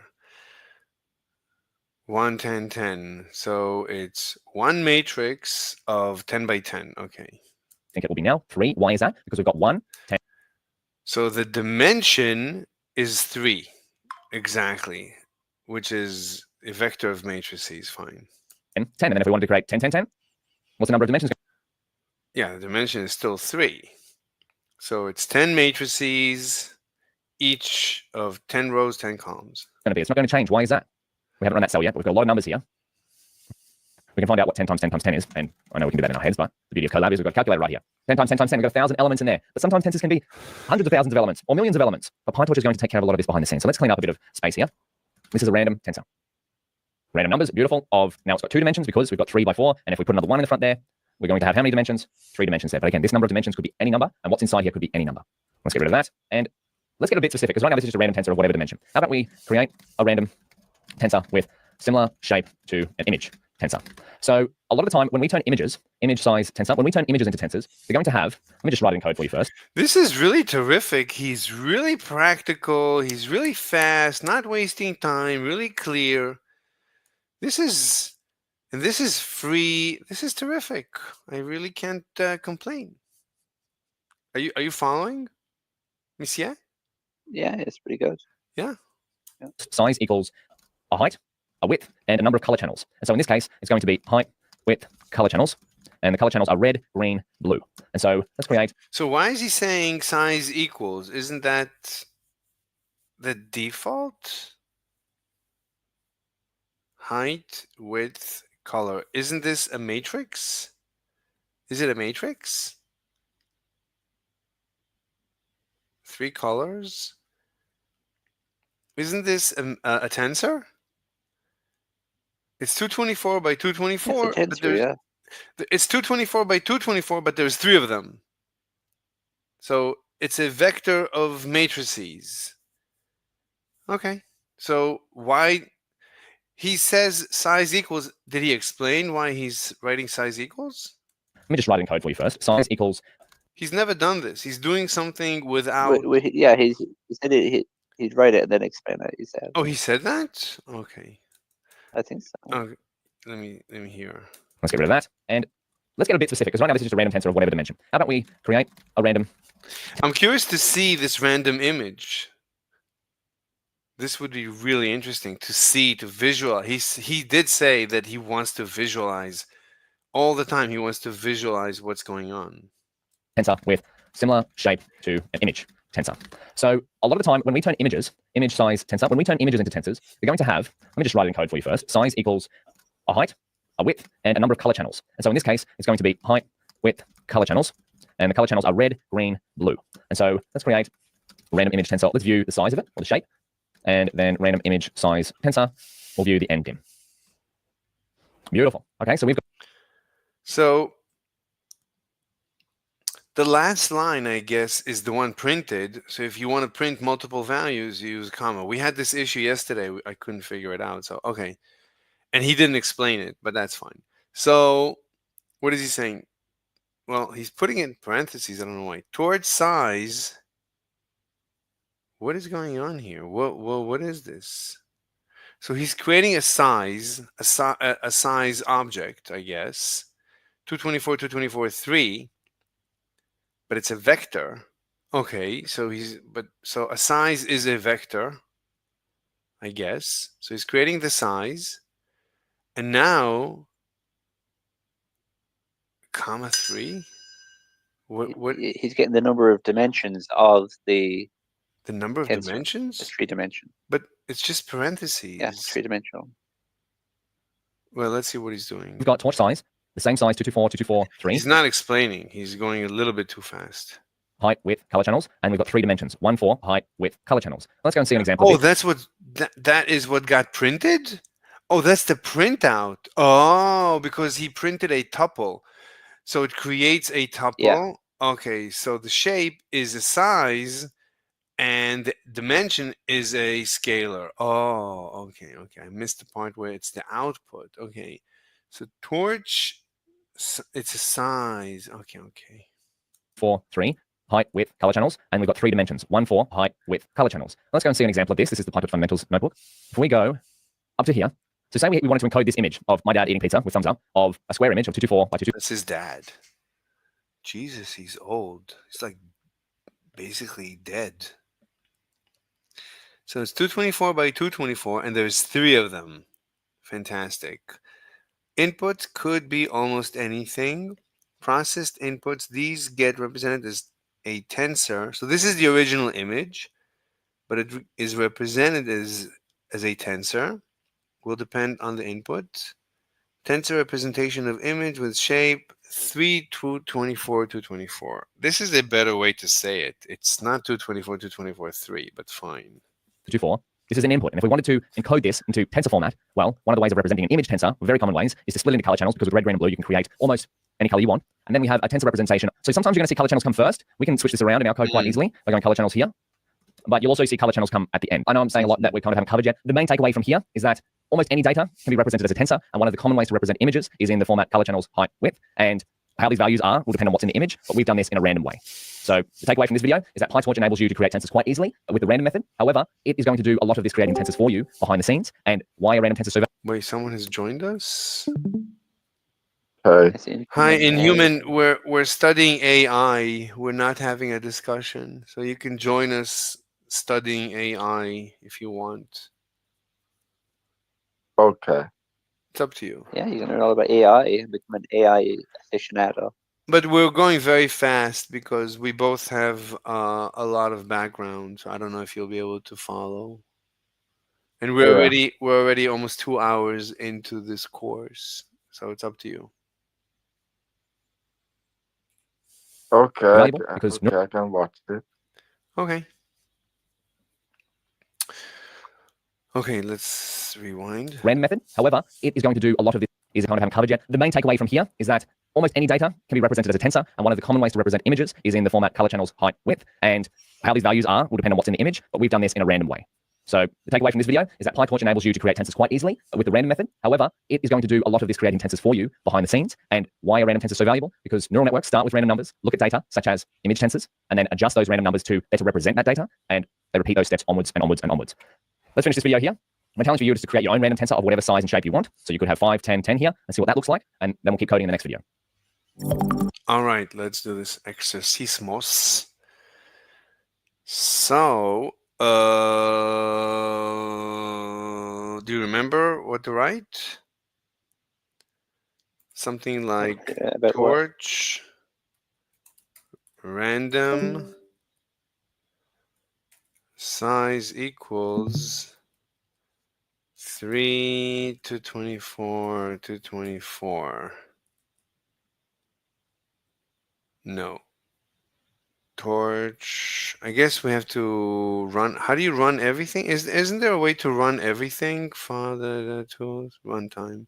I'm not familiar with Google Colab. I don't Yeah, know. here, Control F9. So Control. Oh my God, this is going to be so difficult.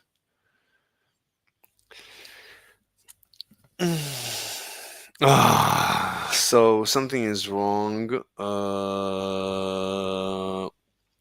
No, we said it's. No, I think it's. Let's do a 3x4. Random. Is it random? Random or rand? I think it's rand. Rand. 3, 4. Okay. And now let's do 224. 224. This is going to be huge. Oh, and it's not showing everything. Look, That's what she said. It's not going to be huge. Okay. But you know that you're supposed to say to a chick, you're supposed to sexualize conversations with chick. I don't know if you noticed, but I'm not so much a chick. Not so much. Not so much.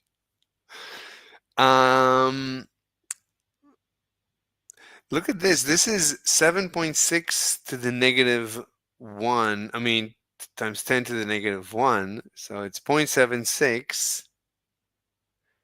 I guess it's trying to save space with the scientific notation. Interesting.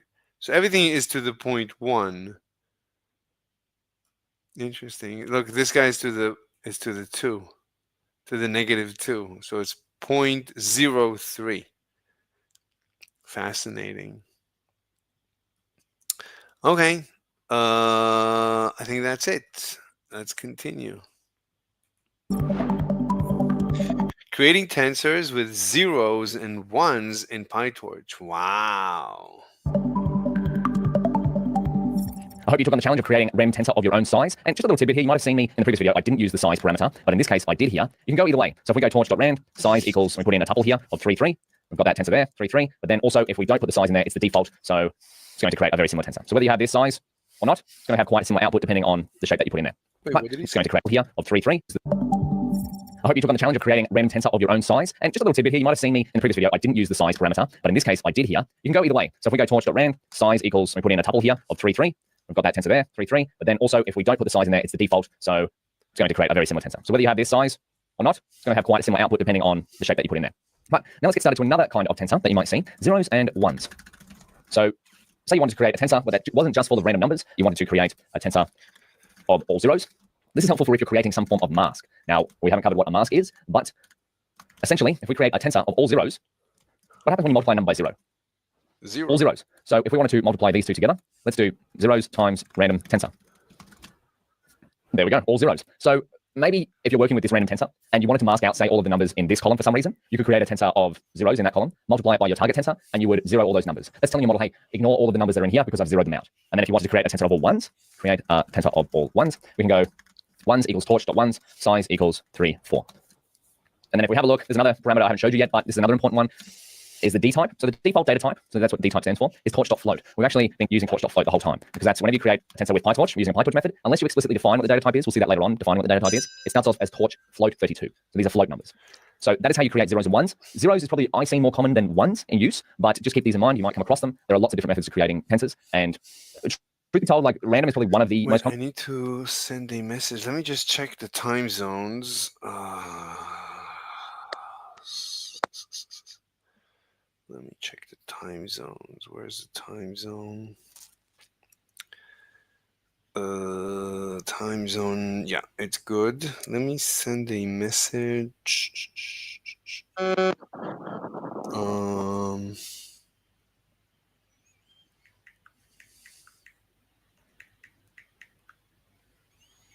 One second.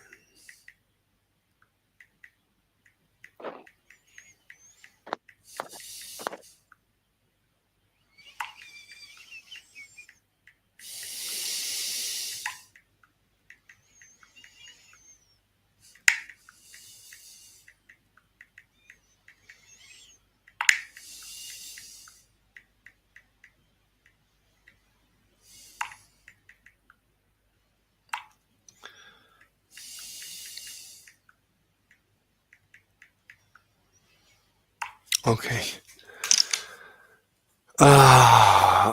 Common, but you might see zeros and ones out in the field. So now we've covered that. Let's move on into the next video where we're going to create a range. So have a go at creating a tensor full of zeros in whatever size you want, and a tensor full of ones in whatever size you want. And Wait, are you getting a phone call?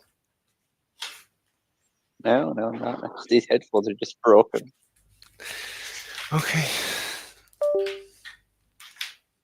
see you in the next video. Oh, next video. Then we need to do the exercismos. It's very good that his videos are like short, so we can do quick exercismos. Everything is quick. Give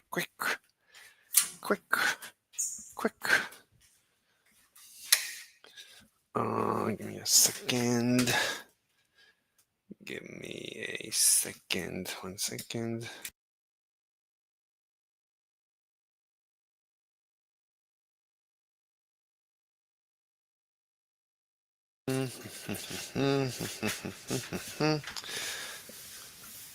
All right. So, okay.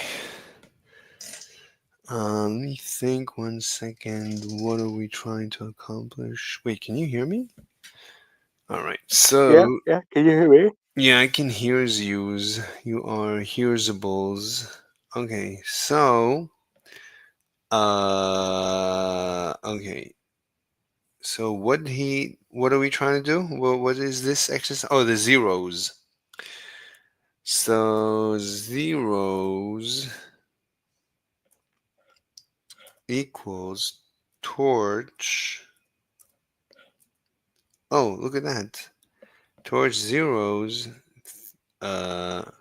Wait, don't you hit tab? Yeah. Okay. Let's see it. Okay, and the same goes for ones. So if you just call it ones. No. Ones equals, there it is. Okay. And shift enter. This is wonderful. This is just wonderful.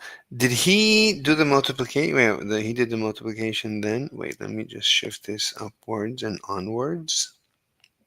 So now, the matrix we had, what did we call it? Oh, did we even call it? Oh, we didn't call it a name. So this is the random matrix.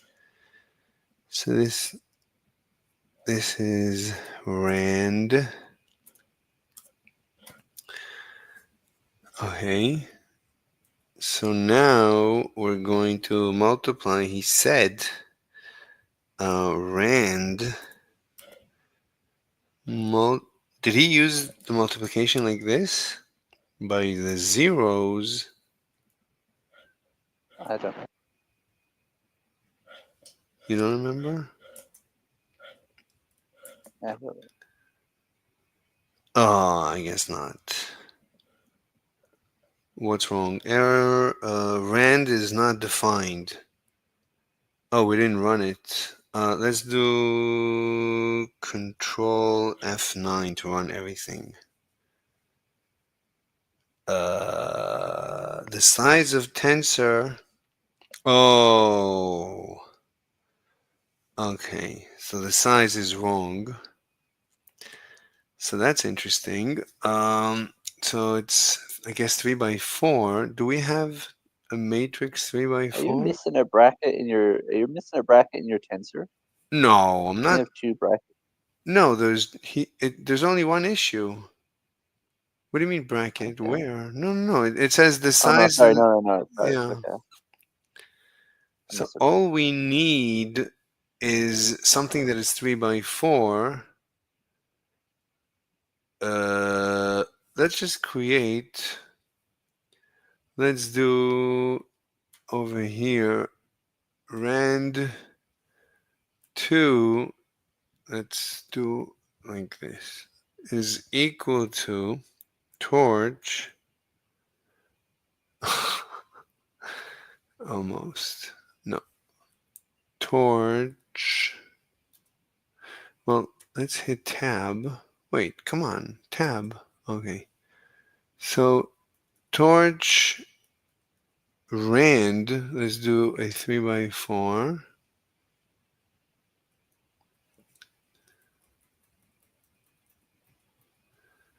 Three by 4. So that's going to be rand 2. And then we're going to do rand 2 and run this. All right. That's more like it. Okay, I think we're ready to continue to our next endeavor. Creating a tensor range and tensors like other tensors. Oh, that's Welcome back. I hope you took on the challenge of creating a torch tensor of zeros of your own size and ones of your own size. But now let's investigate how we might create a range of tensors and tensors like. So these are two other very common methods of creating tensors. So let's start by creating a range. So we'll first use torch.range, because depending on when you're watching this video, torch.range may be still in play or it may be deprecated. If we write in torch.range right now with the PyTorch version that I'm using, which is torch.version, which is torch or PyTorch 1.10.0, torch range is deprecated and will be removed in a future release. So just keep that in mind. If you come across some code that's using torch.range, maybe out of whack. So the way to get around that is to fix that is to use a range instead. And if we just write in torch.arange, we've got tensors of 0 to 9 because it, of course, starts at 0 index. If we wanted 1 to 10, we could go like this. 1, 2, 3, 4, 5, 6, 7, 8, 9, 10. And we can go 0, or we go 1, 2, 10 equals torch arange. Wonderful. And we can also define the step. So let's type in some start. And where can we find the documentation on arange? Sometimes in Google Colab you can press Shift Tab, but I find that it doesn't always work for me. Yeah, you could hover over it, but we can also just go torch arange and look for the documentation. Shift Tab. Okay, that's good to know. Torch arange. So we've got start and step. Let's see what all of these three do. And maybe we start at 0, and maybe we want it to go to 1,000. And then we want a step of, what should our step be? What's a fun number? 77. So it's not 1 to 10 anymore, but here we go. We've got start at 0, 77, plus 77, plus 77, plus 77, all the way up to it finishes at 1,000. Nice. So we wanted to take it back to 1 to 10. We can go up here. 1, 10, and the default step is going to be 1. Oops, we needed the end to be, it's going to finish at end minus 1. So there we go. Beautiful. Now we can also create tensors like. So creating tensors like. So tensors like is, say you had a particular shape of a tensor you wanted to replicate somewhere else, but you didn't want to explicitly define what that shape should be. So what's the shape of 1 to 10? 1 to 10. Now, if we want to create a tensor full of zeros that had the same shape as this, we can use tensor like or zeros like. So 10 zeros. Zeros equals, I'm not even sure if I'm spelling zeros right then. Zeros. Well, I might have a typo spelling zeros here, but you get what I'm saying. Is torch zeros. Oh, torch dot like that. That's why I'm spelling it like that. Zeros like 1 to 10. And then the input is going to be 1 to 10. And we have a look at 10 zeros. My goodness, this is taking quite a while to run. This is troubleshooting on the fly. If something's happening like this, you can try to stop. If something was happening like that, you can click run and then stop. Well, it's running so fast that I can't click stop. If you do also run into trouble, you can go runtime, restart runtime. We might just do that now just to show you. Restart and run all is going to restart the compute engine behind the Colab notebook and run all the cells to where we are. So let's just see that. Restart and run runtime. If you're getting errors, sometimes this helps. There is no set in stone way to troubleshoot errors. It's guess and check with this. So there we go. We've created 10 zeros, which is torch zeros like our 1 to 10 tensor. So we've got zeros in the same shape as 1 to 10. So if you'd like to create... I mean, this is incredible compared to the beginning of programming. Like, programming used to be such a nightmare. Today, it's like... it's so different. Okay, 1 second.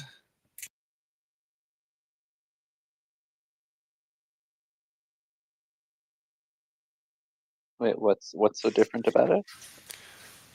I mean, it's programming used to be completely different. Like Like you have so many libraries today. Like everything is with libraries and libraries. There's just a library ready to do anything, and Yeah, it's a yeah, totally that's true. different universe.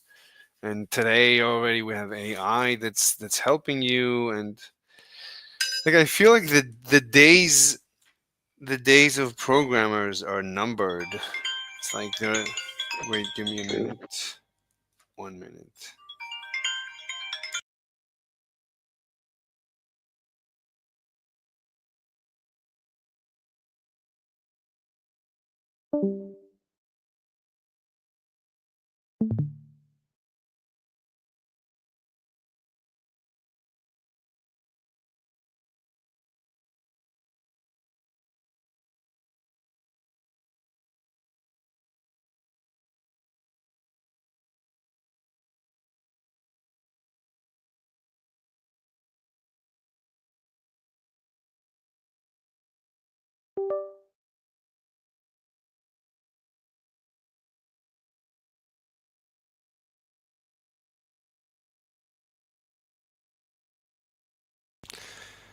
Okay, I'm gonna maybe need to take a break.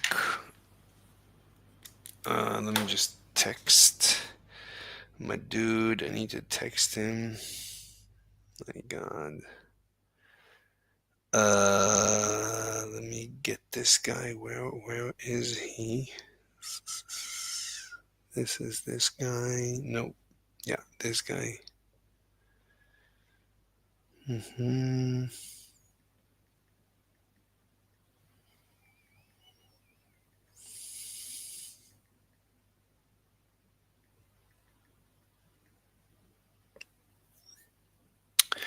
Okay, we can wait. Can you hear me? Yeah, you can hear me. All right, let's continue. Are you there? Oh, you're gone. How did that happen? Why did he go? Did not expect that.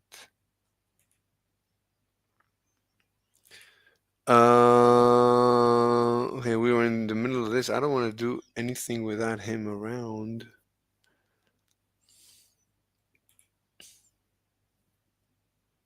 Anyway, I gotta take a break. Okay, so let me take a break. You know what? Let's end it, and I'll go eat, and then I gotta make a phone call. So I think it's a good time to take a break. Okay, bye bye. To that. Let me just text. Who wants 10? Okay, 10 can be my friend. That's fine. Evil. How do I communicate with evil? Friends online. Mr. Kitty. There he is. I need to take a break. I'll be back later and we can continue in about 2 hours, I'm guessing. See you. All right. Let's give a title to today's. Let me just message him.